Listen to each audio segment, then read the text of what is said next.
I'm gonna hit record. Okay. Okay, welcome everyone to this meeting of the Nantucket Historic District Commission. Today is Tuesday, August 20th. It's 4 o'clock, and we have full participation by the board with the exception of Stephen Welch. So we have Val Oliver, Angus McLeod, Kerry Thornwell, Connie Patton, and Joe Paul all live. And we have Abby Camp and myself on Zoom. So whenever the board involves myself and or Abby, there's going to need to be a roll call vote. Okay. I'm not even going to bother going through. I think we all know not to screen share. We all know to speak through the chair, et cetera, et cetera. So let's bypass that and go cut right to the meat of the matter, which is an approval of tonight's agenda. So moved. Thank you, Angus. And so because we're missing Stephen, a regular member, we're going to do a rotation on the three associate members. So sitting in on that vote will be Kerry, okay? So Angus has made a motion to approve tonight's agenda. On that motion, Abby? I'm an aye. Thank you, Val. Aye. Kerry? Aye. Angus? Aye. And I'm in favor. Okay, so we have an approved agenda. Let us now move. I'm going to skip commissioner discussion simply because I don't know what it's about. And with respect to consent, I need to recuse. Okay, so we need to. As do I. Okay, so we have three recusals. Let's see, Abby? I can't bring up the consents at the moment, so I'm just going to pass on that. So you're going to pass. I need to get somebody. Val, would you please chair this particular item? Oh, no, you can't. I can't. Oh, God. Unless you exclude yours. Angus, well, let's see if we can do this a simpler way, because I don't that's a possibility, but we're not going to try it right now. Angus. So Ray, are you chairing this? No, see, I need to you're recuse. recusing. So I need to recuse. Val needs to recuse, and Kerry Thornwell needs to recuse. So and Abby is going to stay off too. So if you could assemble a quorum at least and get a vote on that, I would really appreciate it. So it looks like we've got Connie, Kerry. Oh, Kerry's off too? Yeah. Yes. What, Joe? So we've got Joe and Connie and me. Right. Is that enough of a quorum? Yes. It Yes. is. Yeah, That 3 is a out of quorum. 5. Okay, good. I actually have something that I want to take off of the consent list. So I would ask for a motion with the removal of 6 Captain's Lane. Oh. Okay. I'd make that motion. On your motion, Joe? Aye. Connie? Aye. And I as well. So moving on to consent with conditions. Again, I would. Angus? Yes? So 2 things. I'm looking down the list. Thank you, by the way, for doing that consent. The same group of people do not need to recuse from this. I'm trying to read who the applicants are.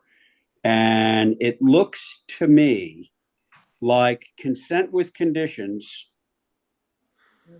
could be the regular board with 1 associate. No, in other words, nobody needs to recuse from consent with conditions. Is that a correct statement?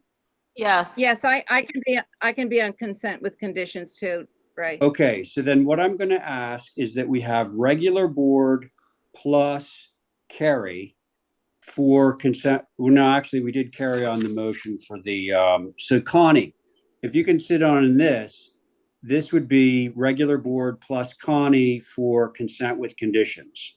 Okay. Everybody good? Yeah, I'll make that motion. Okay. Abby has made a motion to approve consent with conditions. On that motion, Connie. Aye. Angus. No. If there's a removal of 63 fairgrounds, I'm an aye. I can make that a provision in my motion Uh, to okay everything but 61 Fairgrounds. okay. That's your revised motion, Abby? It is. Okay, so let's see. On Abby's revised motion, we'll say Angus, Aye. Val, Aye. Connie, Aye. Abby, Aye. and I'm in favor. Okay, now let us return to Val's application on consent for 6 Captain's Lane, which has been taken off. So could we pull that up, please, just to review? And No, go to the other side of the room. Val, are you going to be able to speak on this if I'm necessary? gonna go to where the. I got it, I'll put it up. The, Pro flies. Pro dads fly. whatever they are. Wait.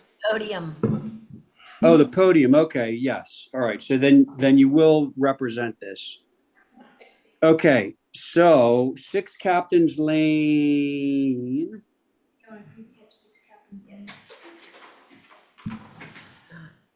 If we're able to get that up, Angus, why don't we cut to the chase on this? What was your concern on this particular one? It's been a little while since I've looked at it, but I believe that it was that there was a really, good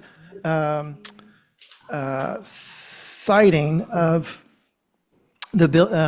Oh, no, this is a different one. So this is an addition that looks like a shed, and the doors of the shed, instead of being back behind the facade, are actually flush with the facade. And so I felt that it would be a much better siding if this were pushed back 8 or 10 or 12 or 16 feet. It looks like it could still. Hey, Angus, I'm sorry to interrupt, but this is actually an addition onto it. Right. Right, It's not a shed. right, but I'm just saying, it reads like a garage or a shed with the double doors facing the street, and it's the kind of thing that would be sided to the side or to the back, but not like in line with the facade. Oh, okay. So now I understand your concern. Val, do you want to speak to that? Okay, it's an attempt to have some more space in the house on the second floor to have another bedroom. And because they didn't need another bedroom on the first floor, they were just gonna use it as shed space for, outdoor furniture and stuff. If it's merely the door that is a concern, we could probably move the door. It's just following the lines of the existing structure that's there. If you pull it up to the next, I think, yeah, so right. It's just extending what's there and making it a little bit of a shed down below, but if it's the door Well, that's. shed and shed, we should be careful with the use of that term because a shed, like a zoning shed, is a standalone thing. This is a shed simply because it's storage and has a pair of doors, right? Correct, yeah. Okay. So listen, folks, Angus has expressed his concern. Val has expressed why it's shown the way it is. I'd like to hear from the board. And the board is the regular board, ex-Val, ex-Stephen, with the addition of Joe Paul and Carrie Thornwell. All right? Yeah. Who would like to begin? I have a suggestion, that, if that's okay. Please, Abby, go ahead. Okay, well, this could be solved, by, if you put that, like a 6/6 window there and have the entrance to the shed around one of the corners. You mean just off to the side rather Yeah. than on the front? Right. Okay, okay, Look like a garage. gotcha. Okay, thank you, Abby. Who's next? It's Carrie. Yeah, I Yep. agree with Abby. I think this looks like it is only the shed doors are the issue, because otherwise it just looks like the addition could have been there forever. So Abby's suggestion is to take the shed doors that we're currently looking at and change that into a 6/6, just like the one above it, and then move the doors to the side. Okay, so Carrie sounds like she's on board with Abby's suggestion. I think we have Joe. Yeah, I would support that. So Okay, and presumably, Angus, how are you liking that? Did I get everybody? Thank you, Ray. Yeah, I guess my concern was when this was just 2 bays wide, it would have been, I think, better if it had been set back from the face. But now that it's, extending as much as it is, it starts to compete just because of the proximity to the facade with the facade. But I think that it would be much improved if that bump out disappeared and the doors went around to the side, as I I'd believe like was to hold suggested. then for some revisions because it's significantly different from what the client wants. Okay, And so just to point out where the doors are is the only part that bumps forward, the rest stays back where it was. I'm aware of that. Yeah. Yeah, me too. Okay, so Val, you would prefer to hold if the Yeah, I don't want to suggestion, accept moving the doors and the window and all that and Okay. pushing it back and all that stuff. So I'd rather hold it and come back. all right. Can we have that motion from Sure, somebody? I'll change my motion to hold for revisions. Okay, that was Abby's motion. On Abby's motion, Angus, Aye. Carrie, Aye. Joe, aye. Abby. Aye. There you go. And I'm in favor. Okay, there you are, Val. Now let's go down. So we had a consent with conditions. Now, here's a slightly different issue because I'm not sure we have anybody to rep this. No, but I put it on consent.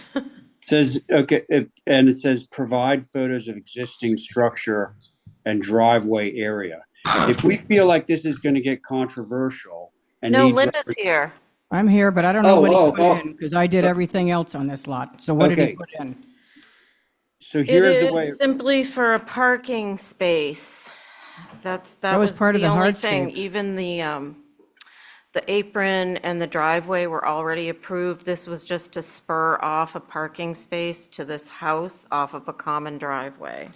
Okay. All So right, 'cause let's I hear already had- Angus's, hang on, stop. Let's hear Angus's concern. I just want to see if we can dispense All with this it. was approved, Angus. No, Linda, please could- let Angus, you know. Fiona, could you please pull this one up? It's 63 Fairgrounds. 63.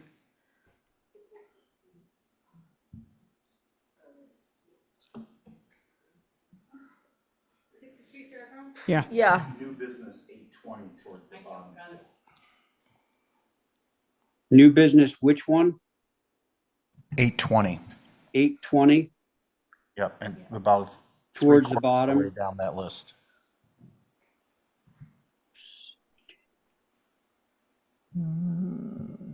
I'm not finding it.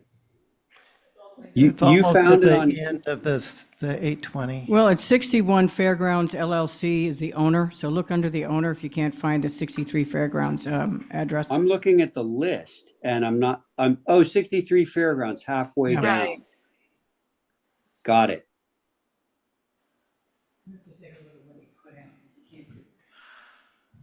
All right. so Some let's- stepping stones, a patio, a pool, but I think the pool was approved.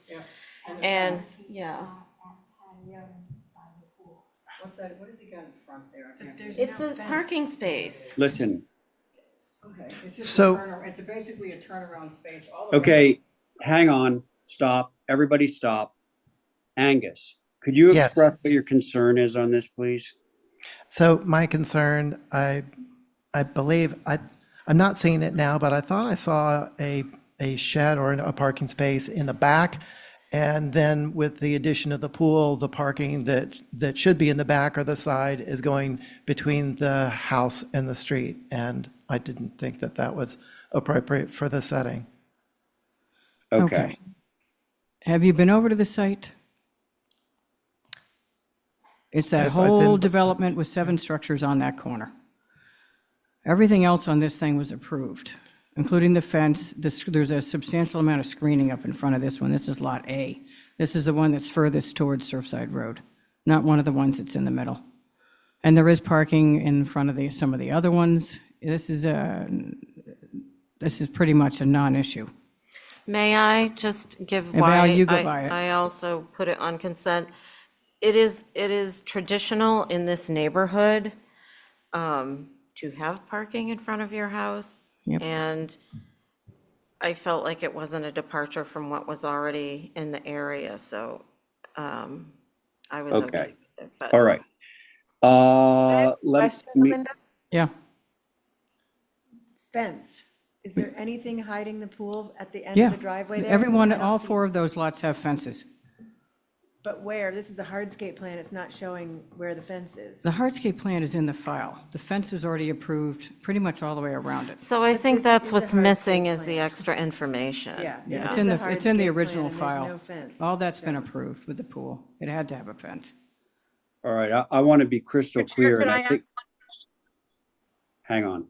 Who's sitting? Everybody stop. I'm still trying to establish that, but can't manage to get a word in edgewise right now. So let's see. The rotation, this will be Connie because we just did Joe and Carrie. Okay? Regular board plus Connie. That's our I board. can't sit on it because I put it Oh, on you consent. can't sit on it. Okay, so I don't know. How Connie- does that work? Stop. Connie and I Joe. can? Okay, don't I'm know. on. I'm on. Okay. Okay, Val is on. Connie is the associate. Now, Holly? Holly. I'm here. All right. The drawing that I'm looking at has not just one thing bubbled. The parking space is bubbled, but I also see a pool bubbled, a walkway bubbled. I see language that says patio with fire pit, all that stuff. Would you substantiate that what we are reviewing right now is only the parking space, none of the other stuff? Perhaps he's not aware that I did this 3 months ago. That's the problem. He's doing stuff that he doesn't know has already been done. Who's I he? came back on this project. Hey, Linda, stop. Who's Well, let me he? tell you why it's here. Who's We already he? reduced the size of the pool and got the fence, and that was done months ago. He's clearly not aware of it. Hey, you want to know something, Linda? I'm looking at a drawing. I'm confused because I see a drawing that has a pool bubbled. I see a drawing that has a terrace bubbled. I see a drawing that has a walkway bubbled in addition to the parking lot. I'm trying to figure out what you're actually applying for. Well, so are we, but we already applied for that rest of it, and now we just are looking at this parking I thing. want Holly or a member of staff to tell me what we are actually reviewing right now. Mr. Chair, Yes, please. Uh, Thank you, Holly. yes. This is case in point where staff has actually, I think it can echo some concerns that the board may have with 2 different agents submitting on behalf of the owners of these properties.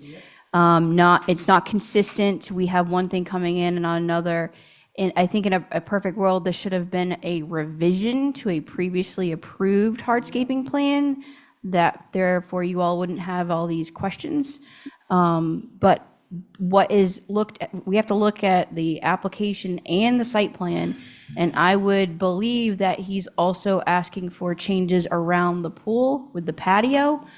But with that, the application is not indicating that it's a revision, and we all know it is a revision. So with Yep. that, I would, maybe it would be best to hold Hold this it. for additional I- information. Absolutely. You know, Yep. I'm unclear. Everybody, the more I hear, the more unclear I am. So Same can I here. have a motion from some member of the board sitting on this to hold this for revisions that are explicit on what's actually being applied for? Motion to hold for revisions. Thank you, Angus. Okay, so on that motion, Abby, or clarification, anyway. Aye. Val, Sorry. I'll say aye, but I remember the pool getting approved, so that's it why. doesn't wasn't matter. an issue. You know, the Okay, rest of us aye. don't understand. Yeah, Thank you. his site plan Angus. doesn't make any sense. Stop, Linda, stop. Angus. Aye. Thank you. Connie. Aye. Okay, and I'm in favor. So let's move on. We miraculously just approved the consent and the consent with conditions. Now let's get to signs. And what I'm looking at is that we have sign committee recommendations of various types. Sign number 1 recommended for approval. Sign number 2 recommended to hold for revisions, and sign number 3 recommended for approval. I think we can do this fairly summarily by saying we can approve based on sign committee's recommendations. And I will make that motion, Mr. Chair. Thank you, Val Oliver. Sitting on this one will be Joe Paul. Okay, so Val has made that motion. Abby, Aye. Angus, Aye. Joe, Aye. Abby.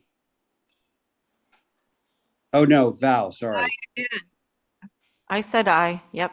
Okay, I got all 4 of you and I'm in favor. Okay, so our signs are out of the way. Old Yeah. business, Wayne Elliott. Is he here? Yes, Mr. Chair, he's in the queue. Just needs to come over. Okay, well, he needs to go live. So that's myself, Val, Joe, Patton, Mullendin, This is old CAM. business because we told him he could come back this week, right? That No, is Okay. yes, that's correct. Who's CAM? And just before we start, Mr. Chair, I have somebody in the audience that is. Yeah, here for I this get it. application. There's some concern about this, but I need to know who CAM is. Probably Abby, missing the P. Oh, camp. Sorry. I'm already exhausted. Okay, so full Oliver, Joe, Abby, Connie. All right, we're all there or here. Okay, so this was held for some revisions, but in between time, a neighbor, do we have Wayne on yet live? Yes, hi, Mr. Chair. Okay, so Wayne, I'm sure that you're aware that a neighbor has a concern about this. Correct. You are aware. Would you mind awfully much if we just heard the neighbor speak and then we could get down to the board and the application? I don't mind at all. Great, thank you. Okay, so is the neighbor live in the room? I think yes is the answer, right? Okay, so if you could identify yourself for the record and just tell us what your concerns are, please. Yes, hi, good afternoon, Mr. Chair. My name's Jennifer Carini Clarkson. I live at 104 Squam Road, next door to the Elliots. I understand the process has moved along quite significantly, and I've been keeping track of the meetings. A couple of weeks ago, you were focused on the tertiary, and one of our big concerns as a neighbor is the east-facing deck on the tertiary, as it overlooks our entire backyard and really wipes out all the privacy that we have. But in watching the video of the meetings, we understood, I think it was 2 or maybe 3 weeks ago, that a concern of the decks and the structure was that it was visible from the road, and there was a recommendation to revise these to be Juliet balconies or something of the sort, which we were very happy to hear about because we feel that that would be much less intrusive. But then last week at the meeting, we heard I'm gonna have to say the it. applicant state that it was not visible from the road, and in fact, it is quite visible. So I just felt that stating that sort of in defense of keeping the 2 decks wasn't quite right, and I just wanted to put that on the record. Okay, very good. Thank you for your comments. You know, Thank you for listening. I'm sure as someone who's witnessed these meetings, you're aware that our purview is publicly traveled way. Yes. But I think that what you're suggesting is that these decks will indeed be visible from a publicly traveled way, not just your property. Correct. Okay. All right, Yes. very good. Thanks Thank for you. your comments. Now, Wayne, do you have anything additional to say before I turn it over to the board? I believe you said it last week, Mr. Chair, that you would see it as a peekaboo coming out from the road. We can obviously put, if after the build you do see that porch, which I do not think you will. I think it's small, it's at the rear of the property. We could put some screening for sure. And Okay, we've kept, to their concern about overlooking their backyard, we've kept, if you look at the structure, we've kept it off the setback. But we can certainly go back to the setback if you would allow us, and then we can plant something right on the line as well. all right, well, Counterintuitive.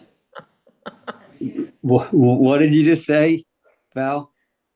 I said that seems counterintuitive to It is move it is Yeah. counterintuitive, but so there we are. So Okay. board members, I hope that you know who you are. Who would like to begin on this?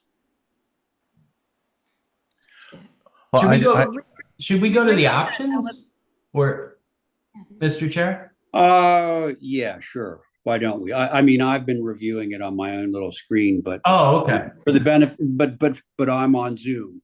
So for the benefit of anyone who's not on their own personal screen, we can just is there anything you want to say about the options?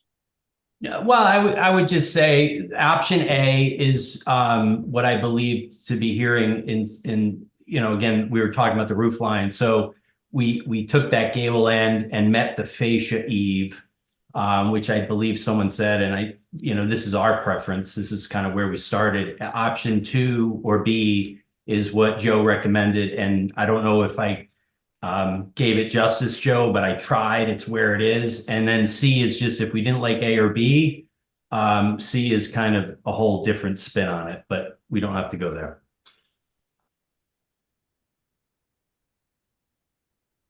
Oh yeah, interesting.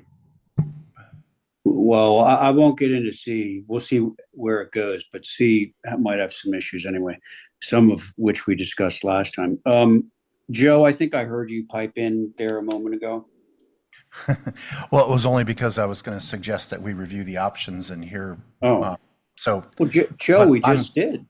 I'm happy to go first if you. Okay, if you want. thank you. That would be great. So option C, I think, is awkward. And option B, I did describe, but I like option A of the three. I think it's in keeping with the other buildings that have been approved. So as far as roof forms go, that one I find to be appropriate. And I appreciate on option B, you're showing well, actually, I guess on all the options, you're showing this future addition that might be happening to the existing ranch structure. And I think that helps, even though we're not talking about that here, but it, for me, starts to make the tertiary dwelling and the main house work together, where the tertiary feels it's a little bit tall relative to the existing house. I could see that it's not quite there, a barn vernacular, and with the barn, it wouldn't be unusual for the barn to be taller than the primary structure here. And by the way, some of this is semantics because the building that's closer to the street, that is the guest house, I think the perception is that that's going to be the main building. It's taller and it's closer to the road. Right. So of the three, I prefer option A. With respect to the balconies, we have approved a balcony on the secondary dwelling that's quite visible. So I don't know that the balconies, even if they are visible, and I do believe they're visible based on the photographs I've seen now, I don't know that they're offensive. If they became Juliet balconies, the view wouldn't change much from the street, frankly. I think the balconies feel oversized and that they could come in left and right to align with the columns that are below them, which would still give you probably an 8 or 10-foot deck and a little bit more roof line that you'd see on these. And I think that would be my only concern, would be the size of those balconies and if you could reduce those. But overall, I think the language is in keeping with the other approvals. Okay. Joe, thanks. Appreciate the comments. Who's next? I can go, Mr. Chair, All because right. I agree with what Joe said. I didn't know if they became more Juliet balconies, if it would work architecturally. But I think it would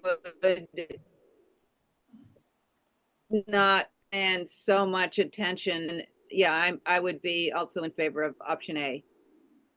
Okay. Abby, thank you. Val, Connie?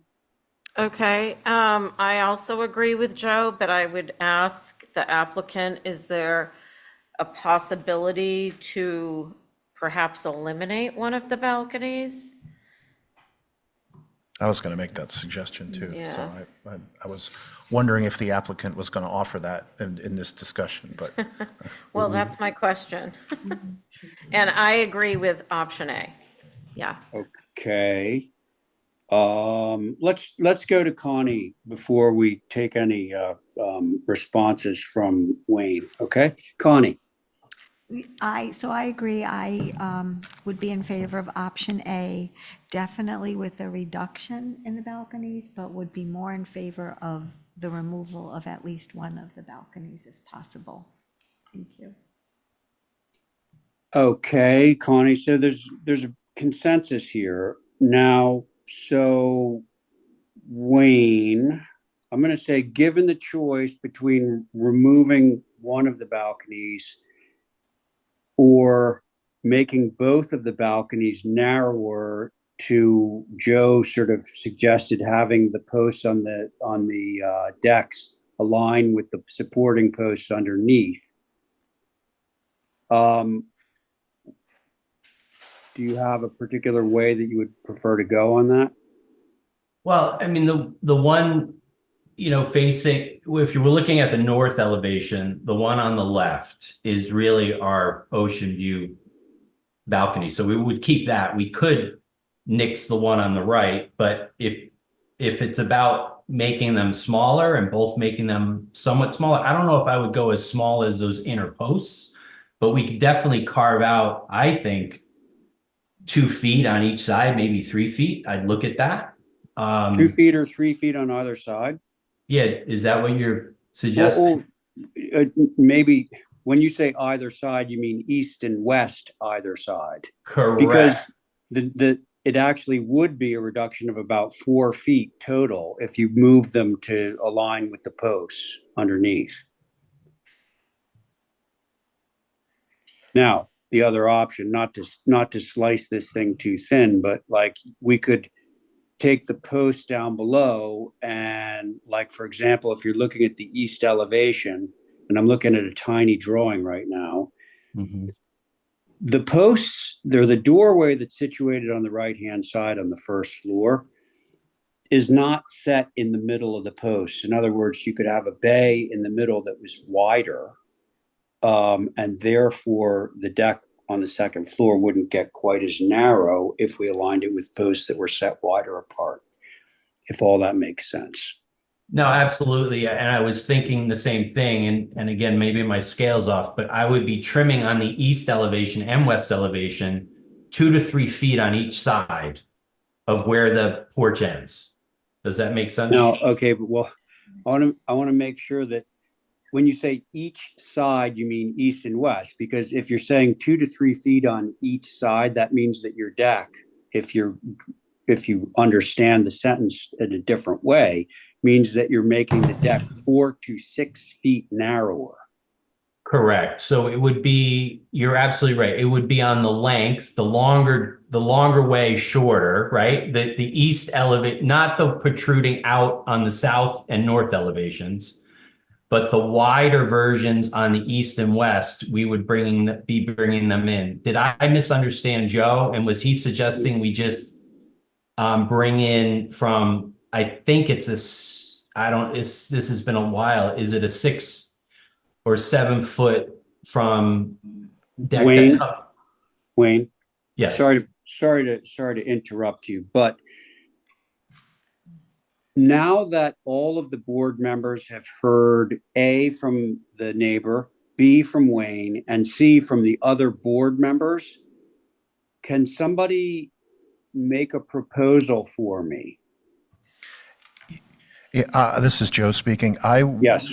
Yeah, and the more I look at this, the east elevation, especially since you started focusing on that door on the ground floor, having that deck on the second floor narrow up and align with the post below, and your description about essentially centering the posts about that door and then having them align with above, I would approve through an Exhibit A, the reduction in that deck, which would be approximately a 2 to 3 feet reduction on the left side and on the right. I think it's probably closer to 2.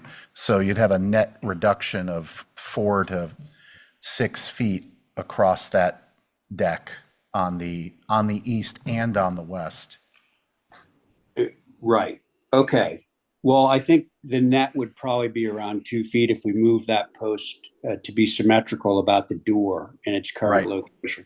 Now, hopefully the rest of the board members are understanding this obscure talk between Joe and I, but Does that make sense? do you want to do that in the motion, Joe, and we'll see where it goes? Yeah, I would motion to approve option A with an Exhibit A, which will be a sketch that I will do right here that will describe that. Okay, perfect. And with the exception of Abby, who is also on Zoom, the rest of the people can look at your exhibit just to make sure they understand what they're voting on. Okay, so that is Joe's motion. Shall we give it a try? Let's say on that motion, Val. Aye. Okay, Connie, Aye. Abby, Aye. Joe, Aye. and I'm in favor. All right, there we are, folks. The 2 decks have both just gotten smaller, but they're approved. Okay, thanks everyone. Now we're gonna move along to new business. We have commercial buildings, thank you. We have commercial buildings on Old South Road, Linda representing. We're trying to get them in. Greg said. What, Linda? I mean, we're bringing them over. I'm just telling her which ones to bring over.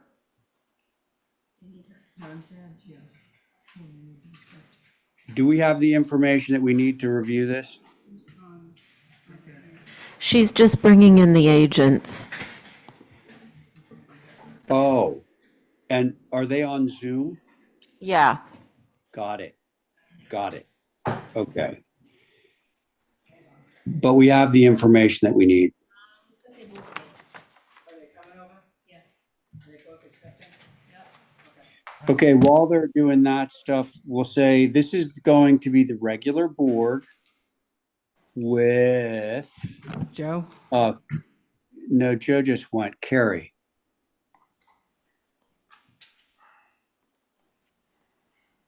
Okay, you might want to go, guys, to the third one down that's on the list on, because it gives you a better idea of where the subdivision, all right, go to the second page They're then. all cattywampus.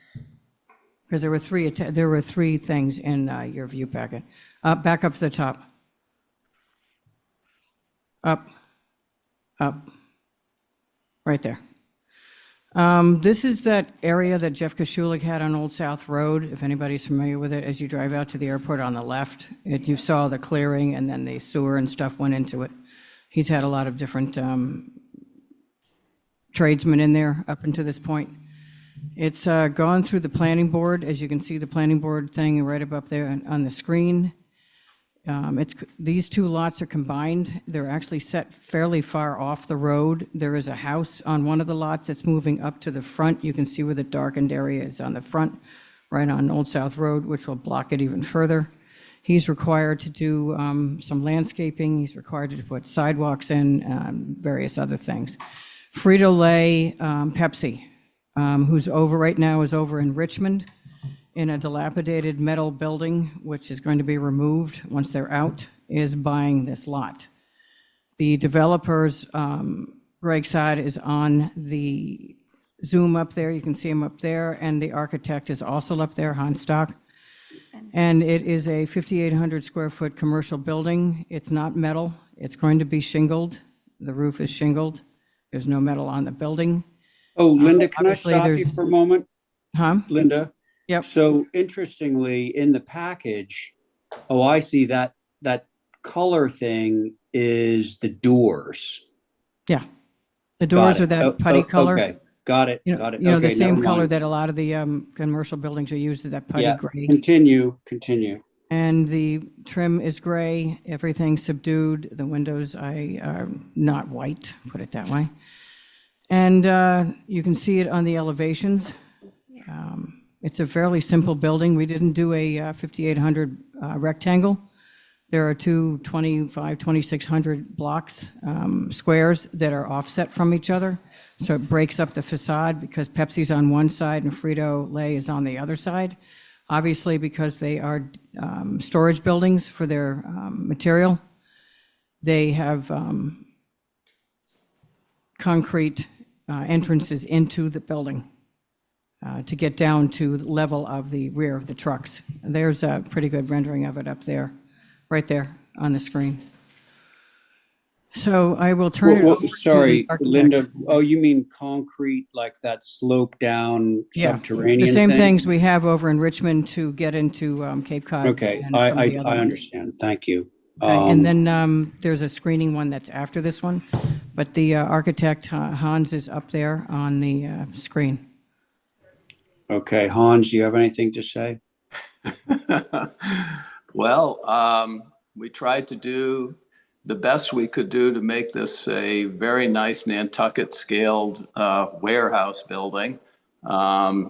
It's, as you just heard, rather than building one large building, we were very interested in breaking it up into separate elements of small size, into two, or actually two larger volumes connected by a third smaller where there's an office, and the maximum height 30 feet, all natural materials. I think what's all explained on the drawings, trying to make it as simple, as elegant as possible for the type of use that it is. And we certainly welcome your input. Okay, thank you.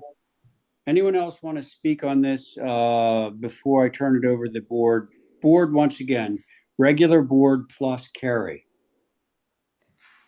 Mr. Chair, Yes. I wanted to let you know that Mr. Welch is in the Zoom. He's here with us this evening. And two, I did have the opportunity briefly to look at this proposal before it was formally submitted, and I just want to say I thank you for making it very simple Nantucket style and not an actual warehouse-looking structure. So those are my notes for you all. Thank you. Okay, thanks. Hey, Stephen, Hey, Ray, are you on the road? I am. Well, no, I'm not on the road currently, but yeah. Well, okay, so, I mean, do you, not that we need to do this right away, but are you interested in chairing? If you want me to pick this up, I can. I've been sitting on it. Holly Well- let me in as a panelist, or if you want to carry on with the board you have now, I'm fine with Here's that. here's what let's do. Now that I know that you're here, let me just get through these two applications for Kashulik. Sounds good. And then I'll pass the baton over to you for Pondview, okay? Sounds good. And then just for the record, I'll sit on this as a alternate if necessary in the future. Sounds good. Okay, so listen, I think we've heard from everyone except the board. Board members, I'd like to hear from you. I'll go. Thanks, Carrie. I really appreciate the massing of this building. It could be, well, I don't even want to imagine what it could be, but I appreciate it. And I think the setting back towards the rear of the site is good. I do wonder why the porch, well, the little pent roof above the garage doors on the left mast doesn't go all the way across to the pedestrian door. Maybe it should, maybe it could come out even a little further to give a little protection over that door and just finish that roof. And then just the lack of windows on all the other elevations, well, really, it's just the west and the north, I guess, is a little disconcerting. That's it. Thanks. Okay, thanks. Good points, Carrie. Thank you. Who's next? I'm happy to go. All right, Angus. I agree. I appreciate the massing and the breaking up of the building into two separate pieces with the connection. I too would add a couple of windows, the same four lights to either side of the ones that are presented on the south elevation. And Am I, hello? funny enough, I was going to make the same suggestion to make that pent roof deeper, just more in scale with the building. It seems kind of token at that scale, so I would make it either deeper or eliminate it. Thinking about Carrie's comment of it going over to the door, I think it would run out of roof or wall area to hit if it went all the way over. And maybe it's just primarily for the bays, but I'd make that deeper if I could, more like 5 feet or something, 4.5 feet. Thank you. Okay, Angus, thank you. Abby, yes, you are on this, so I Yes. still need to hear from you and Val. Yeah, I'll try to squeeze it in before I lose my thing. I agree what's been said, appreciate the scale. Yes, windows, more porch-like. I wish the garage doors were a little less commercial looking, but I think a lot of this depends on landscaping this and screening from the road. Thank you. Terrific. Thank you, Abby. Val, to you. I really have no concerns. I understand the lack of windows, but it is a warehouse. So I have nothing to add. Okay, so I appreciate, and I think that some of the comments that have been made, particularly with regard to the pent roof, if we just do a few more things to this, I think you're good to go. Can we do it through staff, by the way? See what the. That's at the discretion of the board. And now we get into the complexities because not more than one member has mentioned the idea of taking some more of those 4 light windows and putting them on what are otherwise blank elevations, which I think would be beneficial. Linda, I'm going to suggest, again, this is to the board and to the motion that would be made. I'm going to suggest that we hold this for minor revisions to be heard next week at the Great. beginning of the meeting. Okay, Then we can actually see what we're getting. okay. Sure. Mr. Chair, I do have a question for. Yes, Val. I'm looking at the materials chart, there's an overhead door that's tan, I get that. What is the door shelter that's brown? Is that the surround around the door? That's the only thing I'm not quite clear on. I see Hans Yes. nodding his head. Yes, that's the rubber material. You see this a lot with industrial, these kinds of buildings where they're the protection that connects the back of the truck to the, I've learned all these things, to the, Gotcha. to the building. But they are Okay. normally black, and we were able to source this brown color that we felt would work better. Okay. Thank you. It's a nice looking building. Thank you. Okay, so the motion that I would be looking for is to hold this for minor revisions and to be reviewed at the beginning of next week's meeting. Mr. Chair, before you finalize that, Yes, Holly. one of the agents, Gregory Sad, has his hand raised. I'm not sure he has to add much to this. Hey, you guys are coasting on a nice wave right now. So if you want to upset that, go ahead. Gregory, do you want to say something? Yeah, thank y'all. That's it. Oh, that's it? That was my way of keeping my mouth shut. Yeah. Well, let me just say, Put you your get hand the down. award for the world's most terse comment at the HTC ever. That's it, quote unquote. I love it. Okay, so can I have a motion, please? Motion to hold for some minor revisions and, Heard beginning of next week's meeting, okay? yeah. All right, thanks for that, Val. On Val's motion, Abby, Hi. Angus, Yep, Carrie, Aye. we'll do it. Val, Aye. and I'm in favor. Now, the hardscape, should we have that track? Oh, you want to take a look at it? It's up there. All right, You there didn't it do is. anything with the footprint, so. Okay, yeah, we're not doing anything with the footprint. So tell us what this is all about. Same board. Natural vegetation, year-round vegetation. We do have grass, and then we're doing perimeter screening. There is a fence. The front obviously is paved, and Jeff Kashulik is required to put screening along the road. You can see that on the bottom of that picture up there. You can see where the sidewalk is. And we have to have low vegetation at the street level, but it will be year-round vegetation that we can control. And that's pretty much it, unless, are they still on there?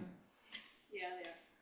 Unless Hans or Anybody else want to speak Greg on want to this? add to it. Hans or Greg might want to add to that. I have Hang a on, Hans, question. this is Oh, by the Greg. way, this is also an MCD, so the planning board's going to require all kinds of screening when they approve it as well. Okay, but we very wanna good. come Linda, to you thank you. first. Greg, I think you were going to say something. No, I'm good, Mr. Chairman. Thank you. Oh, another terse comment. I love it. Come visit with us anytime. We Mr. Southerners Chair, I a have short one way of- question. Okay, Val has a question.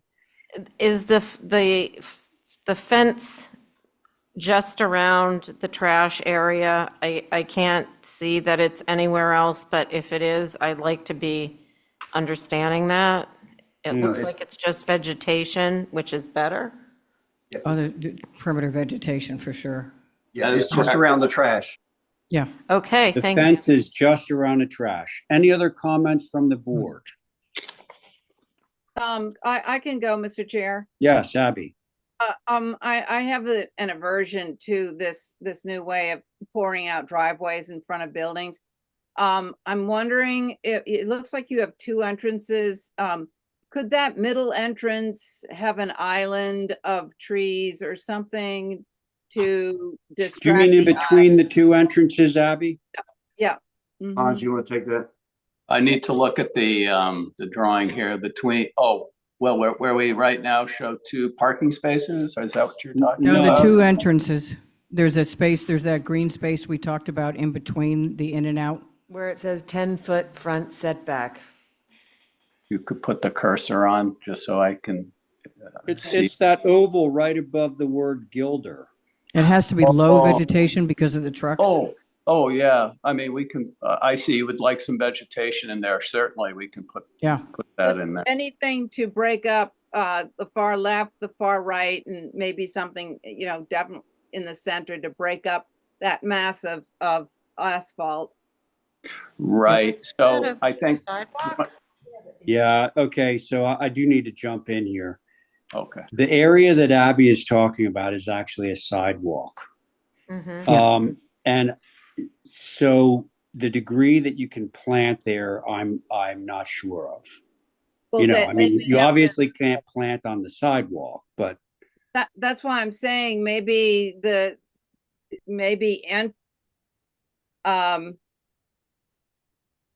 what's the word? Anyway, maybe take away some of the asphalt and make some sort of bed. You really can't take the asphalt away because of Linda, the turning stop. radiuses. Stop. Okay. Those are my comments. All Thank you, right, Ray. okay, thank you, Abby. Anybody else? I have Comment. something. Yes. I That's don't think Carrie the for the turn- record. This is Carrie. I think the turning radius is into the road, so I think giving 5 feet of that 10-foot setback for a little green strip of hedge or something would be great. I don't think you're a truck driver, but I was. But I don't think you can turn a truck around in that asphalt driveway. I think they're going to have to back out into They're the road. not those, they're those. Hold on, let's not back and forth. Okay, so Carrie, that was your comment, right? Yep, thanks. Okay. Anyone else on the landscape? We'll add that screening in to the extent we can. All right, so board members, should we hold this as well to see what sort of additional screening we can get placed on this? I make a Yes, please. motion to hold for minor revision and track with the building. Okay. Great, Angus, thanks a lot. Okay, so on Angus's motion, Abby, Aye. Val, Aye. Carrie, Aye. Angus, Aye. and I'm in favor. Okay, Great, guys, thank there's you. that. Free Fritos for everyone next week, I hope. I'm back. Right. live. Thank you. You know, we need emoluments here. Okay, so Stephen Welch, Here. are you ready for 14 Pondview? Oh, I've been waiting all night. I know you have, man. Okay, Okay, great. So let's see. Is the agent in there at the meeting or on Zoom? And their name, please. They're here walking up to the podium. Mr. Chair, my name is Edward Graham. I'm sorry, could you repeat that? My name is Edward Graham. Hey, Edward. good Representing evening. Sharon Fruit. Welcome to HTC. Once it comes up on the screen, why don't you succinctly walk us through? It's a deer fence with a gate, and we'll go from there. Yes, so she's basically wants to keep it there off the property because you're eating all the flowers.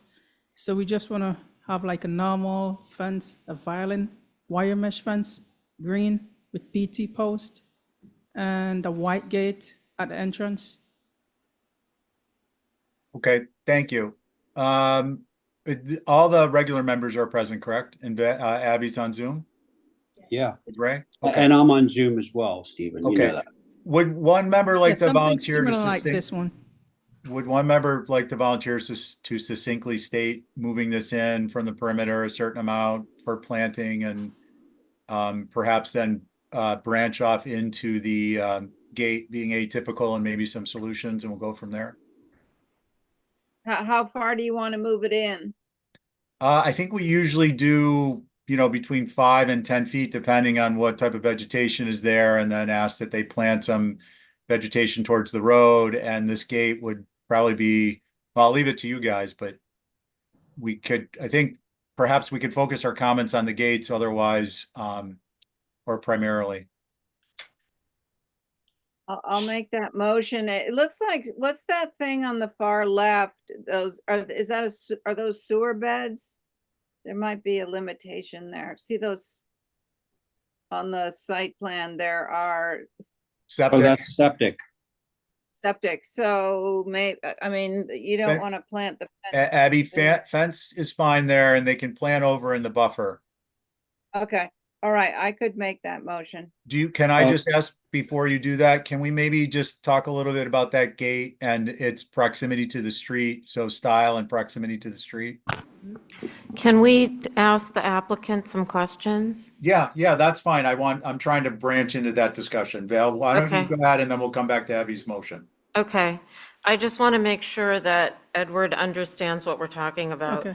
We don't like fences to be right on the line because then there is no screening on your neighbor's side, Right. which is very unfriendly, and we try to avoid that. So we like to have the fence come in a few feet and some kind of planting between you and your neighbor to screen the extensive amount of fence. You did that in the front. It's very evident. It's going to be set back.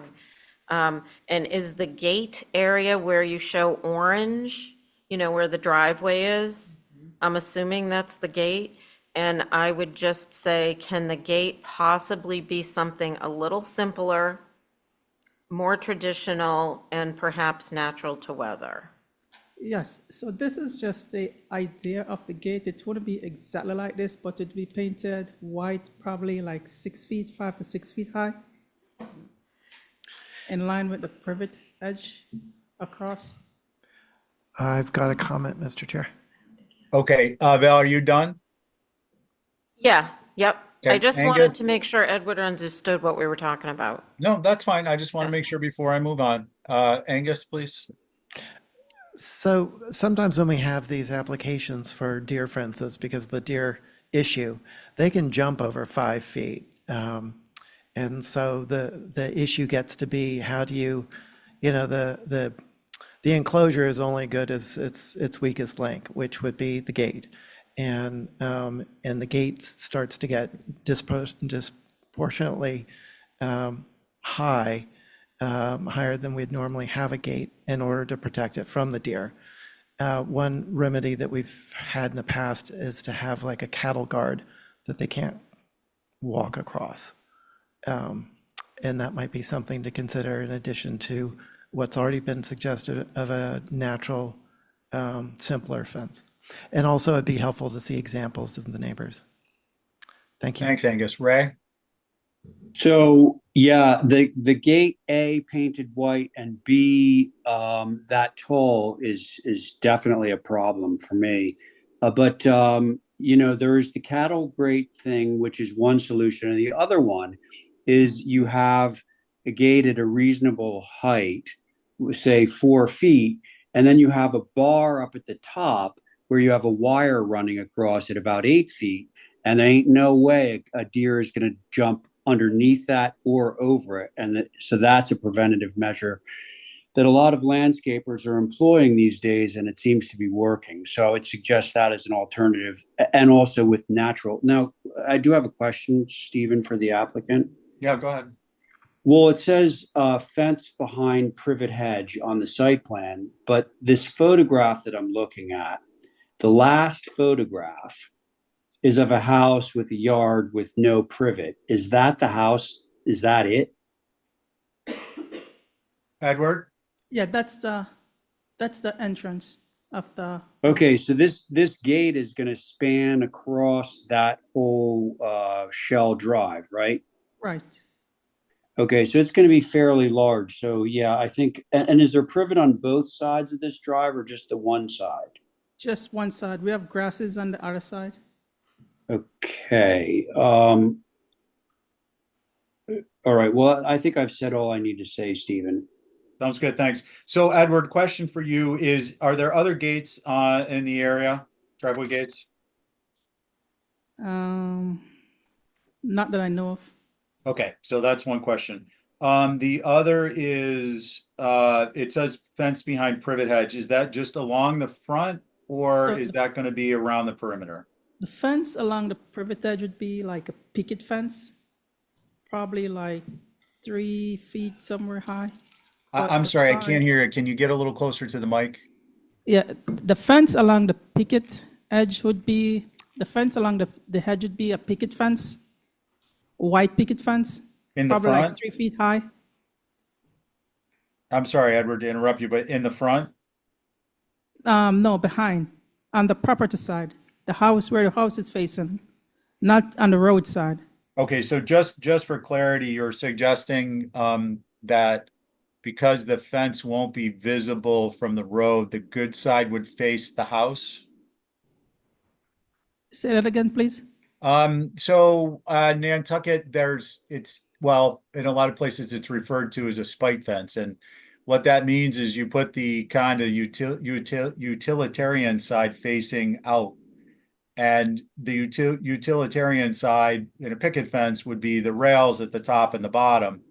I presume that since you're proposing a picket fence that's facing the yard, Right. that you're proposing that the quote unquote good side, that is the non-utilitarian side, is facing the house. There's nothing wrong with that in my mind, given the privet is there, but I want to understand if that's actually the case or not. Yeah, Okay, so we won't, because there's existing privet across the front, we won't be seeing that, or we will be seeing it? no, you won't be seeing that from the street. Okay, perfect. Just short answers are great. And the other thing I would just suggest is that perhaps, we haven't discussed this as a board, but Baltic ivy or climbing hydrangea, Baltic ivy is a little more resilient than English ivy, cold weather wise.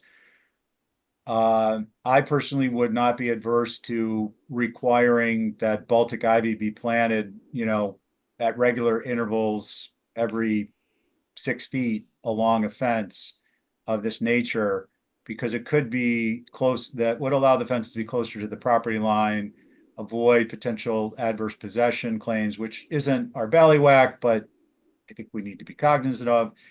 And it will grow up and cover these fences quite well. So I just wanted to mention both those plant materials. And my thoughts on the gate are that I have no issue having this reviewed. I personally have no issues with Abby's motion to approve this, subject to a setback, naming a plant material, and setback from the property side and rear property lines, and that the gate would be approved by either the chair or the vice chair, subject to it being no taller than 5 feet tall and having a wire strung at some 7 to 8 feet height above grade. Those are my thoughts.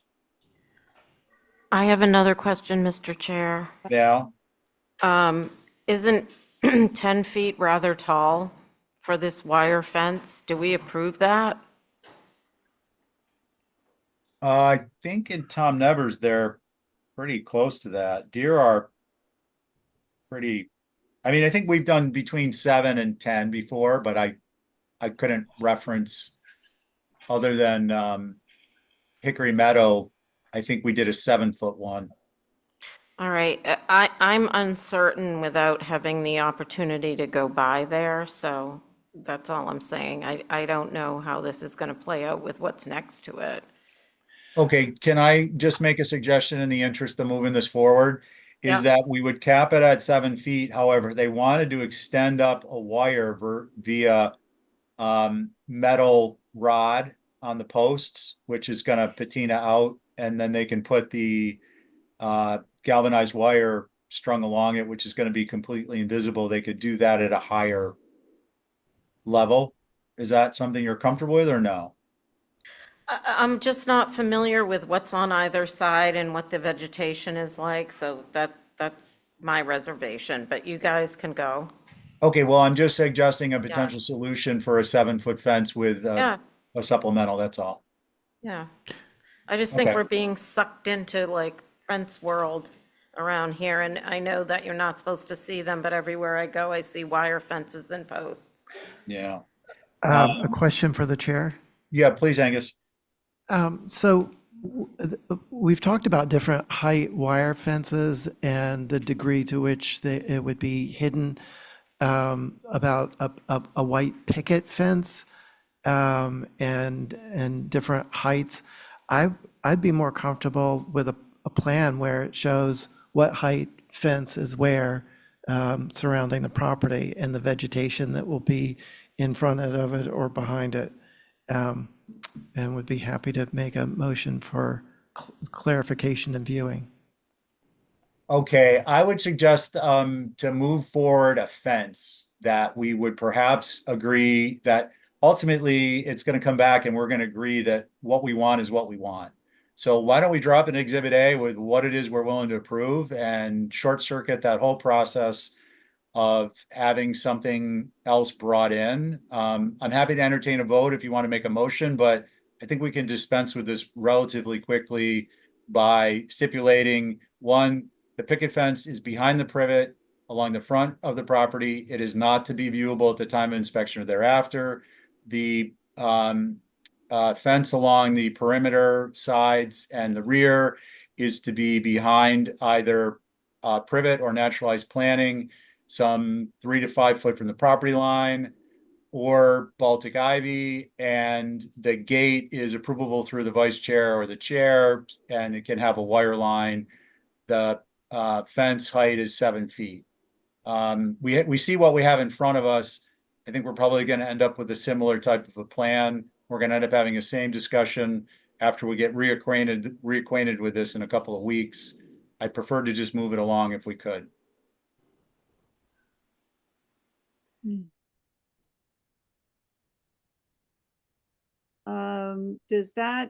So is the style of the fence going to be approved by you or Ray? Is that what I'm hearing? Style of the gate. Yeah, the gate. The fence, Style of the gate. And Sorry, I would do the style. exhibit A. And that's going to be a more rustic Yes. style. you didn't use the word, Stephen, in your almost motion. You did not use the word natural to weather or the phrase natural to weather. Operative. Thank you. Um, Yes. Natural yeah. to weather. So, and I think that, aren't we talking about like a 5 foot tall type 2 type arrangement, vertical boards with a cap, with a space? Is that what we're talking about here? I think the picket along the front, he's just looking for a regular picket type 2, and that'll be behind the privet. And then Yeah. it'll connect up to the gate. And if they, if they bring in a couple of images, or I'm happy to do a view around the area and shoot an address through staff as to what's an acceptable design. I wouldn't volunteer you for that. I think natural to weather. And above all, I have a strong suggestion that we bring these matters to the organizational focus committee and we come up with a set of guidelines for deer fencing gates so that we're not spending 10 or 15 minutes every other week or more on these topics. Yep. Oh, let's see. Was there a motion in there? Well, Stephen sort of alluded to a motion, and I'm trying to just phrase it properly. So, How much are we Yeah. bringing off the property line? Did you say 5 feet, 5 feet. Okay. Okay. You want me So, to, Ray, Here- if I rephrase it, are you interested in making a motion and I'll write up the exhibit A? can you try that, and I'll just Yeah, do it? no issues. You'll- So, Okay. so the perimeter fence on the side and the rear would move in between 3 and 5 feet, subject to vegetation of either privet or Baltic ivy or naturalized plantings to mitigate visibility, no taller than 7 feet. The gate will be subject to review and approval of the chair or the vice chair. The picket fence along the front behind the privet will not be visible at time of inspection or thereafter, no taller than 3 feet. So moved, Mr. Chair. And the gate will be natural to weather. Gate natural weather. So moved. Okay, on your motion, Aye. Abby, Sorry, aye. Val, I'm a no. okie dokie, Angus, I'm a no as well. okay, 2 no's, 3 in favor. For the record, Angus and Val are a no. 1 deer fence off the agenda. Thank you, everyone. There was just too many loosey-goosey details for me. There were a lot, yes. A lot of details. Nothing's loosey-goosey if I'm gonna write it up. Let's see, we're gonna move on to new business, Honey- 723, And 25 Mr. honeysuckle. Ray, did you Mr. have Chair, something? I Yeah, just Holly? wanted to mention, I know the chair and the vice chair are not here, but there's pizza here. Oh, you guys want to take a break? Damn it. Get it while it's hot. 10-minute break. It's 5:14. We'll see you at 5:24.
Yeah, who is that guy?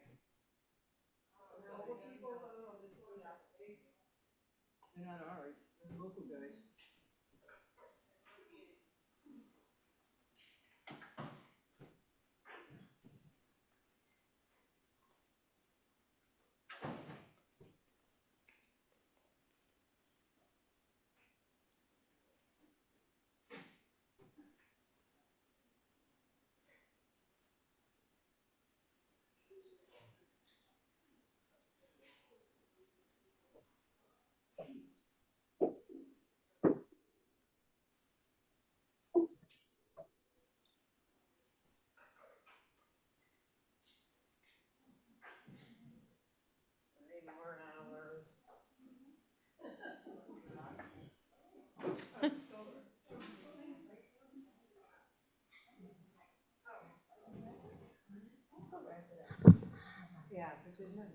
All right, Mr. Chair, I believe we are back. Okay, great. And do we have the representative for 25 Honeysuckle? Or did I jump ahead here? No, you're right, Stephen. Yeah, 25 Honeysuckle. Mr. Chair, members of the board, Matt from Isaacson Solar here, representing Mr. Joseph Tyrone in this application. Can everyone hear me? I think we Yes, can and hear I you, have to Matt. recuse. Sorry, Let's see, because where are I we in did the the house for rotation? him. Gonna pick Carrie alphabetically. Okay. Okay, so regular board, Sans Val, Carrie's the alternate and activated. And why don't you go ahead and kindly walk staff through which page you'd like to be on as you present, Matt. Excellent. So this page should be just fine to start on. Just to give you the quick synopsis, we're looking to install 12 roof-mounted black-on-black solar panels on the primary structure of this property here. The solar panels are going to be on the southeast. We got them as close to the upper 2/3 of the roof as possible, given the fire setbacks that are in place of a setback from the ridge. We've also tried to keep them just in a uniform location and setup, hiding all of the wires, keeping all of the equipment out of view, really trying to keep it as aesthetic as the rest of Nantucket is. So that's our proposal for this project. Okay, great. And then just before we start, I want to clarify, Matt, I'm aware of this, but the others may not be. Sometimes the front of a structure is not on the street that it's named after, but the front of this structure is along I believe this is a duplex and it fronts on 25 Honeysuckle, or on Honeysuckle rather. Correct. This does front on Honeysuckle Drive. Yes, sir. Okay, thank you. And also a question for you is there are dormers on that wing of the building, both front and back, correct? Yes, I believe so from the images that I have. And I think you can actually see them a little further below in the application packet. I believe there was a couple pictures included for this. Okay, great, thanks. Yeah, the reason I asked is it doesn't show on the solar diagram. Okay, who'd like to begin? Ray? You know, I don't think I can actually accurately review this. The only photograph in the package is the one we're looking at, unless I'm mistaken. I was going to suggest that we do a view. Because Or- like right now, this was taken, I'm pretty sure it was taken from the property. It was not taken from a public way. Yeah, You know, Correct. This was taken from the yard. I may have a zoomed out photo, but that would be available on my computer. I could get it to the board ASAP though. can you share your screen? Let me see if I have it before I share my screen here. I have So, multiple Matt- tabs open. See if you've got it in the interest of determining whether that's sufficient or not. I have a feeling we're going to want to see the backside too. Understood. And, I guess as opposed to weighing in on this, if we're going to get more images or if a view is going to be sufficient, can I just pull the members on a view? I'm, it's Carrie. I'll view it. Okay. And you're in agreement, what, there's no sense weighing in this until we have a view. Matt, a view means we literally drive by and take a view. Stephen? Okay. Carrie? Well, I think Matt should know that this is on the front of the building, completely visible from the street, and Seems- that's against the guidelines. Yeah. It doesn't seem like there's much to hide these from the front of the building. And maybe, can you do them on the back dormer, on the other side? Sure. So just to go over real quickly, I believe there may be another document that was submitted here, and I'm sorry if it didn't make it to you guys, but we had what's called an irradiance view, where we show what section of the home actually makes the most sense production-wise for the panels, as well as financially for the homeowner to do panels. And when we ran that analysis, this section that you're looking at, that dormered section, that was the place that got one of the best solar accesses. So Gotcha. to move the panels to the back, it might make the project not Matt? financially feasible. Matt, Yes. those metrics you just outlined are very important. We understand those. However, our board doesn't review those. We review architectural elements and appropriateness relative to rules, regulations, and guidelines. And one of our guidelines is that there are not solar on the front of a home on a primary mass, in particular where it's visible from the street. So what Carrie is suggesting is you have them on the rear dormer. It looks like, your picture on sheet PV1 is a wintertime image. And with the low slung inclination of the sun, it looks like that rear dormer still gets some light. I think what she's trying to do is telegraph to you that that's very likely not going to get approved on the front. So do you guys feel comfortable moving forward with this, or do you want to do a view first? view View. Carrie? and photos. And photos. Abby, Carrie? Yeah, I'm happy to view it. I mean, Okay. I can see it from here. It's very visible. Mhm. Yeah. Okay. Angus? Yeah, I'm happy to view it, but I don't think anything's going to change about the front of the building orientation to Right. the road. Yeah, no, I don't either, but if there's any issues or concerns with the rear, or we can move forward with it. You guys tell me what you want to do. View. View. Okay. So on Ray's motion for a view, Ray, Aye. Carrie, Aye. Abby, Aye. Angus, Aye. and I'm an aye. Okay. So Matt, we're going to do a view. If you want to work on revisions for the next hearing, I'd suggest, move these to the rear, on the rear dormer. It may get you one step closer. But you don't have to, because we can make a determination at the next hearing. Understood. Thank you. All right, we're gonna move now to 14 Moores End Lane, new garage. Did Ethan send anything in? He was gonna be in Europe and, he didn't ask me to rep this one, but he did ask me to rep the next one, which was 10 Silver Street. Okay. Nothing? And he's not in the audience, and obviously, and he's not online. So we'll pass that over. Great. 10 Silver. Oh, I want to mention, I'm not sure if anyone knows how to pronounce 14 Moores End Lane, the owner's last name, but I thought that was interesting given ACK is Nantucket. Hey, I think it's a pseudonym. Yeah. Okay, 10 Silver. Val, you're gonna rep? Exercise from the Yes. 60s. Okay, so let the record reflect that Val Oliver is obviously not a voting member on this. She's a representative.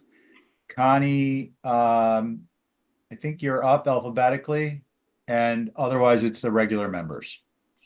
Val, you know the drill. Okay, I believe the main house was finally approved fairly recently. And this is a cottage for the very rear of the lot. Val, I'm sorry to interrupt. Can you get Nuzzle right up to that microphone? Yes. Thank you. Hold on. It's up my nose. This is an L-shaped lot that dips down in the back. I think everybody's sort of familiar with it since it's been recently approved, the main part of the house. This is a little cottage that's 15 feet in height, 15.6, 14.6 in some areas. On the rear of the lot, 565 square feet, 1 story, 2 match, the house that was approved, platinum gray trim, natural to weather sidewall, natural roof, wood roof, and black front door, no, black doors and a natural front door. So I think it speaks for itself.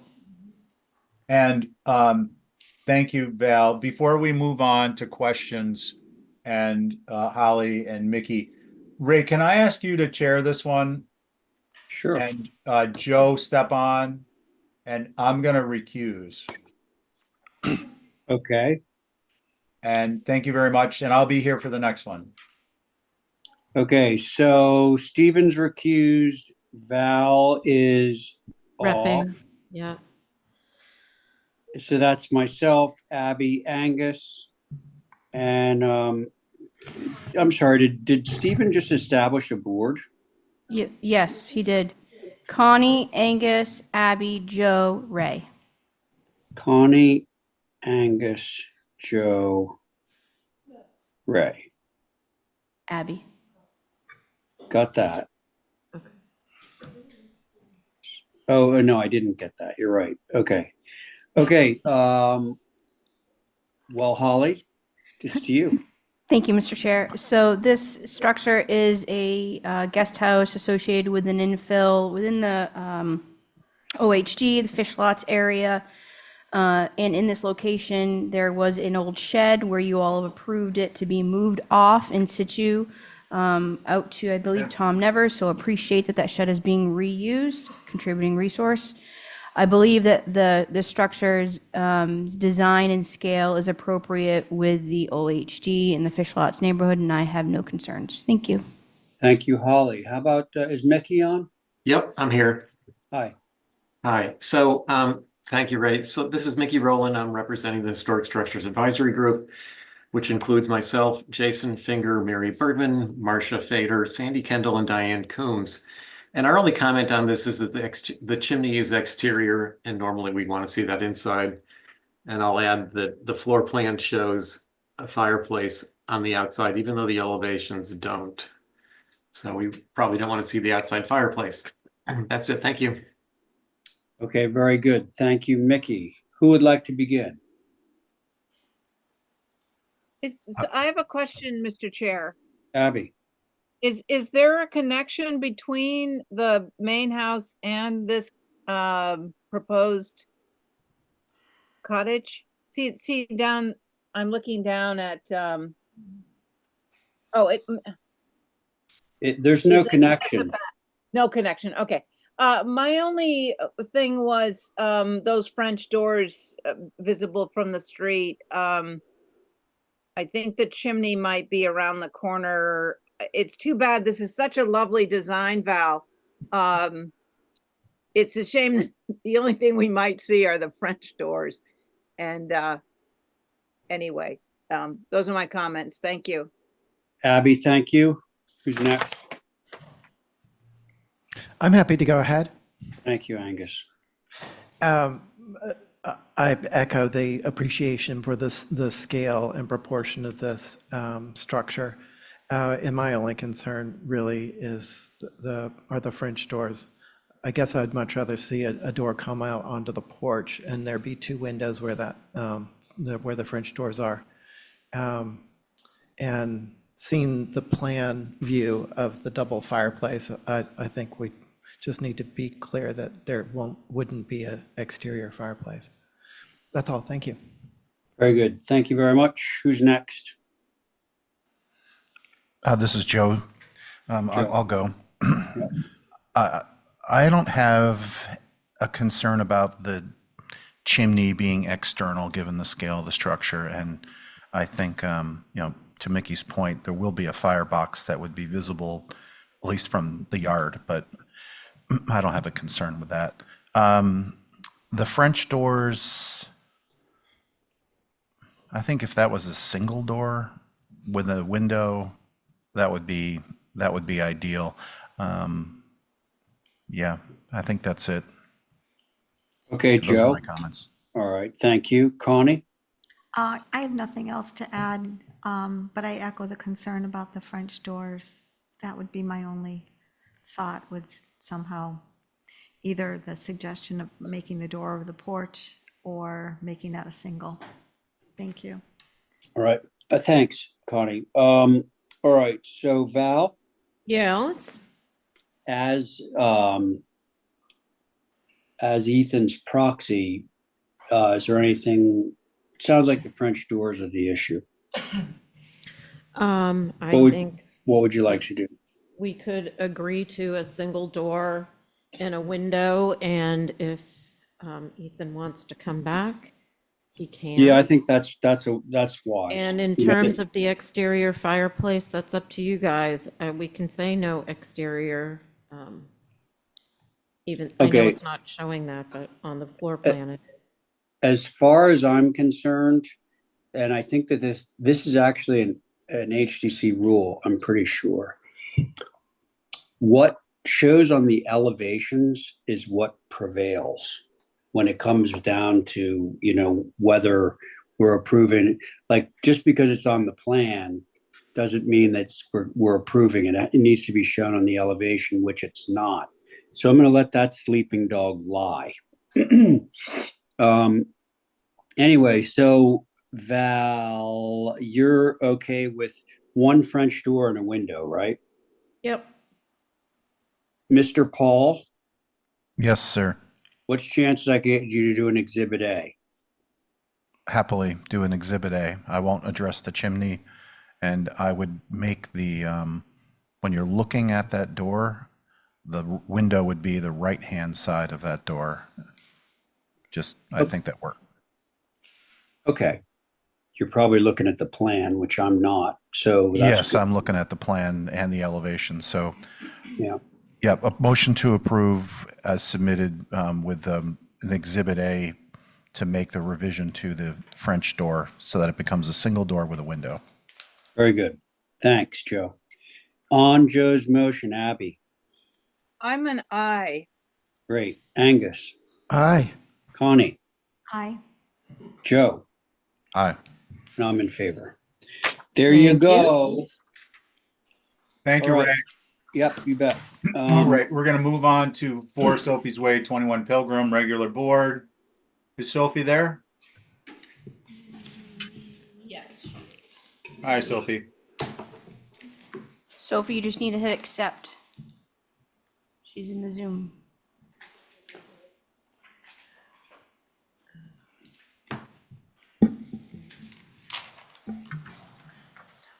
she's rejoining as panelist. Okay. Thanks, Holly. Hi, guys. Can you see me? We can see and hear you. Perfect. Hi. Okay. Hi, so if you know the drill, go ahead, walk us through it. Okay. Sophie Metz.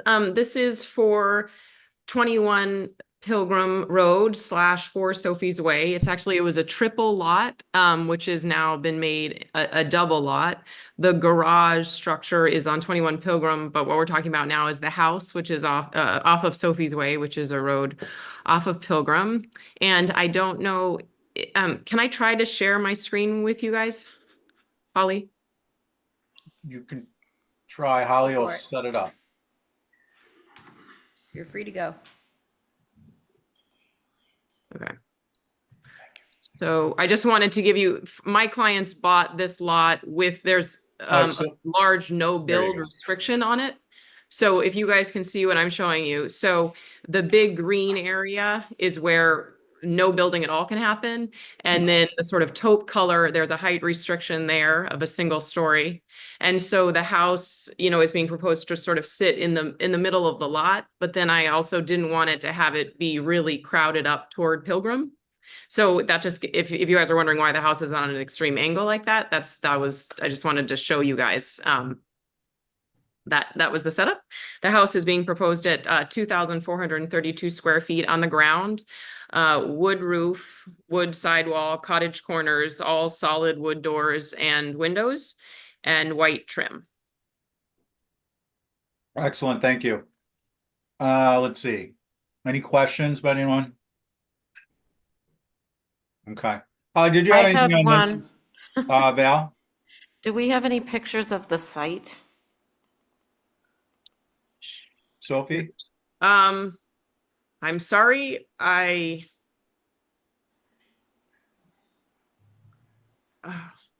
they're not in this package that I'm seeing. No, no, sorry. Okay. That would have been helpful in determining. Anything that. else? Questions or? No, that was. Holly, do you have anything on infill in this area? Not this one particular, no, sir. Okay, great. So who would like to begin? Can we view? We can. I'd like to, given that it's a full house, maybe see if there's some comments or there's support for more people for a view. And if that's the case, then we go right to a view and pick it up next Tuesday. But why don't we get a kind of a read of the meeting? Ray? Yeah, so photos would have been helpful, but I'm not going to belabor that. It's a well-designed house. The only thing that kind of strikes me is the height of the main gable, which is right at 30. And then I look at the front, which is the west elevation. And I'm looking at the triple window on the second floor of that main gable. And then I'm looking at the eaves and realizing that there's room for this to be able to go down in height if we just brought the eave down to above the windows. But a lot of, that's an abstract concern because I really don't know what the site looks like. So that's all I have to say right now. Yeah, exactly. Okay. Let's see, Abby. I kind of agree with Ray. I just think that the right hand, so I am looking at the front elevation. I love the massing of the right side, and then suddenly you have this main gable that goes poof. I wish they were mated a little bit more closely in height. I think that would really make this successful. I think it's just that one almost 30-foot high gable. Otherwise, I like the design very much. Thank you. Okay, thanks. Let's see, Angus.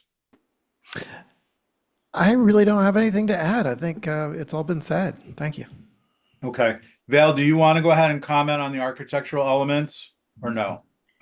Well, I think it's a beautiful house as well. I just don't know how it fits in with what's on either side of it or on that road. And so with regard to that, I don't want to make a comment. Okay, We fair asked for enough. pictures and, we don't have any, so. Okay, fair enough. I agree with Ray's comments and, what would we like to do? Let's just go view it. If Can I make one comment to you guys? Not to stop you from viewing it, but just Go ahead, Sophie. so I designed the houses that flank this house, both of which are 30 feet tall. And the property immediately to the north actually sits 4 feet higher. The topography is higher. Both lots are flat. So between the distance back from the road and what's happening around it, while I appreciate it, it looks very much like a large house from the front. It's going to be sitting sitting significantly lower than the house immediately to the left and on par with the house immediately to the right. So just to have that in mind. Thank you. I don't know if that persuaded anyone. To me, Sophie, your design aesthetic is almost 100% appropriate, 100% of the time.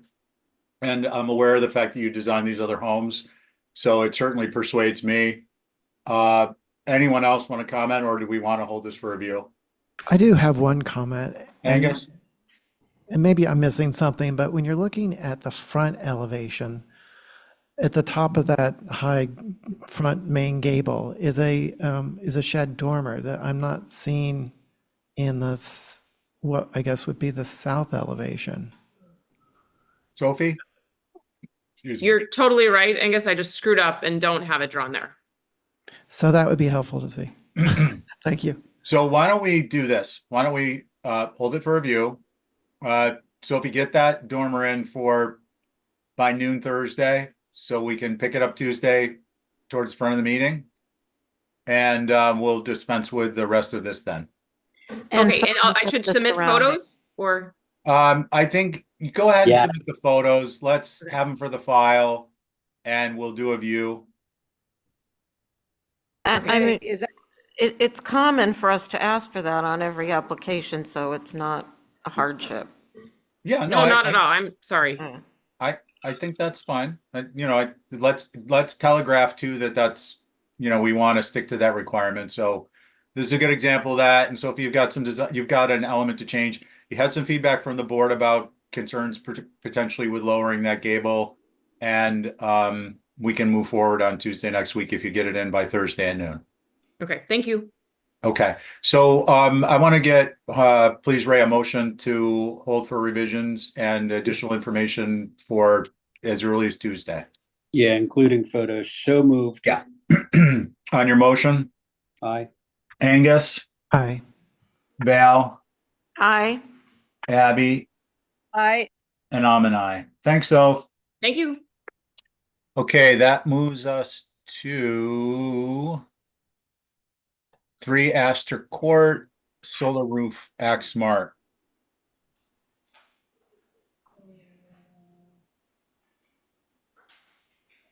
Do we have a representative?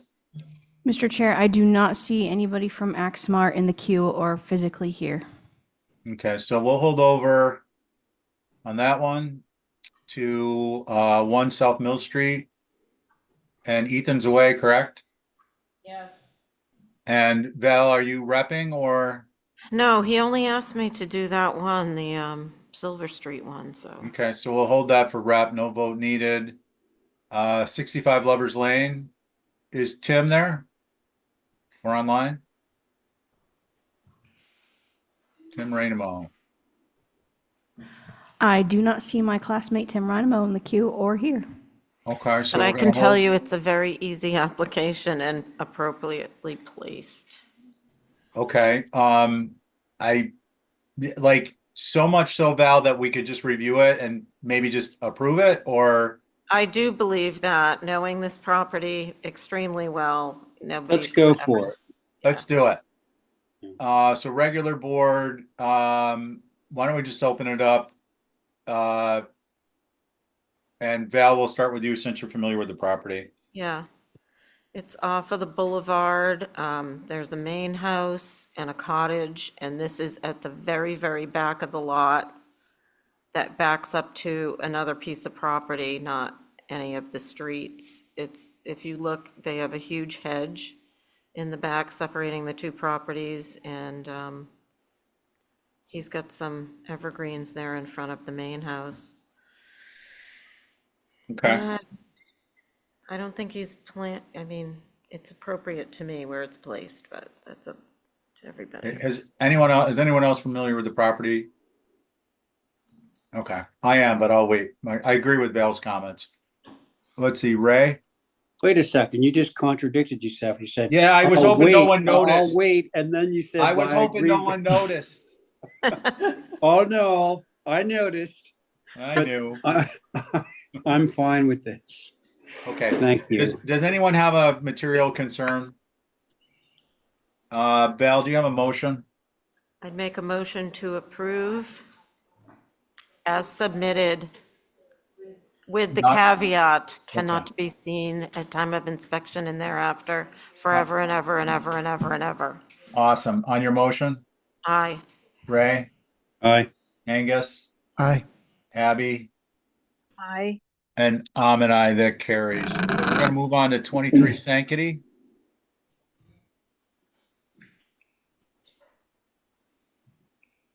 And that's Joe Paul to represent. That's Joe. Sorry, Joe. I'm trying to flip between screens here. You know the drill. Why don't you walk us through it and kindly direct staff to the pages you want to be on as you go? Sure. Oh, hey, Joe, this is our friend, right? No, it's not. Oh, it's not. Oh, this is down the street. Sorry, never mind. They're friendly, so, though. So regular board, since it's not Ray's friend. Well, we have another project down the street. The next page, well, actually, this is fine, just to look at the locus. These are the 21 and 23 Sankaty that were purchased by the same person. They're at the end, basically the dead-end street that heads up towards the Sankaty Lighthouse. And if you scroll down, this is the site plan. This is the site plan for both the properties. We're looking at the property that is on the left, which is 23, which has an existing single-story hip roof ranch, which is one of the defining features of this is a series of 5 bay windows. If you slide down to the next page here, there's an aerial view. So that there have been some revisions that we've proposed that have been approved on that structure, but the bay windows are staying throughout and the deck's being removed. And the reason why I'm mentioning it is that this structure, which we're calling a folly, is a garden element that is going where the garage is situated, which is at the head of that driveway that you see in these aerials. So the plan here from a landscape perspective is to omit that driveway and create more of a landscape buffer from the street and allow that, the garage was approved to be moved off. It was also approved to be demoed. That's an 18-foot tall structure, approximately 19 by 19 in plan. And this structure will be going on that footprint. It's a 15 and a half foot square footprint, and it's 14 and a half feet tall. It's essentially a glassed in structure. If you scroll back up, I just want to show you the site plan there again. So there's an array of trees that will be screening this from the road, and the landscape architect will be coming in with some other detailed elements for this project. But this is the armature of the landscape that you're seeing, the new driveway configuration, one single point of access going to each structure on axis with this folly structure, which both of these homes will look at. And it sits out in the landscape, which we can't really just disturb on the ocean side of that because of the wetland setback. So the idea here is that this structure will be a spot for these clients to read, take a nap. There's no bathroom, there's no plumbing, there's no sleeping space, and it's really going to read like a greenhouse. And it has an arbor on the front. Now, if you slide down towards the elevations,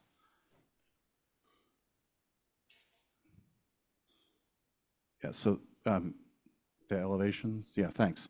So this is the structure. The upper left elevation faces Sankaty. It's 150 feet off the street. And then the side views face north and south. And then the bottom left faces the water where there's no visibility.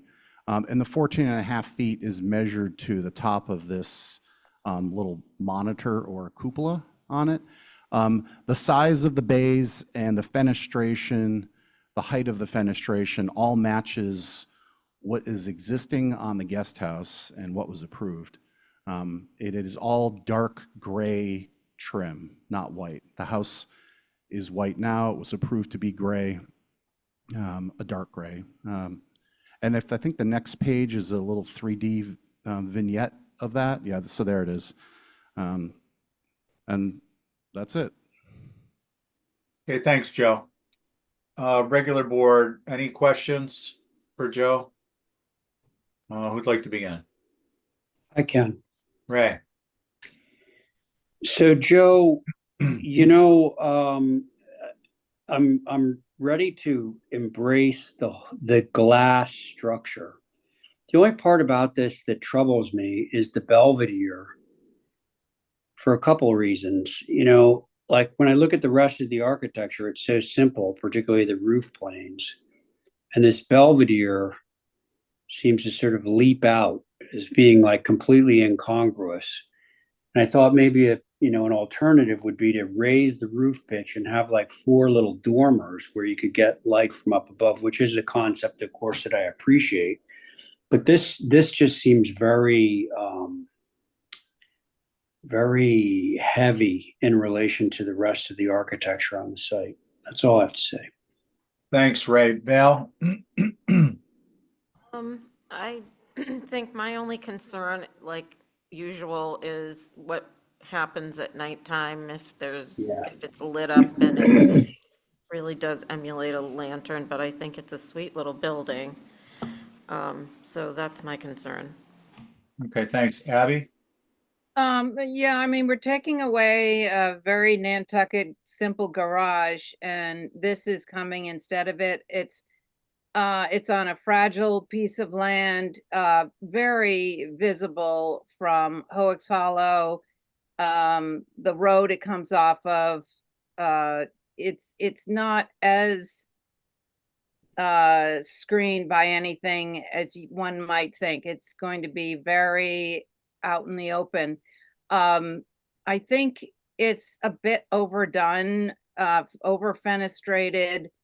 I could see this in Newport, but on Nantucket, on our fragile landscape, I don't really see this unless it were to be simplified. And that would include shingling, more shingles, less of a very stylistic building. Thank you. Thanks, Abby. Excuse me, Angus? Well, I certainly appreciate a folly. But the structure that it's replacing is simple, as Abby is said, and I agree with Ray about the Belvedere. And I would probably simplify to an additional degree of the bays, even though they echo what's going on in the house. It's such a departure for a completely glazed structure. So I would also, I mean, when I'm looking at the top left photograph that's provided, I'm thinking about that view shed down from Sankaty Light where there are, thousands of people who, come and take a look from there. I appreciate that this is at the end of a dead-end road, but yet I believe that it would be visible. I think simplification would definitely help. It's reminded me a little bit of a structure that is off of Sankaty and sort of in that block between King Street and Sconset and Sankaty at Belichick's. It's a simple square structure, but it's mostly glass. And it actually is visible, but somehow it works in the landscape. So that might be something to get inspiration from. That's all. Thanks. Thanks, Angus. Joe, my thoughts are that I think Val's comment about the fenestration and lighting is important and appropriate. So I think consideration for turtle glass. I appreciate Ray's comments. I have a concern about the other B, and that's the bay. I think the Belvedere, actually, you could pull that off without the bay. I think they're competing, and it creates a sense of it being a little overplayed in both regards. So by removing the bay, I think the Belvedere is actually truer to the structure and its concept. I think the fenestration is appropriate for the purpose. And it's like in a sense, a greenhouse. And then with the idea of what it's replacing, I get that. I mean, typically if it's a historic structure, we try to stick to a profile and massing that's, if not wholly synonymous, that it does honor those profiles. But I don't think that that is particularly applicable here.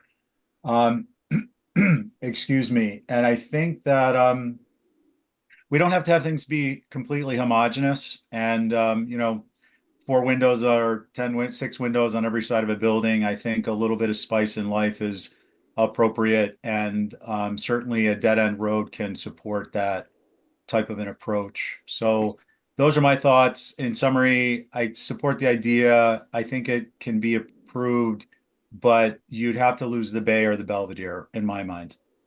What would we like to do, folks? Oh, and I'm glad you said anything but white, basically. He did say that, I believe. Yeah, no, because if it was white, I was going to say. Right, it's not white. Yeah. Okay, no, I appreciate your comments, and I have a couple of options brewing. And yeah, I think I'd like to say one thing relative to the amount of glass. One of the justifications in my mind is that the house presents the short side to the water and to the street versus the long side, and doesn't have a lot of fenestration and is relatively subdued. So this is a little bit of a counterpoint, obviously, with respect to the surface area glass, but I thought overall on the property that it might be appropriate. And it is near the lighthouse, so, visibility from the Okay, thank you. All right, so how about a motion to hold for revisions? Ray, on your motion? Aye. Let's see, Angus, Aye. Val, Aye. I, and I'm an aye. Thanks, Joe. That's going to move us to 38 Orange Street. And just to give you guys a little forewarning, we're coming up to the point where I think after this one, I turn into a pumpkin. And Val, are you still good with, or Ray, do you? No, I'll share. Okay, I just wanted to have an alternate to the alternate. Yep. Okay. So what I'm going to do also for the record before we start on this, I'm going to mull in on anything after this application so that, Ray, if you happen to be away, I can step back in, or if one of the other members isn't present, we'll have a full board.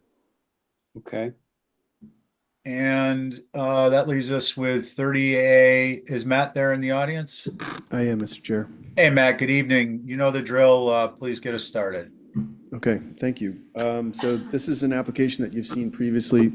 This is 30A Orange. It's held in common ownership with 30 Orange Street, which was renovated over the last 2 years.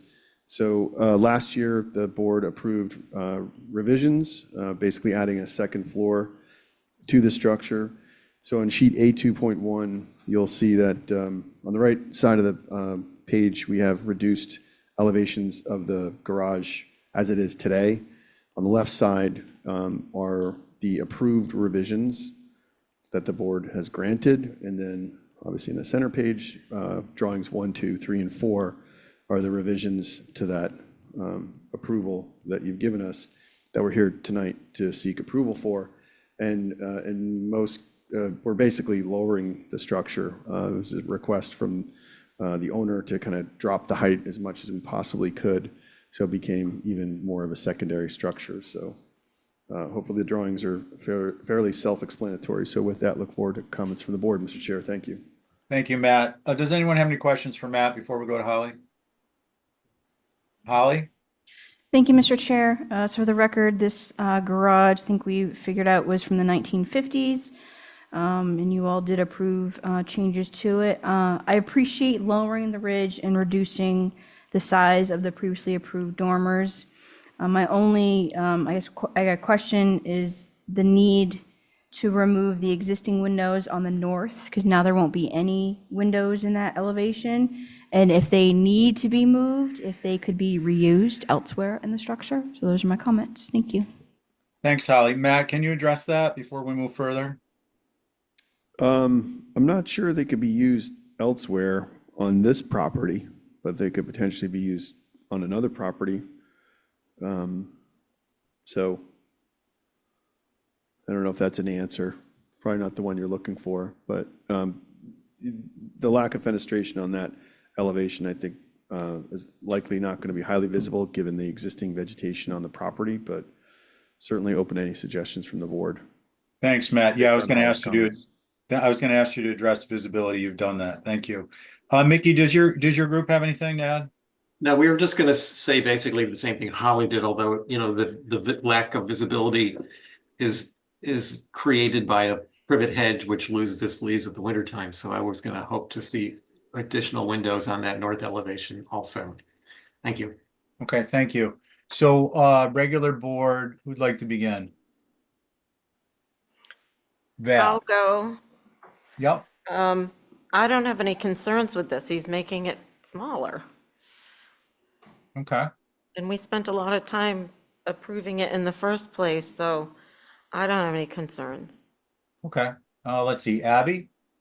I could see adjusting those shed dormers a little bit, like bringing them in. It seems a little pinched towards the center, and I would like to see those reduced just a little bit. But I do see how it relates to the main building with the dormers up on the third floor there. But this seems a little pinched, so I would make those a little smaller. That's all. Thank you. Okay, thank you. Angus?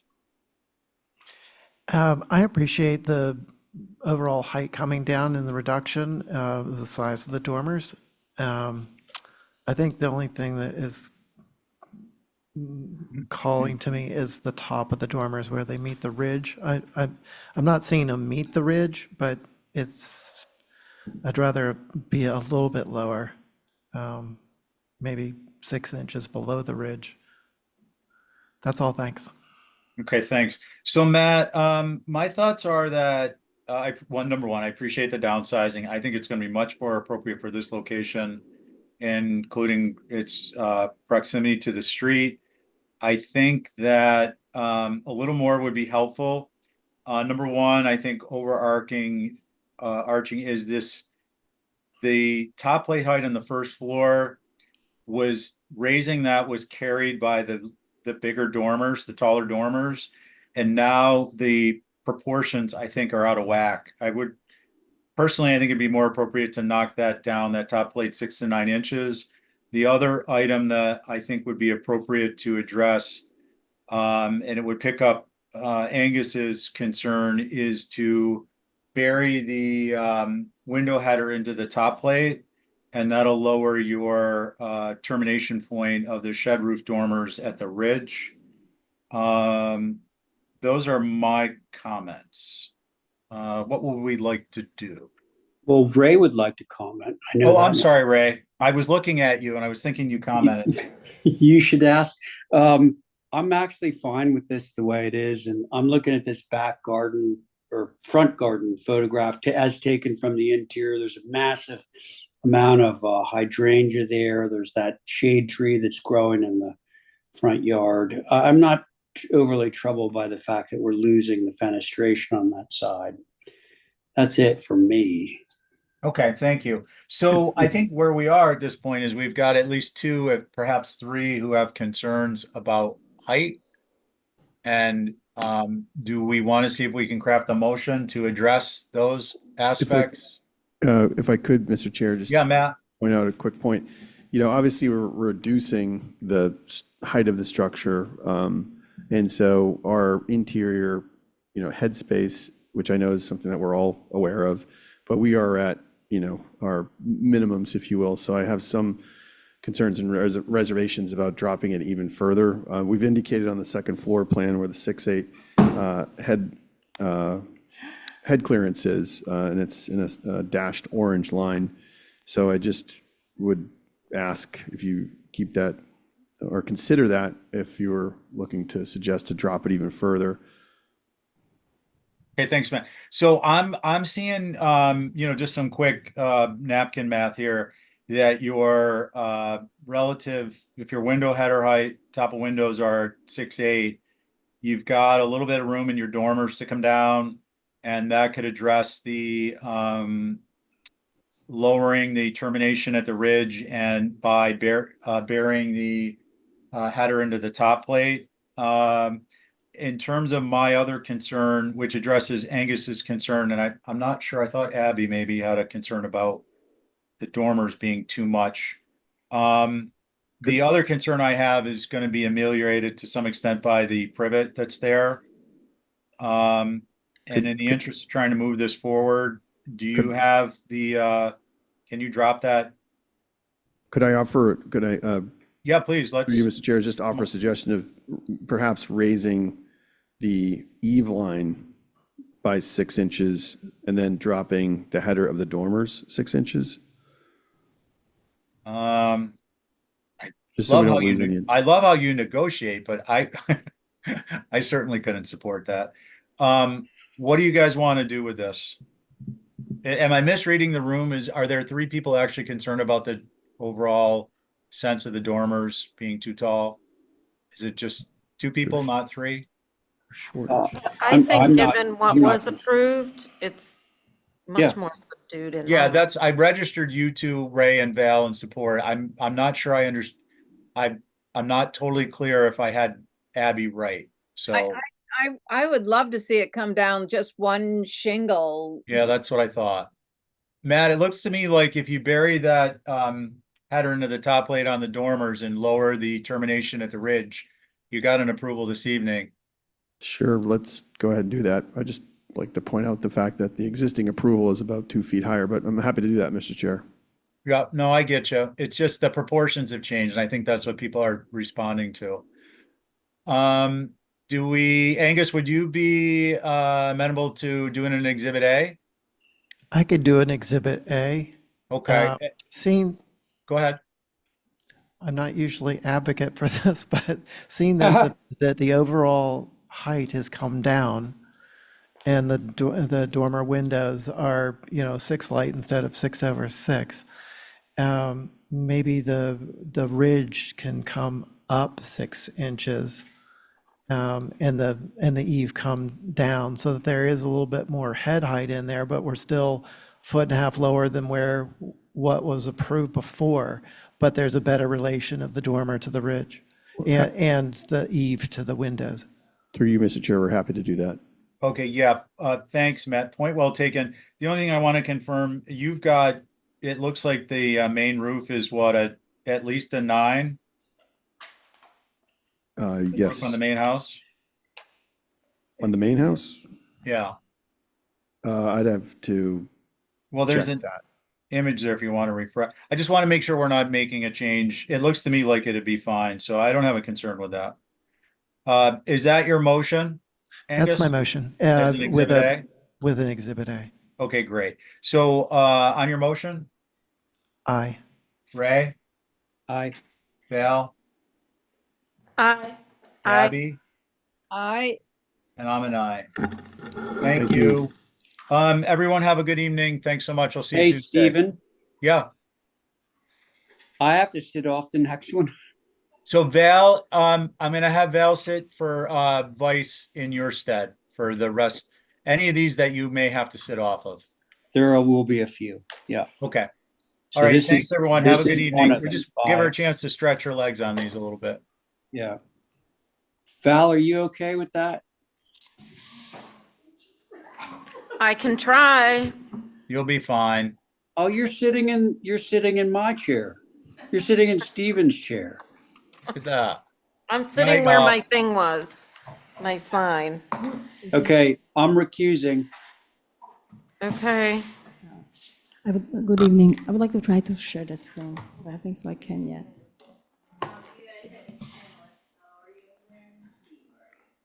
You're doing an exhibit A. Oh, perfect, thank you. Okay, Mirka, what do you got? So, Oh, wait, let's do our is it- board. and I will just. pull up the screen. Angus, Joe. Ray's not on it, Steven's off, so 1, 2, 3. Abby, Angus, Val, Abby, Joe, Carrie. Is that okay? That's fine. Isn't that what we need? Yep. Okay. So this is for property at 2 Dukes. I will just go right to the site plan. We'll just wait for a minute to load it. Perfect. So this property was in front of you when Botticelli and Ray Paul, was getting approval for a cabana and garage and ultimately the main house, which was approved earlier in a year, like in March. So the main house was approved in March, and you saw these 2 structures in front of you 2 months ago. So my application here in front of you is for the hardscape, including the pool. I'll just over this. So as in an architecture presentation in their filing, we already were showing the moved driveway, which we will ultimately be enhancing all the screening right now and killing the old driveway or the arrival. These will allow for more screening of the back part. And again, as I said, this application is practically for the pool and all hardscape, which is in a far end of the site, which is supporting some short retaining wall. I go back to the site plan, the hardscape itself, or I mean, the grading plan. I want to show some, there is definitely this site has a lots of angulation. We located the house at the elevation 40, the finished grade at the elevation 41, which as you can see, this is the existing 41 here. So we are setting up the house at the existing grade where the pre-existing house was. And ultimately we are working the grading from that point. I would like to have a supporting little retaining wall so I can actually cut this lawn, making it more leveled at the elevation 39.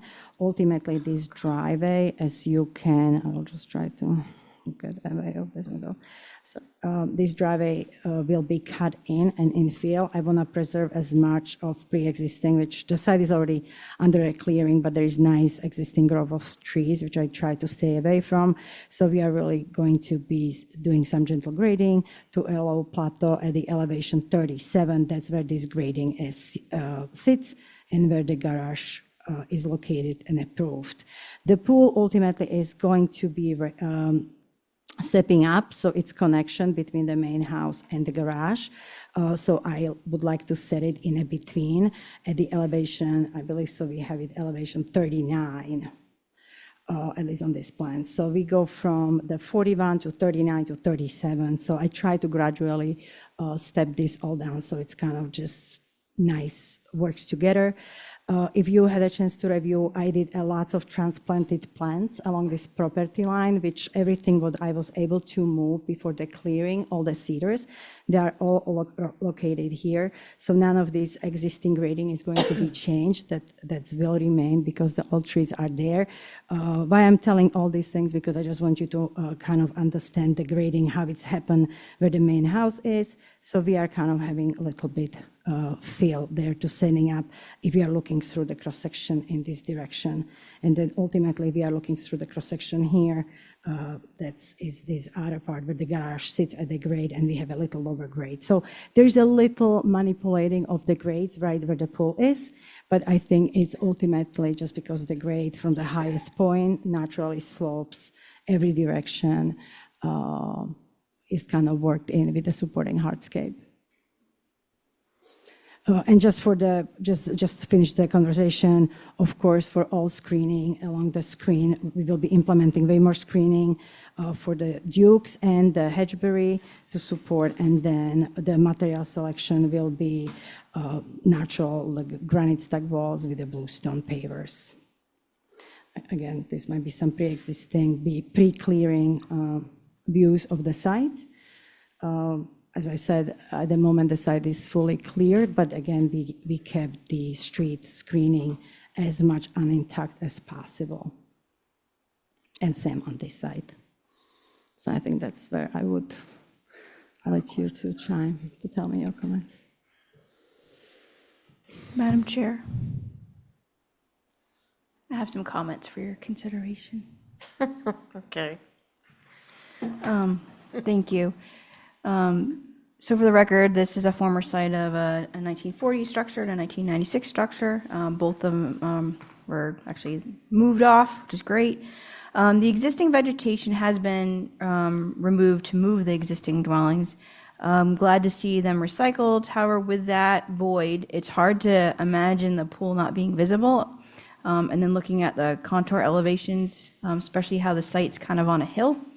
I had a question, America, through you, Madam Chair, is the photo on the plans that you were just showing, yeah, one of those, I think the top one. Is that how it is now with the current driveway, or how the proposed is going to be? So this is the existing driveway. That's view, the photo from this angle. Which had to be which had to be cleared just to get the house out of the lots. As you can see, this all vegetation, and here, this is all stayed as it is. Right now, currently, you can actually see this driveway is already cut in for the construction access. The house currently sits here. We are trying to remove it. As I said, again, this is all we try to preserve as much of the existing natural vegetation. So even if you were there now, you can start to kind of peek in through it, but you cannot even see it even when you are right now as the site is clear. It's really almost like dips down in the back, so. And then I just wanted to mention that the vegetation that you mentioned that was moved, thank you for that. I think maybe photographs would be helpful for us to get that picture. But overall, I think it's I think there's just a little bit of question on the elevation aspect. So those are my comments for your consideration. Thank you. Does anybody have any questions? I do. Joe? I'm just curious about the height of the wall where the head-in parking is as you come to this. Oh, 30. I will go to the grading where I have the grades. It keeps it going away, so we can't I'm see so it. Yeah, well, we can't look at it on here. I see. So I can zoom in. So these walls are in a height of 30 inches. Right, and then as you And move then I'm left, stepping it down to the, so that's the highest wall? Yes. 3 feet. Okay. And then, just so I understand this correctly, the spa is about it's 18 inches above the driveway, and then the pool is, so right? if the driveway is 38, we are transitioning to this 41. The pool itself, it's transitioned to 39. So you are a foot higher. The pool is a foot higher than the driveway. And the spa? And the spa itself, will be 2 feet closer to the house at 41. So the spa is 18, is that sunken in from No, this? no. This spa here? 30, what's that? What's this thing that's 30, is that a Oh, fire this pit is or just a something? sunken, sorry, this is just a sunken seating. Yeah, that's just sunken seating. Oh, okay, that one number was confusing me, Yeah, but, height-wise. yeah. Okay, So this is just a sunken seating, so we can just integrate some bench and okay. just. And all of those walls, they were represented in one of your photographs of a stone wall, is that Yes. right? They're all Is that a that. typical? This is one we use, I used a lot. I used it on the North Road. I got it approved by you. It's a granite with the natural edges. This one particular, it's a green, Vermont green, which is light sandy color. It has less gray, more natural tan color. So none of the walls are this, I don't know if that's concrete or granite on edge down the bottom? Oh, this was more the, oh, you know what, actually, we would have a few of these just here in the back. Oh, Just okay. because that would be the part which would be fully screened, and you can already see supporting screening. So the only parched wall, and thank you for asking, the only parched wall would be here, just from the, just finance purposes. I feel like it will be not visible. Okay. And that's the, like a 2 feet tall wall.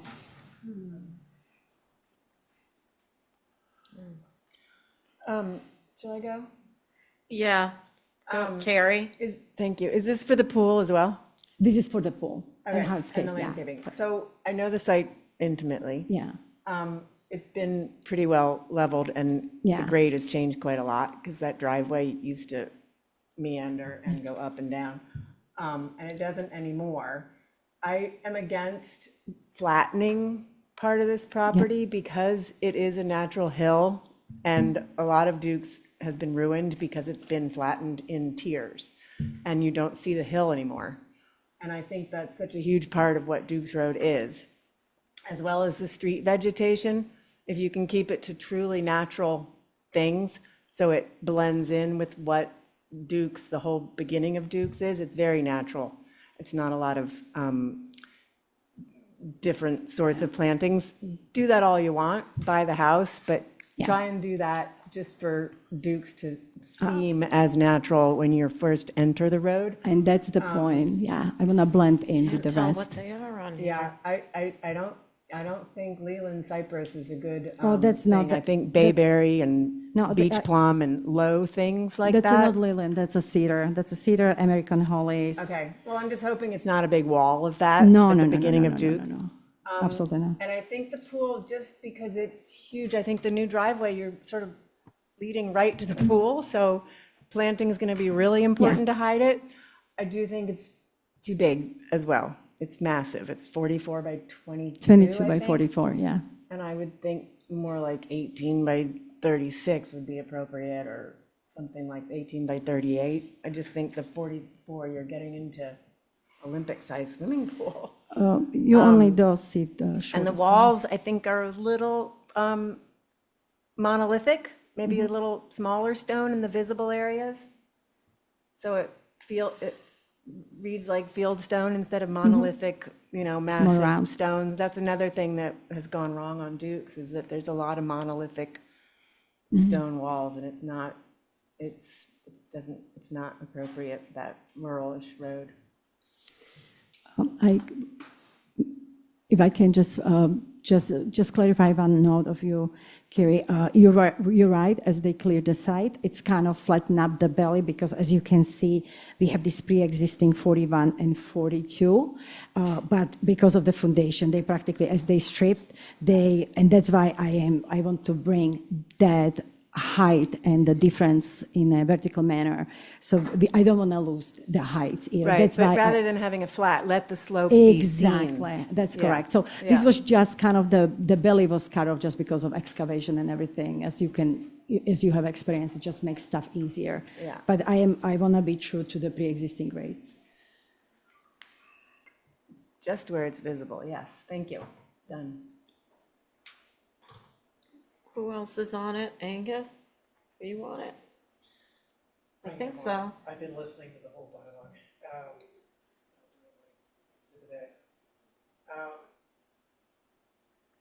Can Angus turn his phone on? I can't. I've just been following while doing Exhibit A. I agree with what's been said. I can go. Joe? Well, I remember, I feel familiar with this because of, I think I sat on the review for the house and at least the other two structures. And the site section, the stepping down from the main house to the guest house to the garage, I appreciate that.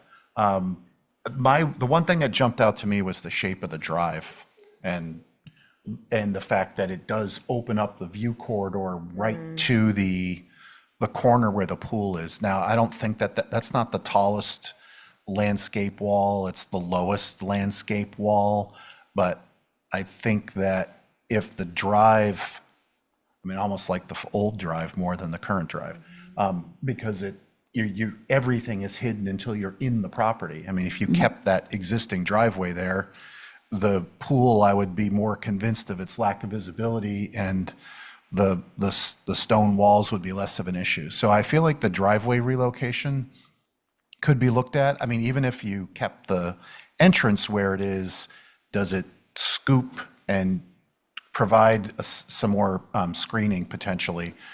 So that's probably my biggest concern. And then I didn't have this concern about the hill, but I trust that, I know Carrie lives on this street. Maintaining the sense of the hill versus having a level 30-inch wall all across the facade of the main house, if the topography undulated along that so that the height varied along there and felt like more of an intervention into the landscape versus a retaining wall, I think would have a much softer effect. I might be misreading how the final topography would read, but it reads, I think, a little bit too linear along that wall, and it would be nice if it didn't have the same relationship to the ground relative to the top of the wall along its length. But less of a concern if it's not as visible. Just feels like you're opening it up right to that main house, and you're seeing that plateau frontally from every time you drive down the road. May I just clarify? So because the narrow point is high, right? It's kind of, this is the peak.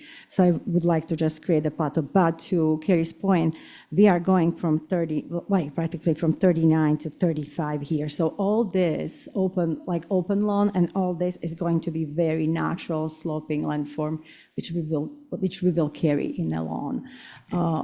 If you don't mind, I'm looking at it from, when you're looking at it frontally, if there's a little bit of a crown here that slopes down in both directions, I think if that could be evident up against that retaining wall, that would be ideal. And we can versus having that 39.6. And we can make that happen. That all the could way all make happen, like if kind of this can undulate a little bit. Yes. The Yeah, I wall don't think get- it yeah. needs to be a Yeah. ski slope, but I think it would make that wall feel more like a landscape wall and less like part of the foundation of the house. Those are my comments. I just want to say all these walls will have a substantial planting as well, so the visibility will be minimum, and they're not that tall, but.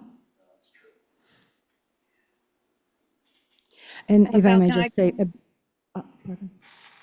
I just wanted to one quick, why I felt very strong about moving the driveway here.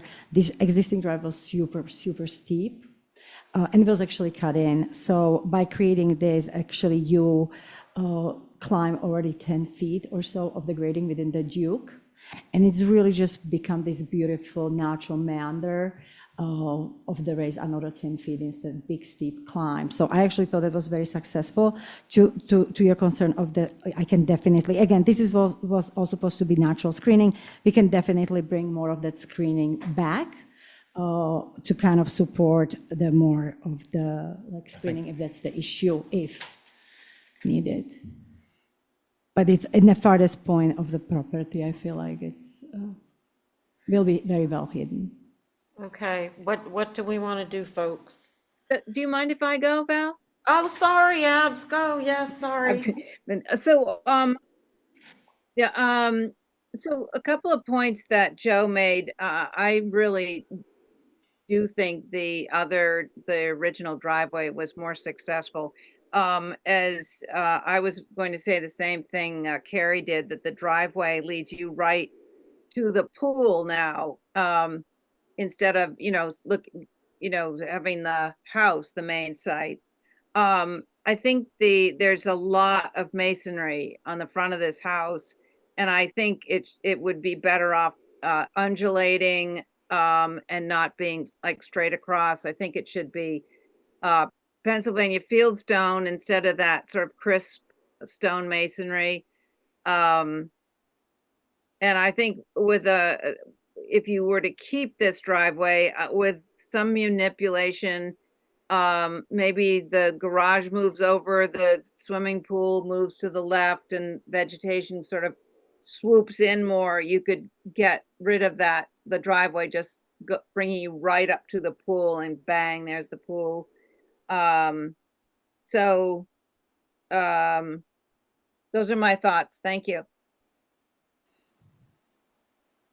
Okay, does somebody want to make a motion? I have nothing to say that hasn't been said. I'd make a Hold motion for- to hold for Yeah, go minor revisions. I don't know if I need to characterize them as minor, but I think I got it. I will try to do some perspective to kind of see the visibility from the Duke and what that would look like, whether it can, or support it, or I will have to do the adjustment. Hey, Mirka, is the house framed up? No, no, no. Oh, okay. They just cleared the site. Okay.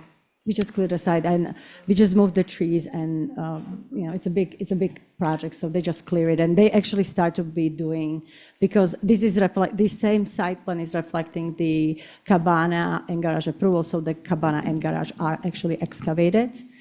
This is just, and they had the same grading. So this grading, which I'm showing you, was approved with the garage and cabana. So the construction started for those two structures at this point. Okay, thank you. Thank you. So, Madam Chair, could I make a comment before we make a motion?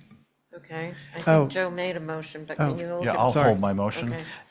No, I just wanted, well, maybe this is an addition, is that I agree with the orientation when you are looking from the road, that you're not looking towards the pool, that you're looking really to the right of the house, that it's more landscape than structure or pool.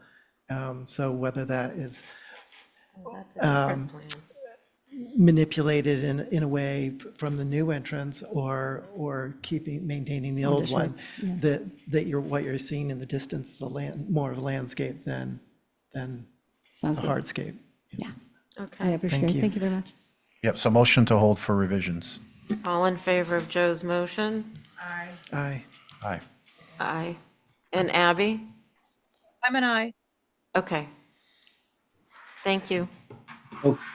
Hey, Val, thanks. So let's see, now we're to 20 Main Street, Linda. 20 Main Street, Sconset. Everybody's favorite subject. Yep. If you have a pre-prejudice that you're not going to approve any pool, I would ask you to get off. But right now I have, oh, Steve's gone. All right, I have Ray, I've got Val. Yes, let's Abby. establish, Who's the no. alternate, Joe? well, you have three. No, I got So, Ray, Val, Abby, Angus, and one more. so Joe was just on that last one. I got Abby. Carrie was on the last one. Let's do Connie. Okay. Okay, go ahead, Linda. All right, pool, Main Street, Sconset. It's in the right zone. It's in SR 10. The plan is up on the board there. I provided all the historic stuff that we could use. The GIS is incorrect. It said it was built in 1890. It was built in 1820s. The whole history of it is included in your packet. There are 3 sections of the packet because it's so large. The original set, the first section has all the historic stuff in it. It's known as Green Chimneys. I had Holly out there. She'd never been in it, and it's a absolutely fascinating building. Absolutely fascinating inside. They would like to put a pool in. I've done several pools in this one zone. As I say, I'm not a pool person, but I have done pools because they're not visible. I also included in, I believe, the 3rd section, previous minutes from pool approvals in that section, some of which some people on this board sat on. And we are putting it behind the house. Holly and I had talked about putting it in the big open yard you can see it clearly up there on the screen, the overhead picture. And we decided that wasn't going to work. It does have a view towards McKinley. It needs to maintain that open view. There's also a really old millstone, probably from a windmill that was somewhere out there, that's embedded in the yard. It's actually showing on that site plan. So we decided that was not the best area to go behind the structure, which is all the other pools are behind their structures, and put it, there is a pass-through in that back section, which used to be the barn. It was turned into apparently a speakeasy back in the day. And there's a bar in there that's built in. I mean, it's pretty old floors back in there, but there's a pass-through. There's a French door on the back side. There's 2 French doors on the common area side. Putting it back there, there's already a 5-in-1 fence on this property. We put a 5-in-1 fence from the back of the barn that's closest to McKinley to the fence that the neighbor has, which is actually taller than 6 feet. And vegetated screening. The pool equipment would be interior. And the pool is 16 by 32. I know people are adverse to pools, but they are, if you go down further in this packet, go to the page right after the site plan, if you would, please, which is back up higher before you get to all the pictures. Right after the site plan, right down, and then the next one. I've circled, it's harder to see up there unless you look at the smaller ones, but I've circled all the pools in that zone that have been approved. There are a couple of more I couldn't get a hold of in time to put it in here, but there's at least 2 more that are in that same zone. They're all behind the structures, and one is even on the corner of Moores and Main. There are several going down even behind it, down on these smaller streets. So it's not I don't like to use precedents, but there is precedence, so long as they're not visible at the time of inspection. So I'd like to hear your comments about it, but I did put a lot of stuff in here, and I put all the pictures from every angle in here. And I put in the aerials of Main Street where the other pools are in the second section of your view packet. And you can see where they are. They're behind things, behind a fence, behind hedges, behind all kinds of things. So I'd ask you to give it a fair shot and not be antagonistic to because it's a use as a pool. It's not going to be visible. It cannot be visible. It will not be visible. And we'll move it from there, see what you have to say. All right, Linda, thank you. Holly? Thank you, Mr. Chair. So yes, this is Green Chimneys, an individually significant structure circa 1838. I got it at 26, Holly. Oh, well, the HDC survey said 38. So it could be earlier, but it was built for Captain Frederick Mitchell. It was his summer home, and it was once owned by Eliza Starbuck Barney. You should all know that person. And her sister, Eunice Hadwin. So obviously some importance with Nantucket history. And anecdotally, I remember my mother cleaning it when I was a child. So having a pool in a hardscape proposed with a 5-in-1 board fence and evergreens, I think the placement of the pool will need to be a little more scrutinized. I am happy to see it on this side, not in the main center. I'm glad to hear that that's been taken out of the equation. This location is a lot better. I am concerned on how it will be screened off McKinley and not to be seen through the abutters side, although I know the abutters visibility is not your purview. However, if you do, you can see through some locations, you want to make sure that it's not. So obviously, if it be tucked in the rear of that historic dwelling where it kind of cuts in, I think the better, the closer the better. Maybe even reduce the size might be beneficial. And instead of it being head on from the driveway, and then kind of where this vegetation is, if there's any way to, right, because this is going to be mimicked. And I think it would be beneficial to have not just this gate, but maybe some sort of vegetation that is similar to the existing vegetation that's on site. There's a whole bunch of different types of vegetation. I think privet's not necessarily the most appropriate because you can see through it. So Will never be privet. I think screening is going to be very important and placement of close to the structure as possible. So those are my comments. Thank you. All right, thank you, Holly. Is Rob on? Yes, I am. Can you Hey, hear me? Rob. Yep, Ken, thanks. Again, I object, but I'll go with it. Righto. Yes, thank you for the permission. It's Rob Benchley representing the Wisconsin Advisory Group. Myself, Clement Durkis, Caroline Ellis, and Mary Lathrop Will. Apparently driven only by the island's real estate interest, a pool at this classic and historic village compound would be most detrimental, especially being located so close to the street, McKinley Avenue, and virtually on top of the neighbors to the south. The application does show a great deal of precedent for pools in the area, which is going to be hard to ignore. It just seems that this pool is A, unnecessary, and B, unneighborly. Thank you. Thank you, Rob. Now, speaking of neighbors, is there anybody else that I should be aware of, either live or on Zoom, that wants to speak on this? Nobody has their hand raised, Mr. Chair. Okay, so I'm going to reiterate the board. It's the regular board without Stephen, of course, because he's not here, and Connie Patton. Who would like to begin? I can go. Abby, go ahead. Okay, so I think the siting of this pool is a bit off, being right on the road, number one, and close to the neighbor's property, which is called Pomme de Mer. And there are apples all over the place because it really is Pomme de Mer, but it's right, it would be located right on their property line. The pool doesn't seem to relate to this old historic sort of square C. It just seems to be off to the side, and it doesn't seem to relate to the building, which is quite classic.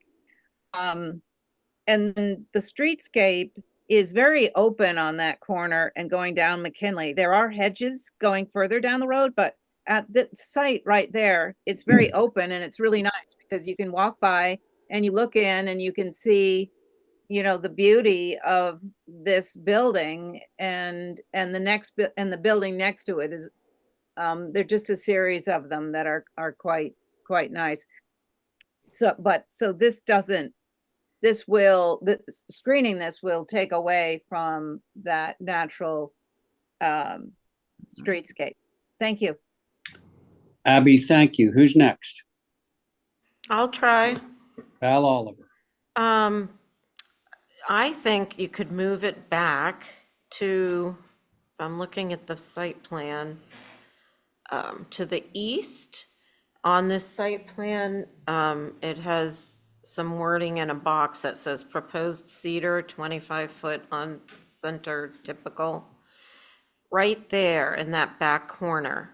There's an outdoor shower there, and you could screen it with some fencing and bushes facing Main Street.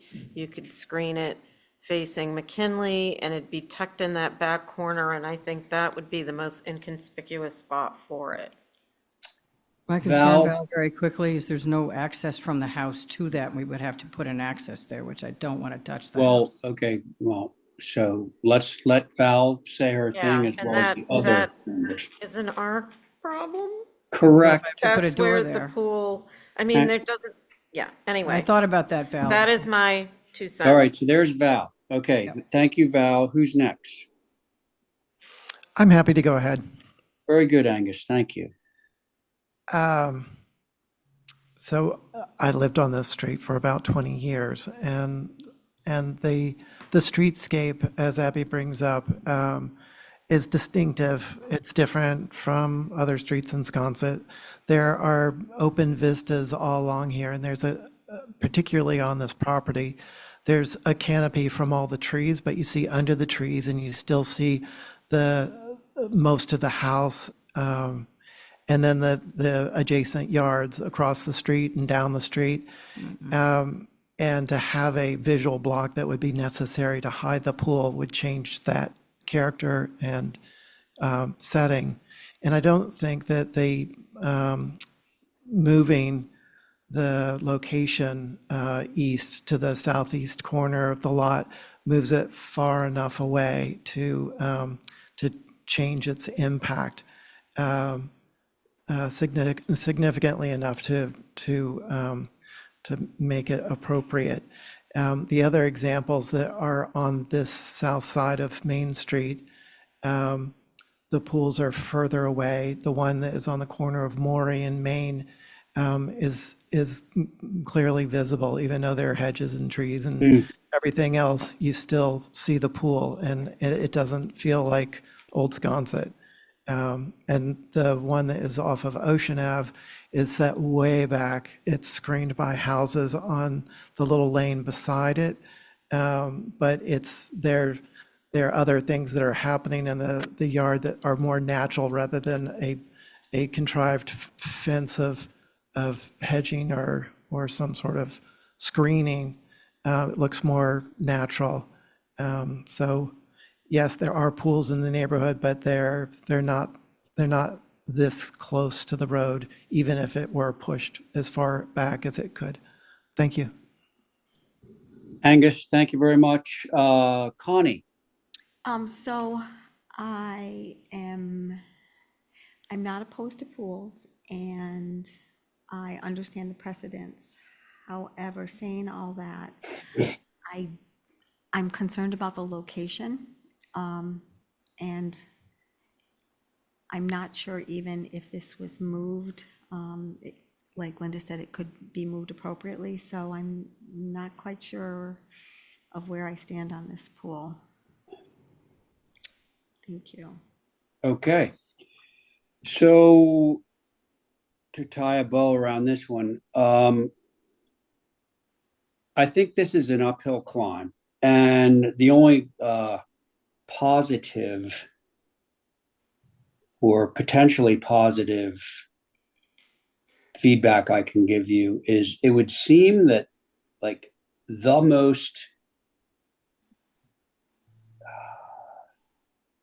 least visually imposing spot on this entire piece of property would be behind the house. Now, when I say behind, I don't mean like with respect to Main Street, because this is behind Main Street, but it's also to the side of the house as seen from McKinley. Behind, in my mind, means back where there's a little on the site plan, there's a WW, which indicates a window well. And there's a little area there, that's just opposite what I believe would be the front door of this house, which is the brick landing. A small area, but that seems to be the most remote, out of the way spot to be able to get a pool. But I say that with the proviso that even that might not do it. But I'm suggesting that as an alternative to this McKinley side, because even with the proposed layer of evergreen screening plus fence, you're still going to be able to see it. And then that takes no account really of the border between this piece of property and number 2 McKinley, which is also going to be open and vulnerable. So those are my comments. Perhaps we should hold this for some revisions, folks. Well, I'd Sure, also I'll like make you that to motion. put down and take a viewing. I'd also like you to go out and take a viewing, especially if 2 McKinley, they got a building right there. But I'd like you Okay. to take a viewing of it, because you got to really Fair sort of. enough. Fair Yeah, enough. I tried that, Val. I can try it again. Okay, so is there a motion on the table? I've made a motion. I don't know Oh, you if did? you heard. I did not hear you, but I'll pretend that I did. Okay, so Abby's made a motion. On that motion, Val, Aye. Angus, Aye. Connie, Aye. Abby, Aye. and I'm in favor. And that included Okay. the view, Mr. Chairman? Yeah, that includes view and hopefully some revisions. Okay, thank you. Let's see, next we are to new business of August 6th, 3 Back Street. Carrie, are you wrapping this or is your husband? Lucas. Okay, Lucas. Hi, Luke. Hey, hello. Howdy. Let's see, we're gonna be regular board plus Joe, okay? Luke? So thank you, yeah. So if you recall, back in May, we had originally come forward with a move off or a demolition. And to facilitate the two applications for both number 3 and number 1 Back Street, you guys moved to have just a move off put in place.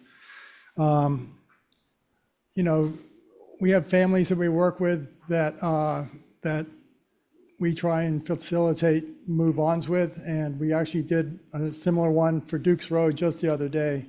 But the truth of the matter is, when it comes to needy families and appropriate buildings, there's criteria, and with this house in particular and others, just doesn't work well.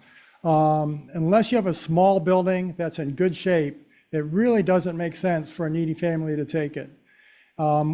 What we've got here is a house that, you know, and I've marked it up more carefully as you originally requested. Originally built in 1955 is the left-hand side. That's on piers. It's basically, it's over the setbacks on 3 sides, this building.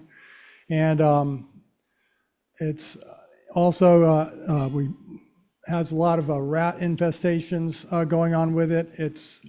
The interiors are just awful, frankly. I'm not comfortable presenting it to people as a great idea to take. And that's why we've come back with this request for a demolition, you know, as it exists today. I have shown on the floor plan and the elevations, you know, so what was original and what was added as additions. So in 1998, you can see they added additions on the front that also enveloped the original structure in the rear. The original structure of 1955 being the rectangle that's sort of graphically shown as white. And you can see back in 1998, they also removed a lot of the interior walls. Almost every single window was removed from the old structure and now is a thermal pane Brosco sash type window, with the exception of about 3.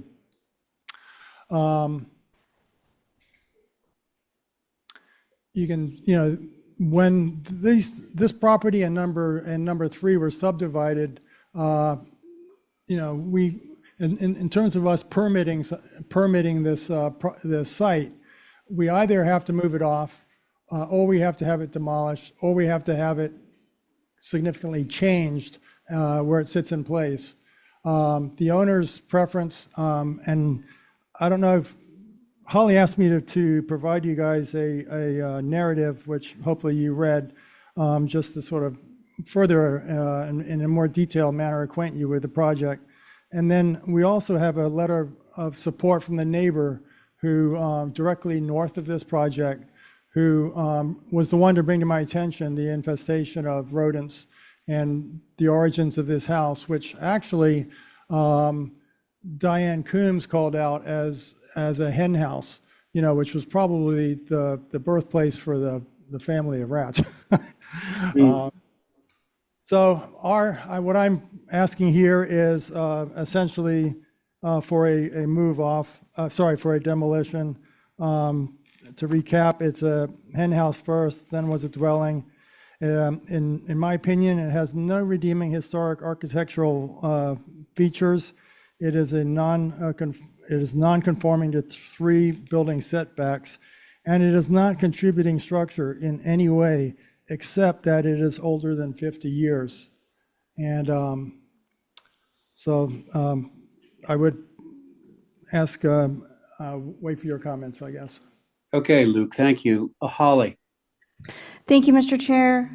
So yes, for the record, this is a circa 1955, well, obviously with contemporary additions. It was owned by Mr. Joe Lopes, who was a Cape Verdean, prominent in Nantucket in the 50s. And I would want to point out that, yes, of course, it doesn't meet zoning. Zoning didn't come into compliance until after 55. We only had subdivision control on 55 and obviously the HDC at that time.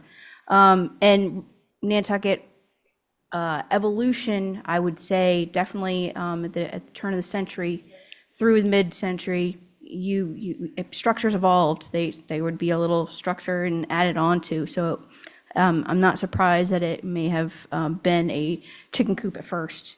I know a couple other ones that are like that.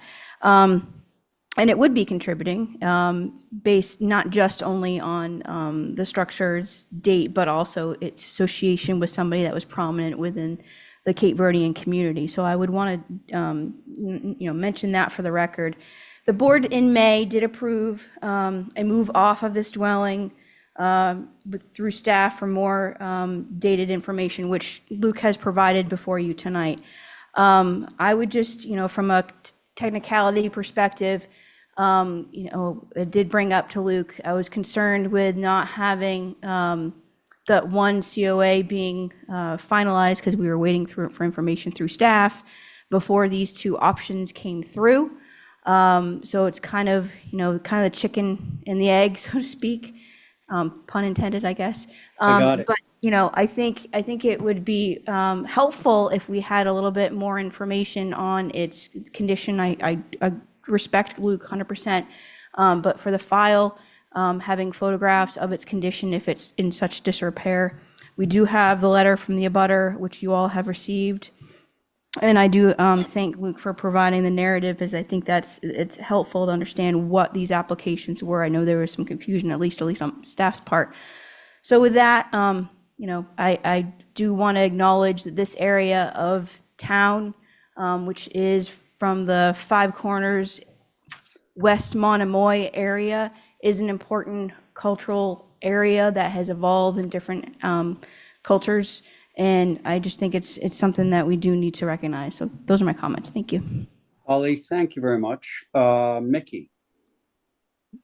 Yeah, I ditto what Holly just said. Diane did say that this was probably Joe Lopes's or maybe the previous owner's chicken coop, so it probably dates further back than 1955. I think that would be nice to be able to keep the 1955 section if there's any way to repurpose that. That would be our suggestion. Thank you. Okay. Yeah, so Luke, one thing I'm noting on the agenda here is, what is partial demo option 2? Well, that's our alternative option in the event that, you guys don't want us to demo, because the owner needs to Do just something. understand what he's doing. Yeah, which way we're got going. it. Okay. Well, let me poll the board and see where we are on this. Let me see now. I've already forgotten. Regular board plus who did I pull in as an alternate on this one? Joe? Yes. Yeah, okay. Okay. Who wants to go? I'll go. Val. I just want to refamiliarize myself, and I'm sorry. I wish we had what was approved. You got something approved to replace it, right? 2 structures. Yeah, it was a 4-bay Quaker in the front yard. Okay. I knew something was approved. I just couldn't Well, actually, remember. Val, what we're doing, we're moving over the existing building from number 1. Oh, We're that's sliding right. it over, and then we're telescoping it out the Yeah. back towards the. Yeah. Okay. Thank you. Okay. I actually am okay with this being gone. I think you can put a little plaque somewhere that says, "Thank you, Joe Lopes," or whatever. And to me, the building has no redeeming history whatsoever that I feel needs to be saved, but that's just me. Okay. Thank you, Val. Who's next? This is Joe. I'll go. Go. Yeah, I don't think that we've ever approved the demo because of something was, I guess there have been demolitions by neglect, but I don't think that factors in, not for me anyway. And I have a chicken coop. I love chicken coops.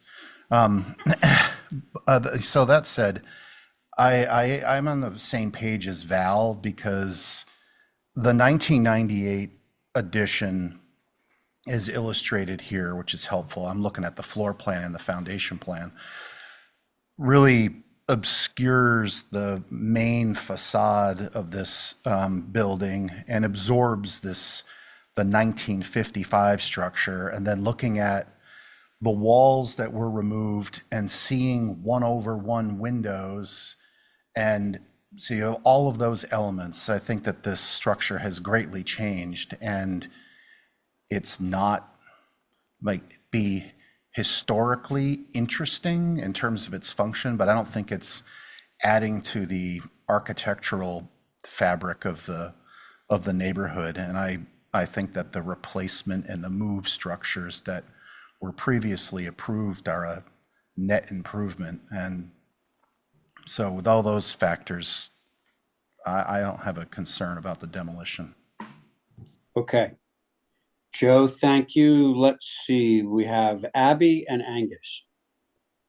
I can go.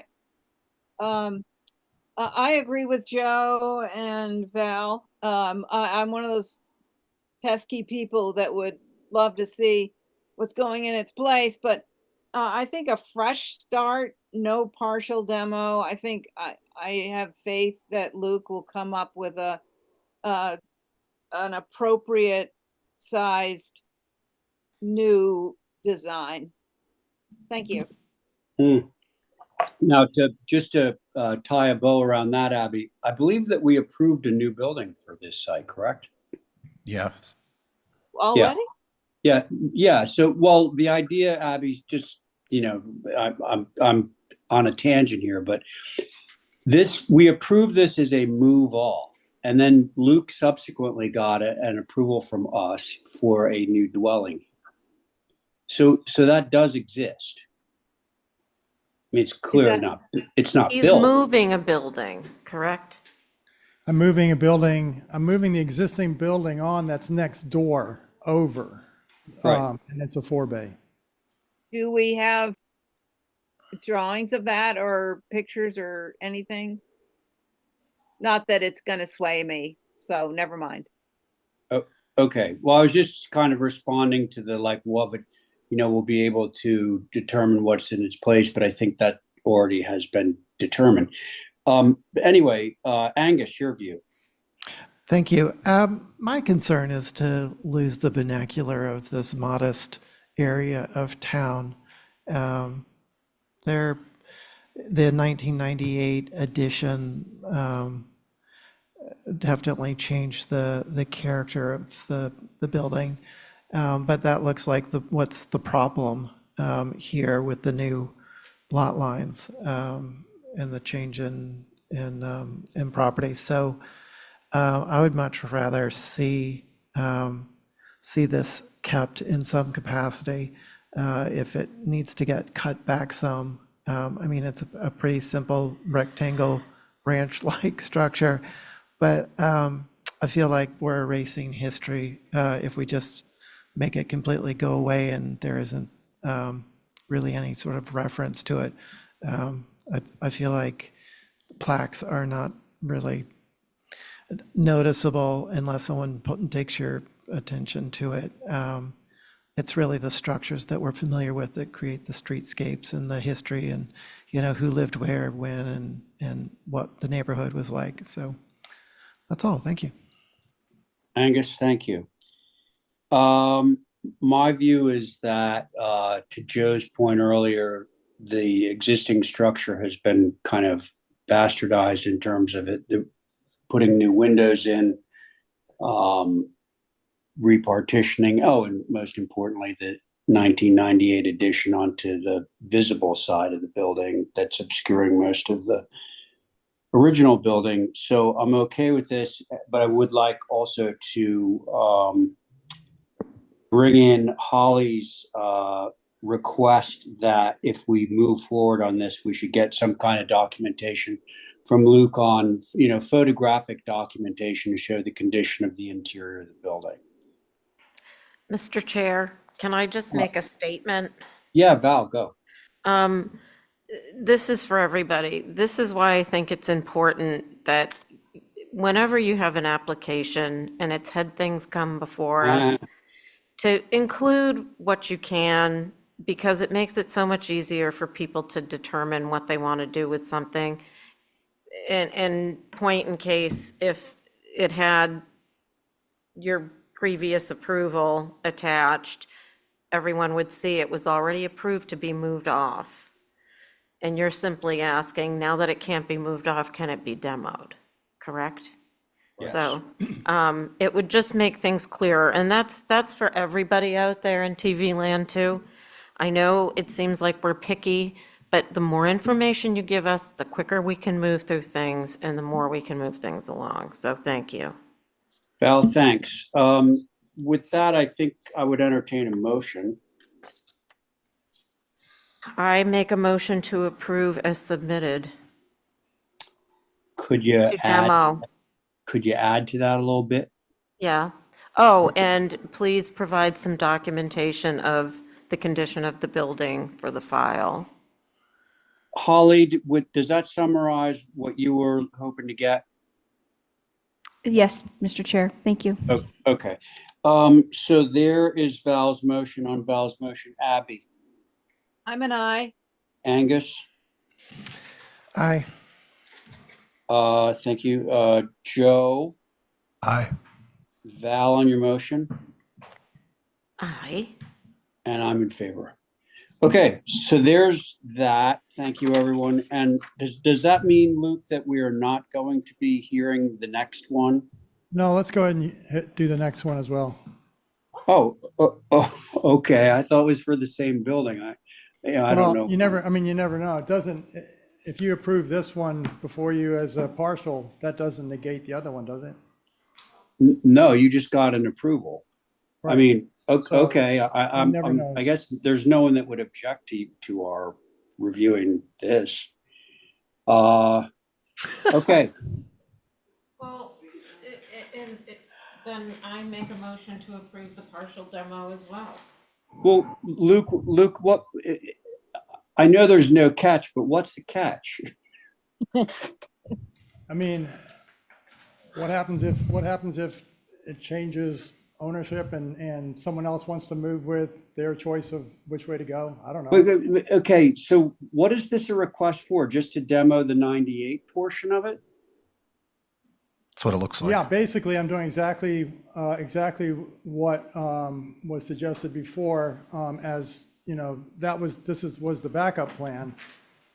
Oh, gosh. All right. Well, listen, if it's only to demo the 98 portion and you're looking for that as sort of I don't want to slice this one too thin. This is sort of a weird abstract thing going on, but is everybody okay with this? I mean, I'll withdraw it if it. I'm much better with this. I'm much better with this one too. I mean, yeah, if your everyone's client- going to be better with this one than with the other one. If your client wants options, they have two options, and this would be let's the go. preferred option because it actually looks like it fits on the site. So can we move this this one? is not the client's preferred option. I'll withdraw it. Yeah, it's just confusing. Yes, it's confusing. I'll Okay. stick to what I originally said, and it was a desire of my client to make clear that his first option was to the demolition. And listen, if you come back and you say, I got an approval for a full demo, but I only want to take half the building down, I don't think anybody's going to object to that. I just have a question through the chair. Sure, Angus, I mean, go ahead. can Luke just walk away with two approvals and do what he wants? Yeah. Now, interestingly, Angus, if these were taken in reverse order, like let's just say that we reviewed option 2 first and we approved a partial. Well, then he's only allowed to take half of it down. Now he's allowed to take all of it down. And if he only wants to take half of it down, he only needs to take half of it down. Does that answer what your question? Does that? Thank you. I just feel like if we're fine with either and the application's been made, what's the trouble in walking away with two approvals? I agree with you. Like, I don't mind approving this as well. There's no I don't either. downside. I'd So make a let's, motion to approve if you're not withdrawing it. Luke, don't withdraw it. I would, you know, I mean, I've done the work. I mean, this is an option. A motion to approve is submitted. We're just gonna do this. I think Angus beat you to it, Val. Angus, you were have to making a motion discuss to it. approve, right? That's right. Okay, so on Angus's motion, okay, on Angus's motion, Val, Aye. Abby, Aye. Joe, Aye. Angus, Aye. and I'm in favor. Okay, there we go. Technically, Like- he has 3 options. He can choose. Hey, Door number 1? you know, 2? options are good. Thank you. Okay, great. So now 26 Arlington. Is he still here? Our rep? Is he here, the rep guy? 26.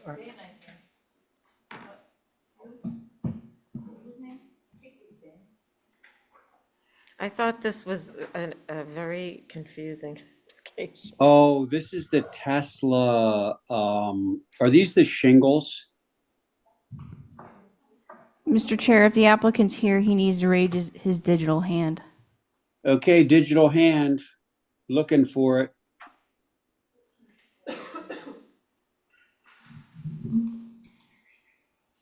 Are we, listen, let's just move past, and if he does show up, we'll go back, all right?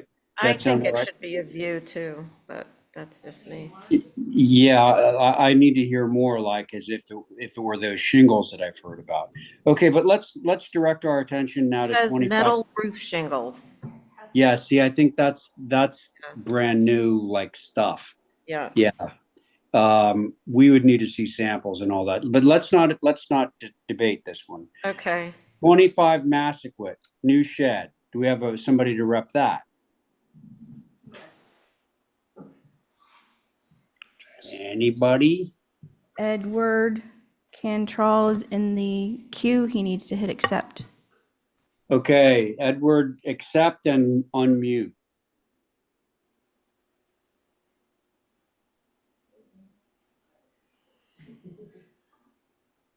No? He's over, Edward? now he needs to unmute. Can you hear me? Okay, there you are. Oh, okay, good. Thank you, Mr. Chairman. Okay, so we're looking at a shed. Now, first I want to establish the board because we were missing one regular member. So it was just Joe. Carrie, you there? I am. Okay, great. Okay, Edward, go ahead. I'm seeking to put a garden shed in the northwest corner of our property on Massaquoi. I apologize in advance, Mr. Chairman, that I failed to take into consideration when I made this submission that I wasn't clear of that northwest corner or selective pruning just to fit the shed, and it's the latter we certainly are going to do.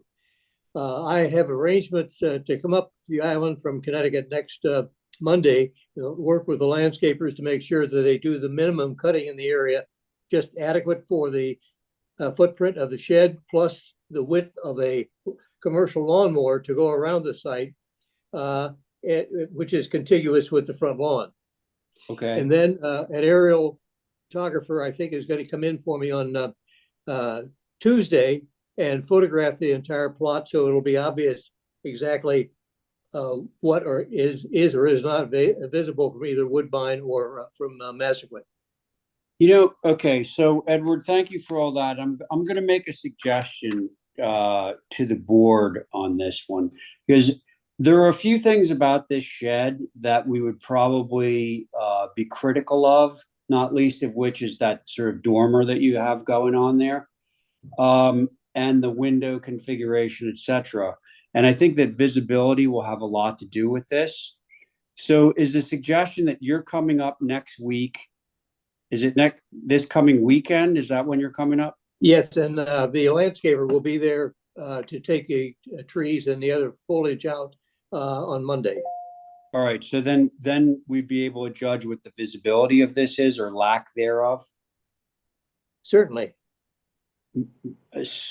Because if this were like a bare, clean site with no vegetation, I think we would be critical of it. So do you want us to hold this till next Tuesday until you're able to do the clearing? You can do that, or if it's possible, I would like a conditional approval so that I can submit an order, because there's about a 6 to 8 week lag time after submission of an order before it's I see. completed. This is a prefabricated unit. Yeah, they usually build and then ship intact, but because of the size of it, it's not something that would travel readily on a highway without escort. So they will be built in sections and then assembled on the site. All right. Well, let's see what the board has to say about this. Okay. Okay. Mr. Chair, through you. Yes. Go. The concern that I have is the lack of a plot plan that clearly shows where it's going and its size. I agree. And if it's big enough that it needs some sort of escort, it's more like a garage than a shed, so then I really have concern. Maybe it could get staked and we can drive by and do a view. All right. Good comments all. Anybody else have anything to say about this? The application says it's 16 by 12. Is that the size of a shed? Yes, it is. And the footprint will be a foot wider on either side because it's going to rest on a bed of crushed rock. So instead of 12 by 16, the rock bed itself will be 14 by 18. Well, we're not really concerned about that part. That's agreed. But thank you for that. But so Val's point is well taken, which is, I think we're looking at this little square with a dot in the middle of it, right? Mhm. That's where the supposed location of the shed. Yes. We just need to have like the actual dimensioned version of the shed, how it's oriented, that kind of thing on a plan. All right, we'll have You know what we're aerial saying. photos of that, and I will stake out the area where the shed will actually be. Okay, anyone else want to comment on this? I'm happy to make a motion to hold for revisions. Can I just make one or quick comment? clarification. Sorry. Oh, sorry. I Go think ahead. I'm sitting on this, right? You are. Go ahead, Kate. I just in looking at the location of it, it looks like it's in the front of the house versus the back of the house. And that's the only thing I'll say, which is a little atypical. Thanks. Yes, Okay. but if you look at the aerial view that I provided in there, you see that is all wooded, that whole area in the northwest corner. Right. So this is your visibility. The vegetation is critical to how the approval of this thing is going to go. Yeah.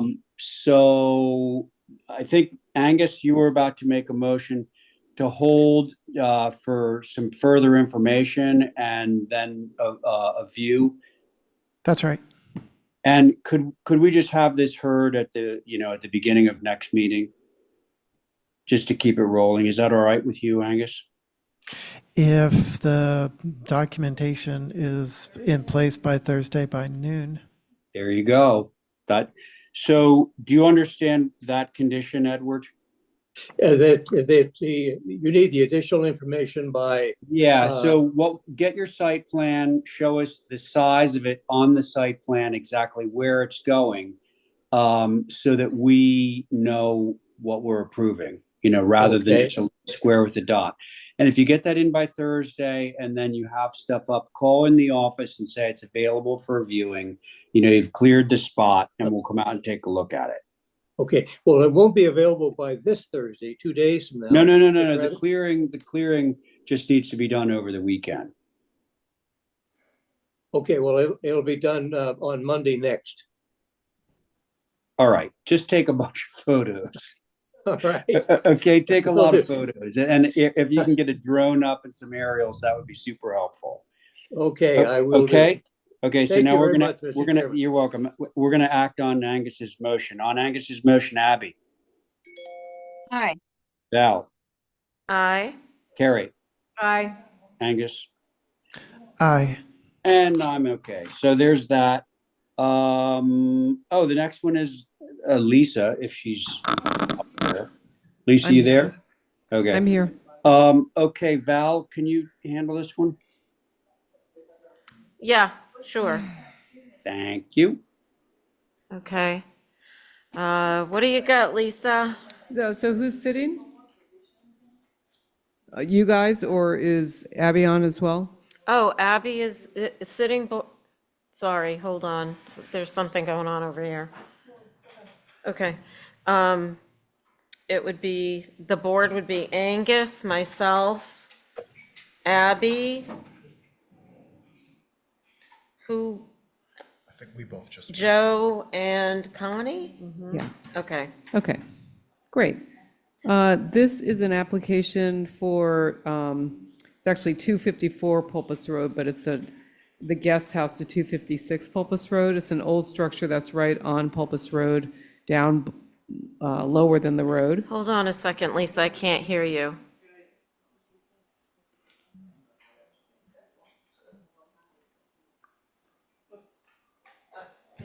Sorry.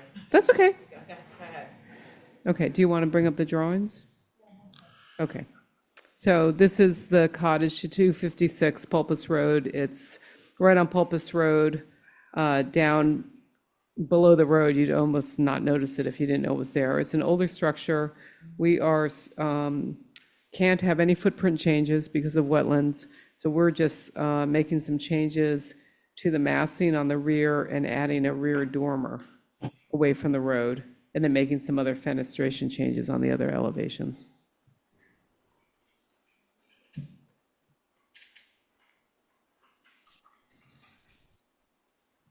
So the south elevation faces the road. North is facing the wetland. And then obviously the two sides.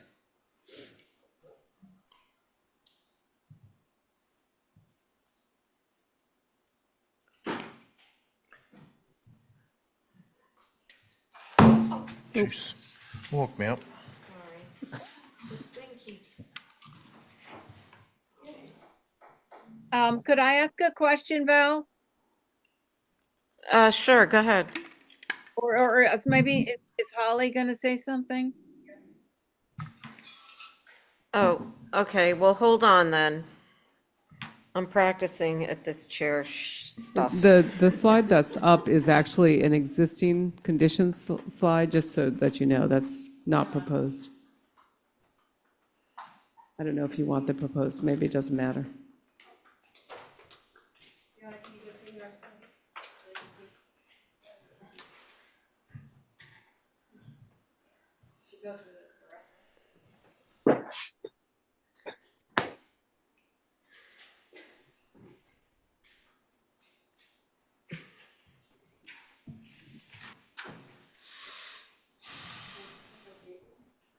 No, is there not a 24 by 36 that actually shows them next to the proposed? It gets confusing when the proposed are after the.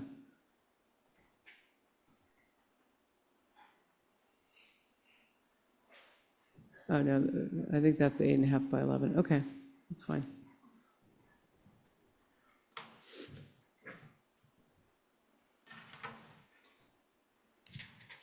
Yeah, it's one elevation per page. Yeah, one elevation per page, yeah. Okay. That's fine. Okay. Yeah. Through you, Madam Chair, got some comments for your consideration.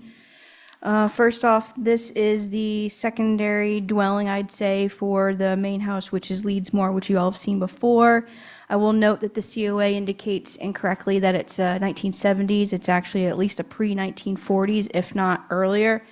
I do have a photograph from NHA, which shows both those structures on the lot.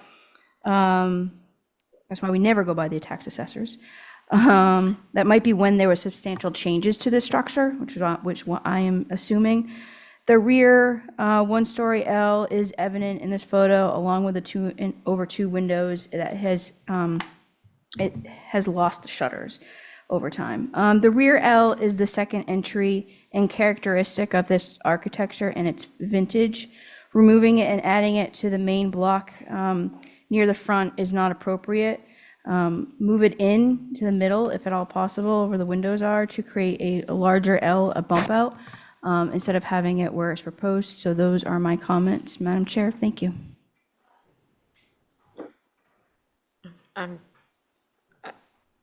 Okay, I'm not sure I understand what you just said. Do you want me to go through this right here? If you, Fiona, if you go the page before this, it shows the previous, maybe it's the below it. I The need to one go to that after. same, yeah, below it. So go Yeah. down, go down.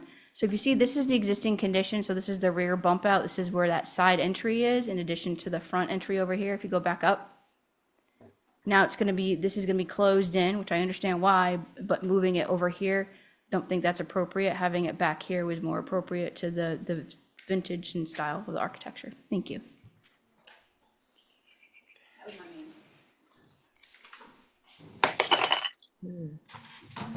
Okay, does anybody want to go? Have there, I haven't fully formulated an opinion, but if nobody else wants to speak, I could ad lib. is anyone ready? Okay, Angus? So in general, I think that it's a sensitive alteration. I would make the dormer in the back a foot narrower on either side, just to pull it away from the edge. And along with that, it would reduce the deck by a couple of feet. My concern is with the door on the side, moving up towards the front of the house and probably what was the older part of the house. If somehow that could shift more to the back and just feel more integrated. It feels like a window was taken out and a door was put in. Those are my main concerns. Thank you. Well, I could go. okay. Yeah, I was going to start by saying that I appreciate that the front, or the street-facing facade really shows no noticeable change. And these photographs that Holly provided makes me want to put shutters on it. Then, that said, the side elevation that has the door that Angus and Holly both mentioned, that is viewed, I think, obliquely. And I would support Angus's suggestion of moving that door towards the back, which I think would be in line with what Holly was suggesting. And I would also support Angus's comments regarding the dormer and the deck, if that were pushed in a little bit. That said, it looks like it meets the guidelines. Those are my comments. Abs, are you ready? Yeah, I appreciate that the front of the building isn't tampered with. And Ollie, adding a little dormer, little extra on the back, I am pretty fine with that. I just kind of missed the side. I think it's, let's see what it's called, the side with the west. I kind of missed that old fashioned additive massing. But that's it. I think I'm more or less saying the same thing as everybody else. Thank you. Connie? Yeah, I really don't have anything else to add. I would be supportive of the suggestions made by Angus, but I have to agree with Abby that I kind of missed that side gable and myself. Thank you. Okay, is that everybody except me? Lisa, I have a question on the site plan. Is it the one closest to the road? Yeah. Okay. That was one question. Two, the photos you show us, we can't really see this house hardly from the road. It's down below Purpose Right, Road. and so then my question would be, will it really be discernible that the rear door has moved forward on the building, and is that, in my mind, that significant of a change? I think keeping the massing the same,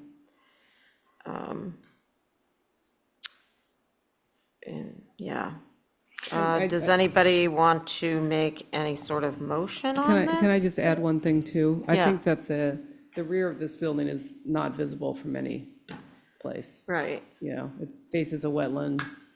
If you look at the photos, you know, and the site plan, it's really, there's no way to see I think it's the north. And, you know, I think if the door location is difficult, I don't think I can get it back into the shed, but I could certainly move it further away from the road on that west elevation. Okay. Madam Chair, just to clarify, you can probably see from the site plan, but the orientation, you really don't see the front of the house till you're past the house. So the driveway, the entry, sort of the visual of the house is really primarily that western elevation. And that was part of the concern about the dormer being very close to that gable end, and also the door being close to the front. Okay. Madam Chair, I would agree with that. I drive by this site twice a day at least, and that is the elevation that you see when you drive down Purpose Road. What's that? The west, not directly, but you see it obliquely. Obliquely. The west elevation. Yeah, the driveway comes through the Oh, side. you know it. It's like, you know that house you worked on that had the turquoise trim? It's kind of around that area, I think, and it pops its head out of from below the road. You'd know it if you saw it. Okay, well, what do you folks want to do? Motion to hold for revision? To the dormer and the door location. Both. But that's just my opinion. I'm kind of leaving it loose, just revisions. Okay.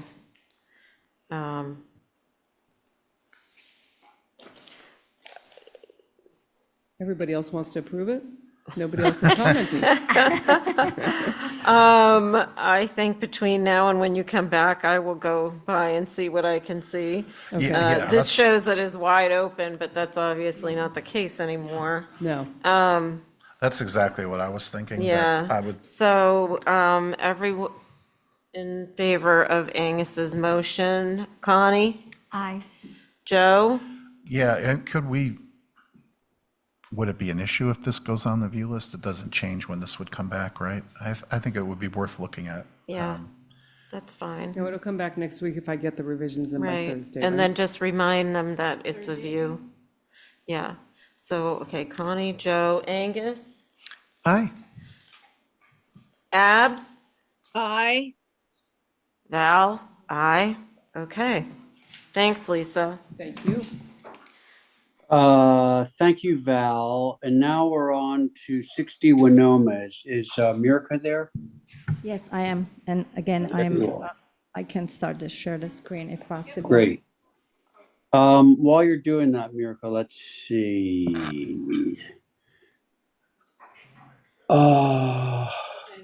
Joe, you were on that last one, right? Yes. Hey, Ray, Angus is stepping out for a minute, so we need another, Oh, so we need alternate. two, so then it's gonna be Connie and Carrie. Okay? Okay. Can I just ask a question if I need to recuse? I worked on this building a long time ago, but I have nothing at stake now, so it shouldn't matter, right? It shouldn't matter. You have you don't have any ongoing financial interest, Nope, nothing that would bias you. I'm good. Then you're good. So, so I will proceed. So this practical application is for the pool and hardscape. I just quickly zoom into the GIS, which is a little bit blurry, but enough to give you the sense that we are keeping the existing driveway. This all vegetation, it's pretty thick and intact. We are not touching it. We will be reworking a little bit of the hardscape in the front, but practically this garage is gone, and all of it, what I am proposing, it's happening right there. So I just start with the street views, right? Again, I just put few pull-ins, mostly from the driveway, because that's the only view, like corridor to the street. So I just want to show you, like, this is approaching the property to Vanoma. This is right down the driveway. Again, it's really highly screened. There is no way to see anything behind this building. This is the garage in the back. The driveway curves. Again, another shot just shows how much vegetation we have. And this is from the lower end property. Again, you can see the existing oaks, scrub oaks, everything is there. That's all this. You can see this kind of outline of the vegetation. So I just want to say, whatever's happening here, that's what I'm proposing. None of it would be visible. The partial hardscape, which is here, is going to be removed. But going back to the application, so it's the pool with the decks. This side slightly slopes, like slightly. There's a huge like dip in a back, so I do need some partial retaining. I'm actually cutting this pool in the middle. The grade around the front of the house is around elevation 19. The existing lawn down below, it's at the elevation 13. I'm trying to set the pool at elevation 15.9. So just kind of, I'm cutting it on this side. This partial retaining wall will be facing to the pool. Again, non-visibility. These walls will be helping with the grading. So again, I just don't want to disturb. I just want to keep the limit of the disturbance. So that's to the retaining. The schedule for the pool is it's a bigger, larger pool, 20 by 50. Again, not visible. Little pergola, which actually was already approved through consent last meeting, and then patio. So it's, and in addition, there's a small hardscape patio tucked on this side. I just want to remind everyone, there was another patio in the front of the building here, which we are kind of relocating behind. Okay. So no changes to the driveway, just a little bit reworking the parking. But again, I just will just remind that there is no visibility from Vanoma. Very good. Mirka, thank you. Okay, board again is Abby, Val, Carrie, Connie, and myself. Who would like to begin? I'll go. Can I just ask a Yep. question? Of course. Carrie, go. The garage, didn't it come through and was approved to be moved in line, not where it is now, but more in line with That's the rest of correct. the house? Okay, thanks. Okay, let's see, Val, go ahead. Aside from, I wish there was pictures from the back looking at the house so we understood the hardscape. I guess it's not going to be seen, so we shouldn't really focus on it too much. Retaining is always a concern for me, but I think it's fine, so I'd be okay with this. Val, thank you. Who's next? I'll go. I think the retaining, being that it's seen from the inside of the site versus the street, is really good. I do think it's a really huge pool. Again, what's up with the humongous pools? It's 20-something by 50 feet? 50 feet? 50, That- yeah. Yeah. By 50. It's really big, and that concerns me all over the island. Thanks. Okay, thank you, Carrie. Let's see, Connie I can go. and Abby. Oh, Connie, yeah, go ahead. Yeah, I have to agree. I'm okay with this because it's not going to be visible, but that is one big pool. Thank you. Okay, thanks, Connie. Let's see, Abby, that's to you then. I think it's kind of disturbing that the pool and then all the hardscaping and around this sort of delicate area and next to the pond. I mean, it's bigger than the house. I think it should be reduced. It's insensitive. Thank you. Okay, thanks, Abby. None of this is going to be visible from a public way. So I am fine with it as submitted. What would you folks like to do on this one?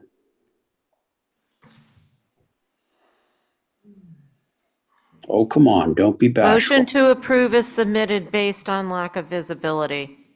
Okay, and well, so that because it's a pool, we do our usual, right, Val? And the caveat, can't be seen Yeah. at time, and it's, yeah, all that. Okay, let's give that a try, see how it winds up. So that was Val's motion. On Val's motion, Abby? I'm a no, no Leyland. Yep, got it. Connie? Aye. Okay, Carrie? Yep, aye. Okay, Val? Aye. And I'm in favor, so that motion carries 4 in favor, 1 opposed. Thank you all. Let's see where we are. Mr. Chair? Yes. So there is a request and a gracious, I guess, allowance here. So basically, Luke is allowing Brooke to go first because Brooke's not going to be here next week. So basically taking up 21 Ridge Lane instead of 24 Indian Street. Okay, well, we'll flip them, but Oh, we have time to review them both. But let's do 21 Ridge. I thought you guys were done at 8. Who said Oh, that? 8:30? Oh, well then, Luke, go ahead. Hey, here, you can go if you want. Okay, sorry. Just go. All right. I want to get to mine. Wait, so are we reviewing Brooks now? Yes, we are. I guess we're looking at mine. I did not realize. Okay, let's go. 8:30. It's been a Chop, while. chop. All right, so this building had been approved originally to Angus, move. I'm so sorry. I'm so sorry. Wait a minute. No, Brooke, I'm so sorry. Is Angus back or is he I'm still back. away? He's here. He's back. Okay, so board is going to be regular board plus Joe. Okay, now go.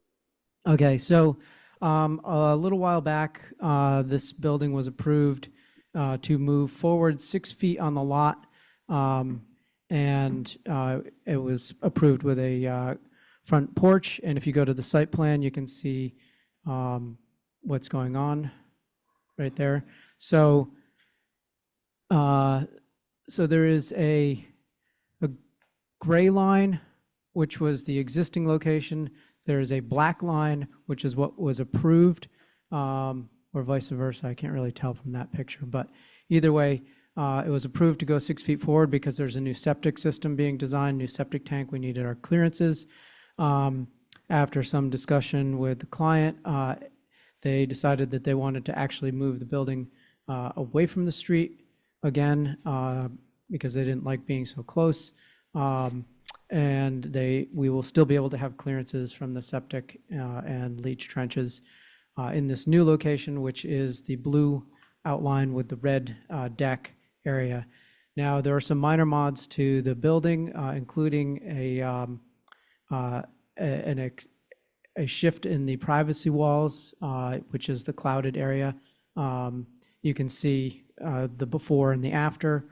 And the north elevation faces Linda Loring, and the other elevations are pretty much obscured from Ridge Lane. The only elevation that is really prominent is the front one, which would be the south elevation, which if you scroll up, you can see right there. Scroll back down, please. Right there. So the south elevation is really the only elevation that has any kind of prominent visibility. So that's it for me. Thank you. Thank you, Brooke. Mr. Chair, may I? Yes. Because I reviewed this. The only Val. reason this actually didn't go on consent is there was no dimensions. Oh, So that was my comment. It just lacked dimensions. I didn't know on how, the site plan itself? on everything. Oh, So yeah, I can anyway, dimension that as a I don't condition. think there's anything inappropriate about it. That was the comment. Okay. Thank you, Val. Does that mean that you're okay with it if provided there's dimensions added? Yeah. Okay, okay, other board members. This is Joe. I have a question for the applicant. Yeah, Hi, Brooke, is the driveway staying where it is, or is that left over from the existing location? It is the existing location. It is staying where it is, more or less. We'll probably have to, this is going to be a new hole in the ground. And so the driveway will probably be some variation on that theme, but that's what it will be. Okay, so it's not going to go to the left It's not going of to the the left. structure. You're going to park right out front. Yep, that curb cut is remaining. Okay. you want to continue, Joe, just so we know? Yeah, well, now that I understand what you called a privacy wall, I was confused by the elevations when I first glanced at it. And it's moving back from the road. I think the only thing that feels like it has some tension is the parking space, but I think to Brooke's point, if this is getting lifted up and excavated and they're going to put a new driveway, I imagine that driveway might get slightly wider and come back from the front porch. Yeah, probably so- a couple of feet, and there'll probably be plantings and. Right. Yeah. So with the structure, I have no problem with the structure move. I think it's appropriate. And the other changes you've suggested. Okay, Joe, thank you. So we have Angus and Abby. I'm happy to go ahead. Do you mind? Oh, sorry, go ahead. That's because I have a question I don't quite understand. This, on the east and the west, this sort of shed 2-story thing, is that that has no windows in it? What is, I don't quite understand that. Okay, so currently the same feature exists, and it is essentially just a screen, a deck screen, because the buildings are fairly close out there, and the original structure built in, I don't know, 1980 something or other, had those as privacy walls for the deck. We are just extending those out, but it's the same feature, it's the same component. So this privacy wall doesn't have any windows in it? It does not, because it's screening a deck. Abby? Yeah. If you look at the photographs of the existing building, you'll see it. Would you scroll up? It's just two walls. So the lower left-hand photo shows it fairly. Oh, I see. It's very odd. Okay. Yeah, it's odd, but I mean, it's there. It is what it is. Yeah, right. Okay, thank you. All right, Abby, thank you. Angus? So I don't have any concern with the move of the building, but as Joe brought up, what's got my eye is the parking in relation to it. It doesn't seem to really follow the guidelines to have the parking and cars in front of the facade. So I would be fine with the move of the house, but I would rather see the driveway to the left of the house. Joe didn't want the driveway to the left because that would have put it in front of the porch. So that's where it is. There are driveways up and down that road that are in front of houses. What I can do, I mean, we're talking about ripping up an entire yard. So what goes back down is going to work because they're not going to want to drive up onto their porch. Consider this a draftsman's error. Okay, maybe I'm not understanding it. So when the house moves to the blue outline, what is it to the left of the house? That's where the septic system and the leach trenches are going. In green with the red? Would you scroll to the site plan, please? You can come back with a hardscape plan and move the driveway. If I have to, I will. So this wouldn't fit there? How's that in the porch? Well, it will fit there, but that's not where we want to put it because eventually we'd like to maybe consider putting a driveway there or a garage there so that there was like a spur that went into the garage. But that's not up for discussion right now. That's all, Mr. Okay. Chair. Thank you. All right, so I think what we do is we if we do a motion, why don't we just conspicuously strike even though, we're approving the architecture, we're not approving the hardscape. And so that's shown on there, but let's just, if Angus, you have an issue or a problem with that, let's just say that the parking as shown is not considered part of this application. You know what I mean? Mm-hmm. Okay. Can somebody give me a motion? Because I'm fine with this too. Motion to approve is submitted with the caveat that he put some dimensions on. Oh, yeah, the dimensions on the plan and also hardscape not part of this application. Right. Okay? All right, so there's Val's motion. On Val's motion, Abby. I'm a no. Okay. Oh, that's right. Your sidewalls, right. Angus, Aye. Joe, Aye. Val, Aye. and I'm in favor, so motion carries 4 in favor, 1 opposed. We're to 7 New Street. Do we have somebody to rep? No, you're at Luke's. Oh, no, no. Luke And a very missed public his- apology to Luke for Luke not missed understanding his how turn. time works. Luke had his spot and he gave it up. Okay, so back to 24. And hardscape. Okay, thank Okay, you. Luke, ready? Yeah. So Okay. this is 24 India Street, a one-story cottage proposed for the rear of the property. The existing building, I think, was was built in 1900, and the intent of this little cottage is just to be a non-assuming sort of garden cottage. They've put a lot of effort into their rear garden, and that's their intention to follow through as well. Very good. Thank you. Annie and her husband Arnie, according to our agenda here. So let's see, Connie, you're on this, all right? Okay. And let's hear from Holly. Thank you, Mr. Chair. So for the record, like Luke said, that the gable-ended Greek revival-esque main dwelling on the lot, about circa 1900. I believe that the cottage fits in low scale. The fenestration, I think, is appropriate, although I will note, for the sake of Diane, there's a lot of ganged windows. However, we do have kick panels within the doors, and I think it's appropriate, low stature as a secondary dwelling within the OHD infill. Thank you. Okay, thanks, Holly. How about you, Mickey? Yes, our only comment is regarding the windows that Holly just mentioned. There's facing north, which faces India Street, is the triple gang, and facing east, probably less, well, maybe visible also. There's the ganged windows, which we would suggest separating into 2 individual windows. And that's it. Thank you. Thank you.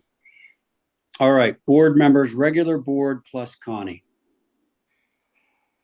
I'm fine with it. I thought it had SDL windows, but it doesn't. It has Boston sash.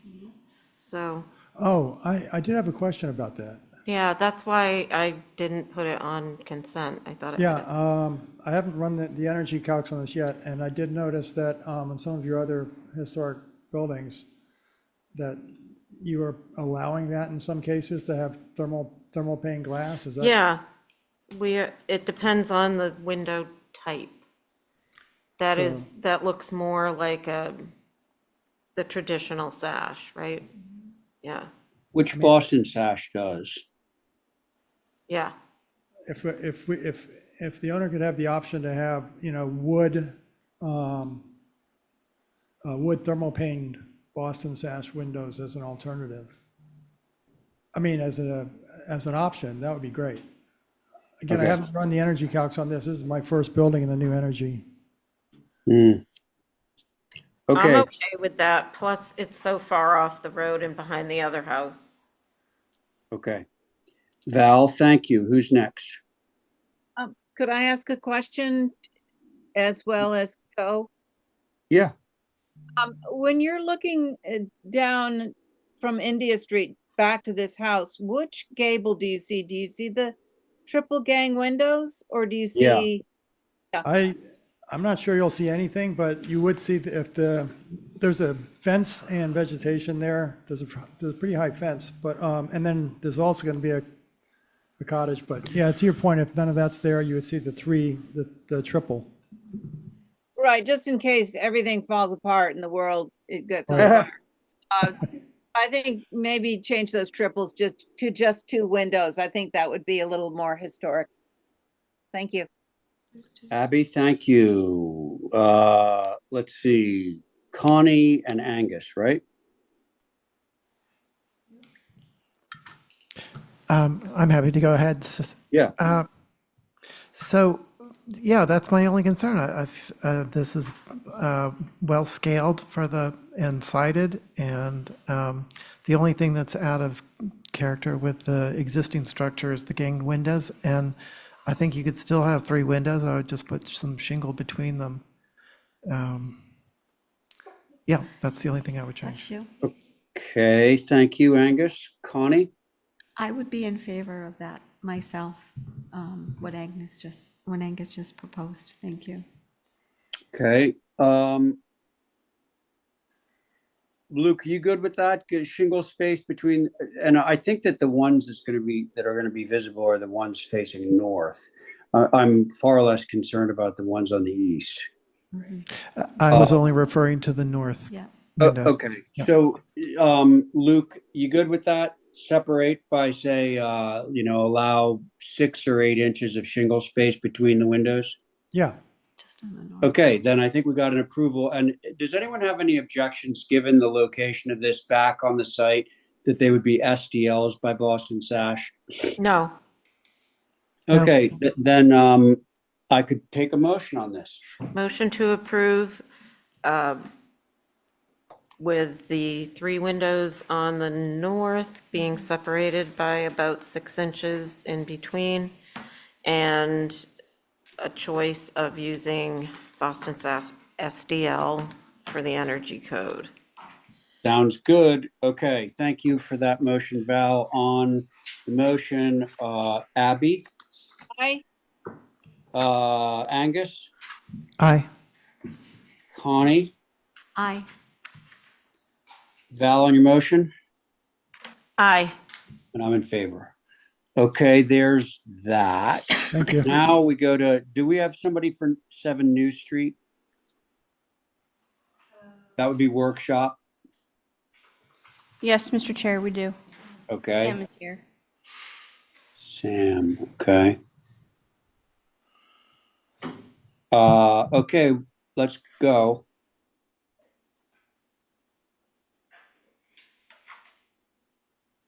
Is that person, did you say Sam? Yes. Oh, there Hi, you go. can you hear me? Yes, Sorry about that. that's all right. Go ahead. My name's Sam Titone. Hang on one Here to- sec. The board, let's see, we just did Connie, so Joe is on this one. Regular board plus Joe. Go ahead. Okay. Sam. Sam Titone, representing 7 New Street for Workshop APD and Andrew Cochin. This was a simple submission. We had previously submit a revision to previously approved COA and had kind of missed a 4-light window above the garage. So we just wanted to resubmit to capture that 4-light window instead of a double hung 6-light.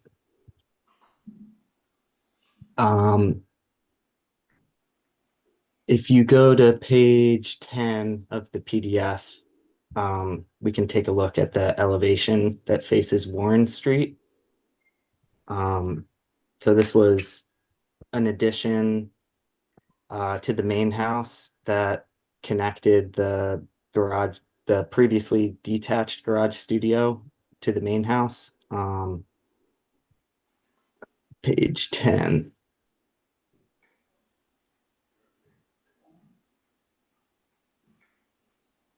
Can I cut to the chase here? Yeah. Motion to approve. Yeah, I mean. Well, we're it was talking about- unclear. It was, Mr. Chair, I think the reason why this was not placed on the consent agenda is because it's an as-built condition, done without your approval, so therefore, yeah. Okay, Sam, this puts it in a totally different ballgame here. Okay. You guys are in deep kimchi, as my old friend used to say. No, let's see, Holly, go ahead. That was just, I just wanted to bring that up as a point of clarification on it, that's all. You're fine with it otherwise? Yes, sir.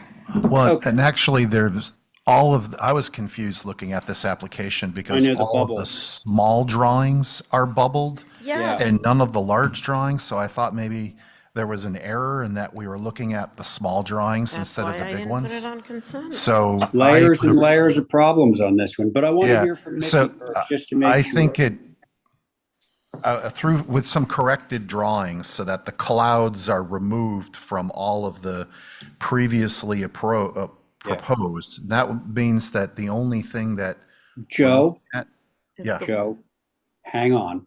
I want proper protocol here. I just want to make sure that Mickey is okay with this before I put it to the board, okay? Oh, I'm sorry. That's okay. Mickey. We're fine with it. I just wish it was a little more clear. Okay, thank you. All right, go ahead, Joe.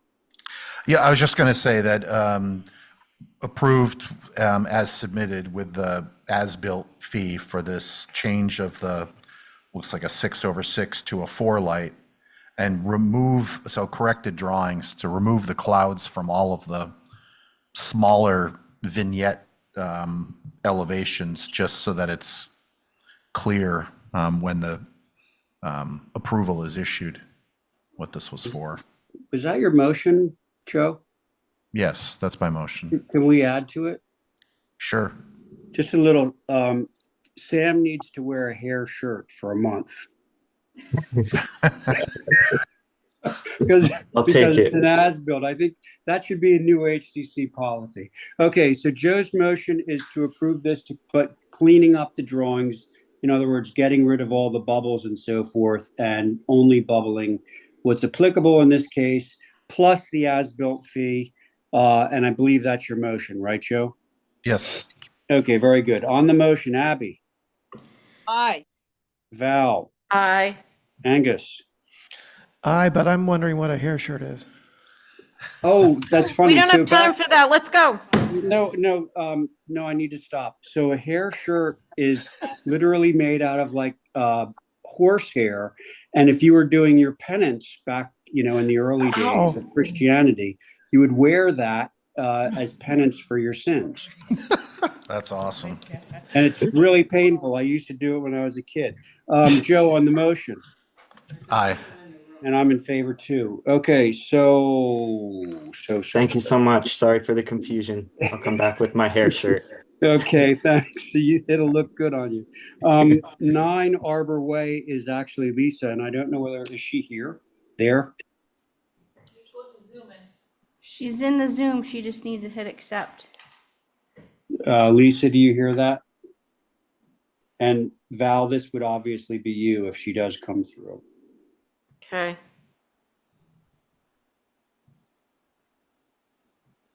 I'm going to mute and call her. I mean, maybe she can't hear.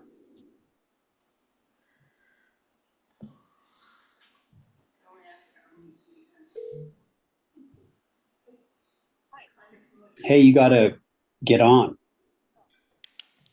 Hurry up. Okay, she's coming. I'm sorry. Can you hear me? We can. Okay, sorry. Hang on just a second. Okay. I'm turning my volume up.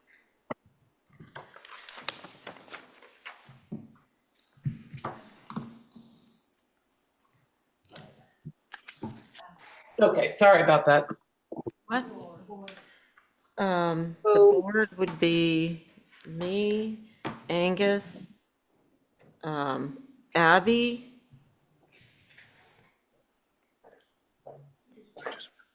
Carrie. How many is that? And Connie.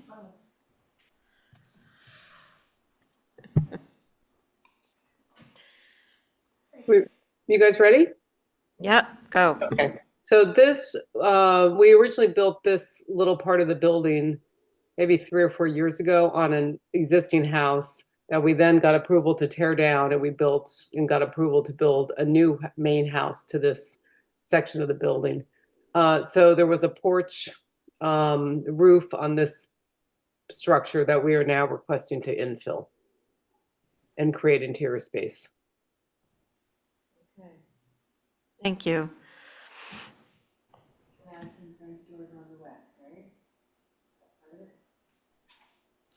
That's part of the infilling, yeah.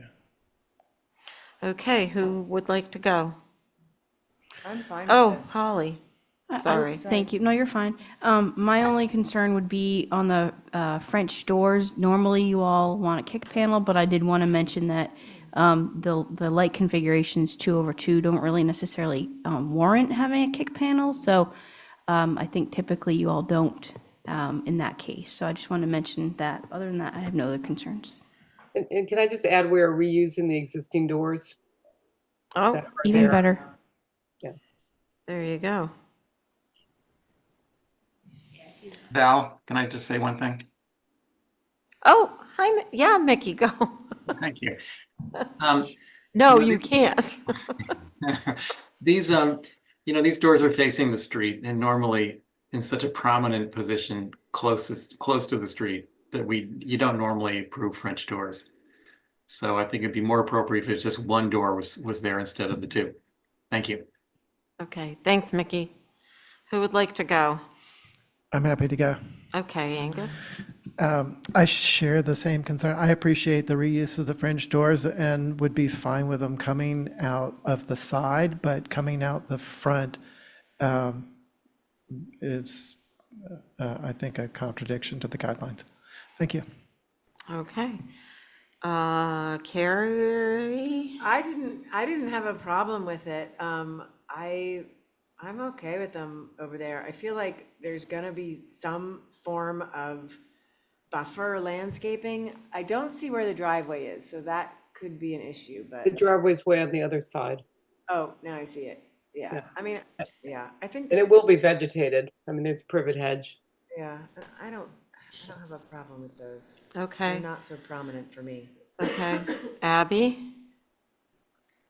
I'm good. I think it's far enough back that it doesn't really, it does, it's additive mass way back. I'm fine with it. Thanks. Okay. Connie? Yeah, I'm also fine with this. Okay. Thank you. And I am as well. So who wants to make a motion? Motion Motion to, is submitted. thank you.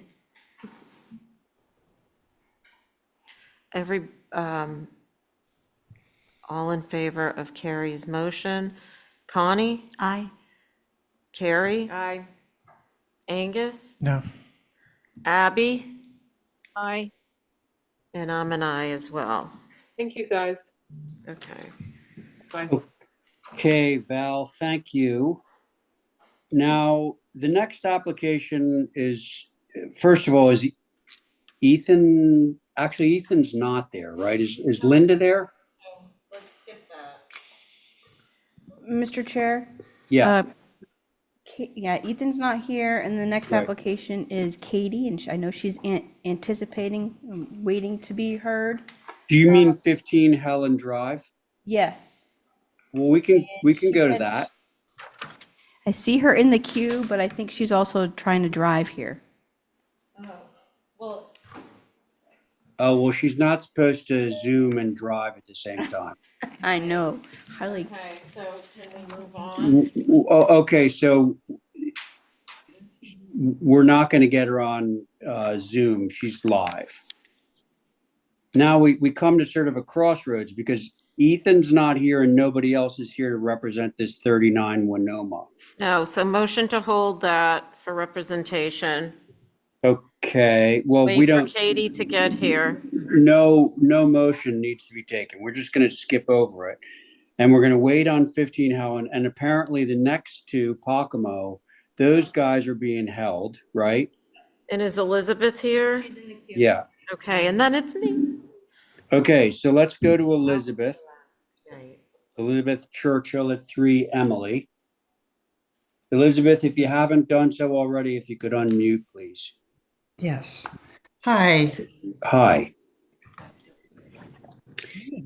How's it going? It's going great. Good. Okay, so we have move the building plus addition, right? Right. Okay. And let's see where we are. We're short one regular member, so we've been bouncing back and forth. Do we know where the rotation is right now, folks? I forget. I think it's Joe. Joe. All right, Joe, good. Yeah, you in, Joe? Yes. All right. And let me check the time. Okay. So, wow. If Katie shows up, I'd like to hear her, but let's do Elizabeth. And then after that, I think, oh, Val. Oh, God. Okay. Elizabeth, go ahead. Tell us what you're doing. I'll try to make it quick. Yeah, I know. I appreciate how late this is. This is an application for my own house and studio, which we actually built ourselves, the house back in the mid to late 80s. And then 2 years later, built the studio out of recycling Cyrus Pierce that you might remember. Oh. The high school was torn down. And I would like to add on to the house. The studio essentially is in the way, and I would love to keep the studio and actually connect it to the house and repurpose it as just to expand the house a bit. The house is actually 1,400 square feet, so as you can see, I need a little bit more space. The house is actually about 157 feet from Baxter Road and is heavily screened from Emily Street as it is. And essentially, I gave you those drawings above to give you an idea of what it looks like now in juxtaposition of each other. Right. And so this is what I'm proposing to do. Okay. I think it's pretty straightforward, Elizabeth.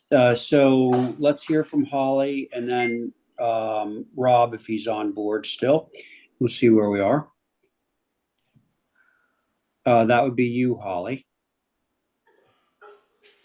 Well, I'm actually going to defer to Rob on this one. Oh, okay. Fair enough. Rob, are you still there? I am indeed, yes. Great. Well, to me, this makes perfect sense. And really, from the street, either way or the other, I think the changes will just look like it was originally built. I mean, it's just going to be a sort of moving of one mass closer to the other. And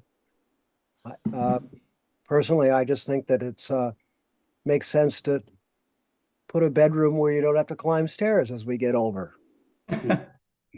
So exactly. So I don't think there's anything here that's a problem.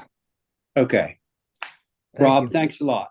Okay, thank you. All right, so regular board plus Joe, who would care to begin? I couldn't go. All right, that's Abby. Hi, Elizabeth. Hi, Abby. So I know this house, so you can see it from Baxter Road. I'm concerned about the east. I don't have another elevation that I'm concerned about, but I'm just wondering, so if you're gonna do the the French doors, I wonder if those triple windows couldn't just be two spread apart, so it's not so it's so heavily fenestrated on that right side now. That's just my thought out of the bag. So okay, nothing mind-boggling. Okay, great. Thank you, Abby. Who's next? I'll go. I think it's appropriate and it looks like it's always been there and I'm fine with it. And the next application as well. Okay, good. So Val's good.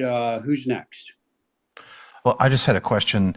The studio that's moving forward, if I'm reading this elevation correctly, the existing east, that is all glass, essentially the size of a garage door now. So I just wanted to make sure I understood it. So it's sliding forward and you're adding to the back of it. Correct. I think this is appropriate. And just for your information, it's going from 117 square feet of glazing on the east and on the south to 31 square feet of glazing, just to give you an idea of what's Okay. happening here. Thanks, Elizabeth. So Joe, you had concluded, right? Yep, I'm good with this. I think it's appropriate. Okay, so I think that leaves you, Angus, right? No concerns. Thank you. Okay. Motion to approve is submitted. All right, there it is. So on Val's motion, Joe, Aye. Angus, Aye. Abby, I, Val, Aye. and I'm in favor. Okay, so Elizabeth, there's number one of yours. What's the second one? The second one is deck. A patio. deck and a patio. Mhm. Okay. I I'm would gonna make try and move this along in case Katie shows up. Katie is here. Oh, Katie's here. Okay, so Holly, are you gonna defer this one to Rob as well, or do you have things to say on it? I don't have any concerns on the proposal. No concerns. Robert? Thank you. No concerns. Okay, board Sorry. members, same board. Motion to approve is submitted. Okay, that was Val, correct? Yep. Okay, so let's try this out. On Val's motion, Abby. I'm an I. She's a Angus. wonderful gardener. Aye. Oh, there we go. Great. Joe Paul, Aye. Val Oliver, Aye. and I'm in favor. Okay, Elizabeth, thanks. Thank you very much. Enjoy your new place. Okay. Now we're going to go back to 15 Helen Drive, and well, Val, let's see if we can get to you at Cartwright, but let's just see how this all plays out. Okay. All right. Katie, go. Yes, thank you, Mr. Chair. I wasn't sure if Holly was able to forward some photographs. Okay, I don't know if anybody had a chance to look at them. I did print them out as well.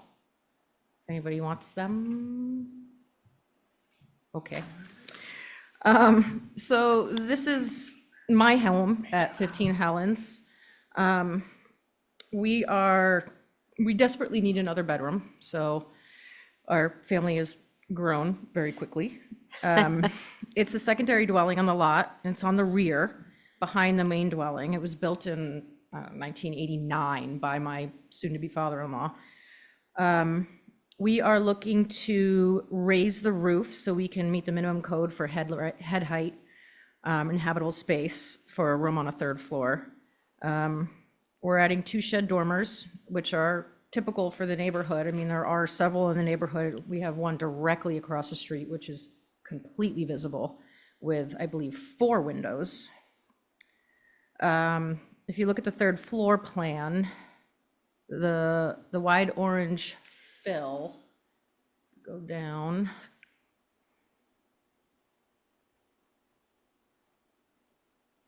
Yeah, so that's the 6-foot headline, not 7 foot, so it's per code, and it barely meets the minimum.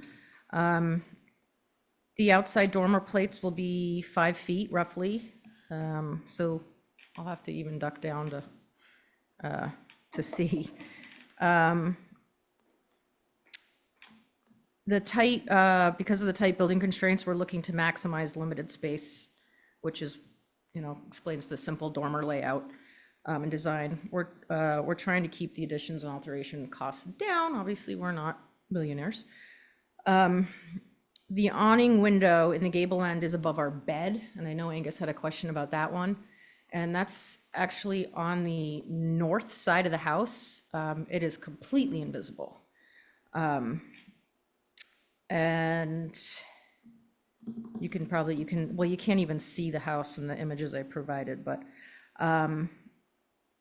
and one last thing we have to do is locate the egress door on the 2nd floor to accommodate where the stairs have to go up to the 3rd floor. So we're just moving it, it's on the same wall, but just, we're swapping it with a window, basically.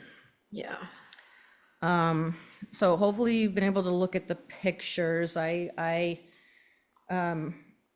went along, I took 3 pictures along the public way. I even stood on the side of my car and put my arms in the air and took a picture. All you can see from the road is the ridge of the front house. It's, there's a lot of vegetation. The lealands are pretty much hiding everything. And there's very minimal visibility even from the end of the driveway. Yep. Okay, Katie, let's see how it goes, all right? Okay, all right. I think that's it anyway, so. Now I think this is in the rotation. We're back to Carrie. Carrie, you still with us? I am. Okay, you good? Yeah, you want me to go? Well, I just meant you're not conflicted or anything. Oh, no. Okay, so there's the board. So whoever wants to start, and that would include you. Mr. Chair, I'm the one who took it off the consent list, and so I'm happy to begin with my concerns. Yeah, thanks. So there are many room dormers in this neighborhood, but they're primarily on the back. And I appreciate the photos that were provided of neighboring houses with the shed dormer that goes to the ridge and close to the eaves on either side. But two of the 3 examples were houses that were on a corner, and and the back was where this dormer was, but there wasn't a dormer of any size on the fronts of these houses. And I believe that these were for second, for the dormer in the back. So there was another example that was across the street and further down that was a smaller dormer with like half-size windows that was half the depth of the dormers that are drawn here. So I don't have an issue with the back dormer.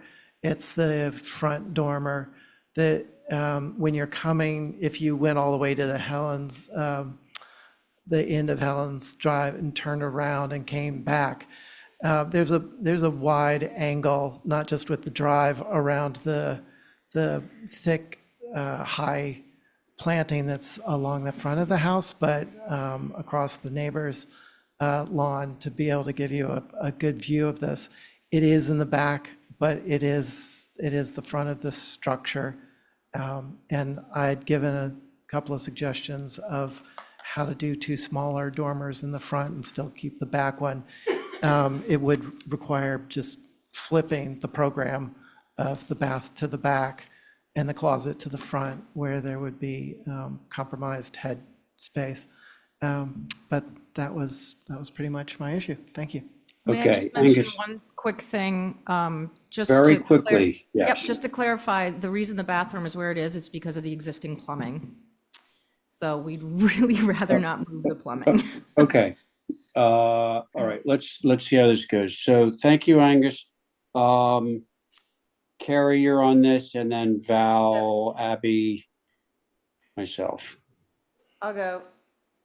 Carrie. I think the visibility factor of this is really important.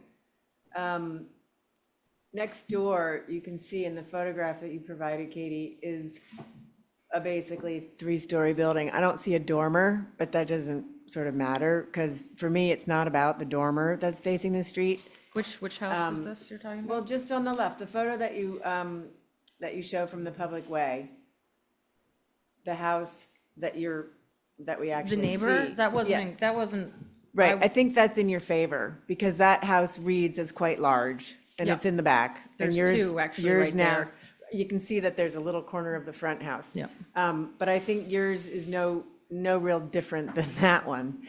And that there is a building in front of yours, and I think the neighborhood itself is filled with all sorts of different configurations of different buildings on property, so I'm really not having a big problem with the dormer on the It's a very front old there. neighborhood. Yeah, I think I'm okay with this. Okay. Thank you. Carrie, thank you. Abby, Val. I also am okay with this.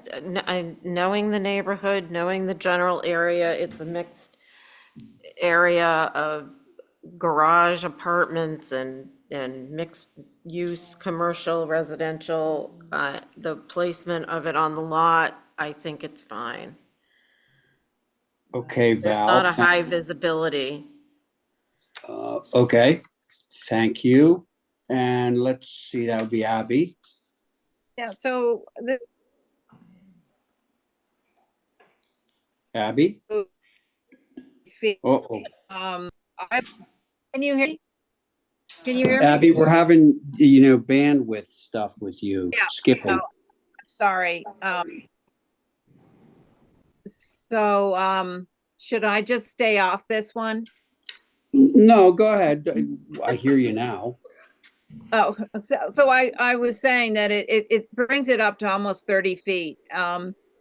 And this, I mean, for me to go along with it, we'd have to make sure the vegetation stays as is or added to, so it's, not seen from a public way. I think it's gonna be enormous. Abby, how would you feel about making a motion? Me? Yeah. No. You don't want to? But No, but I'm too- you want one that encapsulates that vegetation thing. Oh, I see. All right. I'll make a Well, motion to approve, with the vegetation, staying in place or added to so that the visibility is limited. okay. Let's give that a try. So that was Abby's motion. On Abby's motion, Val, Aye.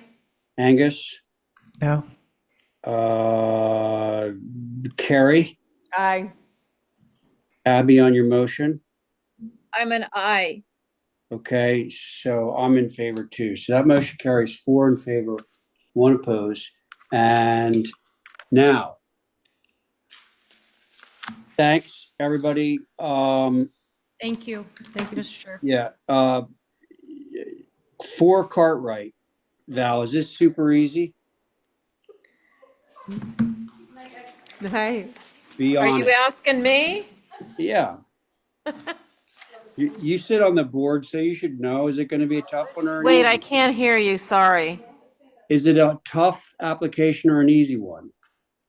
Well, I think it's pretty easy, but if we can't hear it tonight, can we go next week? So let's just, he's here, so that's why I'm asking. Okay. Okay, so if everyone's all right with that, we'll move forward with this. Let's go. So let's see, Connie, you're the one in the rotation at this point. So, And Jose is here. He's been waiting. okay. Oh, I see. Yeah. All right. So let's start right into it. And Okay. This is an existing home on Cartwright Place, which is a spur off of Hooper Farm, the area. Jose has a little house and a growing family, and not unlike the one Katie just brought in, like to add up with a second floor and some dormers to get the space that he needs. And I think what's important here is that the neighboring houses are all, for the most part, have become 2-story with dormers on the 3rd level as well. So when you can't go out, you go up. Do you want to say anything, Jose? No, I think that covers pretty much everything. We need the extra space, as she said, we're a growing family. So we need the extra space. okay. Thank you. So the photograph existing front. Oh, I see. Who wants to go first? Who's on it? Oh, you know what? It just occurred to me, Val's off of it, so I need 2. I said Connie, but it's going to be Connie and Joe.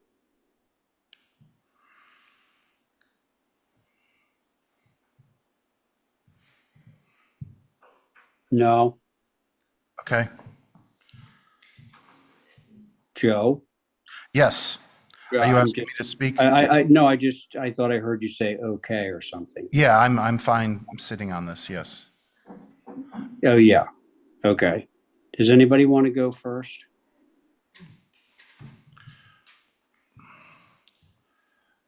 Um, I'm happy to go and go ahead and get out of the way.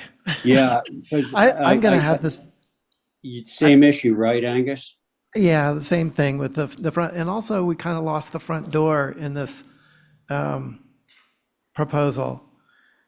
So, yeah, my concern is the third floor dormer. The streetscape that's shown is, the tallest thing it looks like is 2 stories, and there aren't any dormers. Okay, that's all. Right next Thanks. door, there's a, or two. Okay, well, we'll get to that, Val. So Angus, thank you. Let's see, Abby, Connie, Joe. I'll go, Mr. Yep. Chair. This is even a further departure than the one before. I mean, the first one, I mean, this one is what, a story and a half or or just 1 story, and now it's going up to 30 feet. And I just don't know if that's the direction. I see that, but it's just so out of scale. I hate to say it, but Okay. Thank you, Abby. Who's next? This is Joe. I could go. Yep. The thing that jumped out to me was wondering where the front door was. So I think that if you took a look at the addition that's on the front, if there is a way to scooch that door around so that reads like a front porch. I mean, it's hard to tell, but it looks like you probably don't have a lot of setback space to have a landing and stairs coming forward. But I think that if there was a forward-facing door and potentially some kind of a porch roof here, that it would help to mitigate the increase in height. Okay, Joseph, thank you. Gosh, who have I forgotten? Me. Connie. Connie, yes. So I am going to echo what Joe said. I was confused at where the front door was also. So I think that would help if there was some way to maneuver that front-facing Hooper Farm. And my only other comment was, and it's on the rear, so it's probably not visible, was it looks like the 2 doors with a door next to it with a little shed roof over it. I just wasn't sure what that was. Thank you. Let's see what you mean. Yeah, and that's Oh, there. basement, okay, yep. Oh, yeah, that. Okay, Connie, thank you. You know, it's interesting that we have these 2 applications, this one and Katie's, like back to back. I felt like Katie's was defensible because of the extremely heavy vegetation. And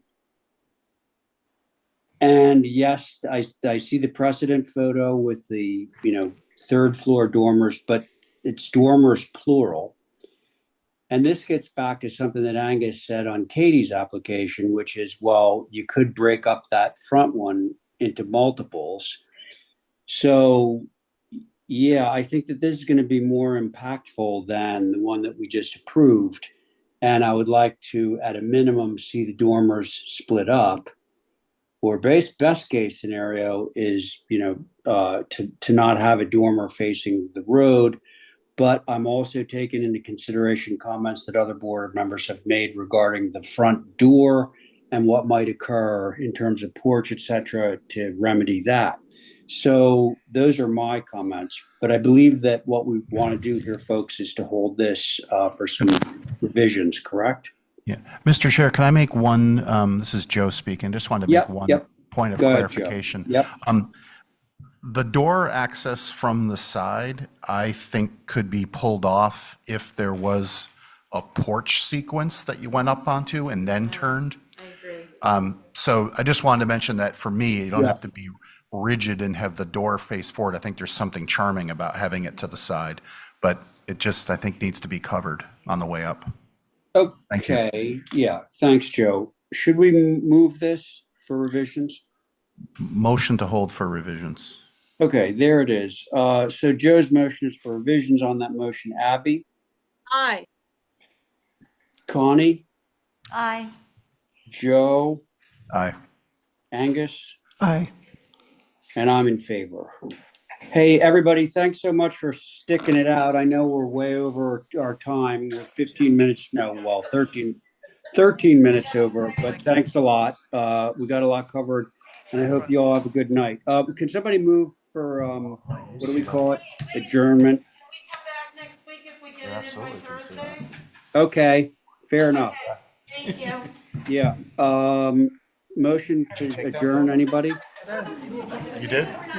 Yeah. I'll do, hey, order. Where's my gavel? I need a motion to adjourn, or I can't go to bed. Oh, motion to adjourn, John. Thank you. No, you're John. Okay. John is the one that makes the motion. Okay, thank you for that motion, John. On that motion, Angus, Aye. Joe, Aye. Connie, Aye. Carrie, Aye. Abby. Abby's already gone. And I'm in favor. Thanks, everybody. And John says aye too.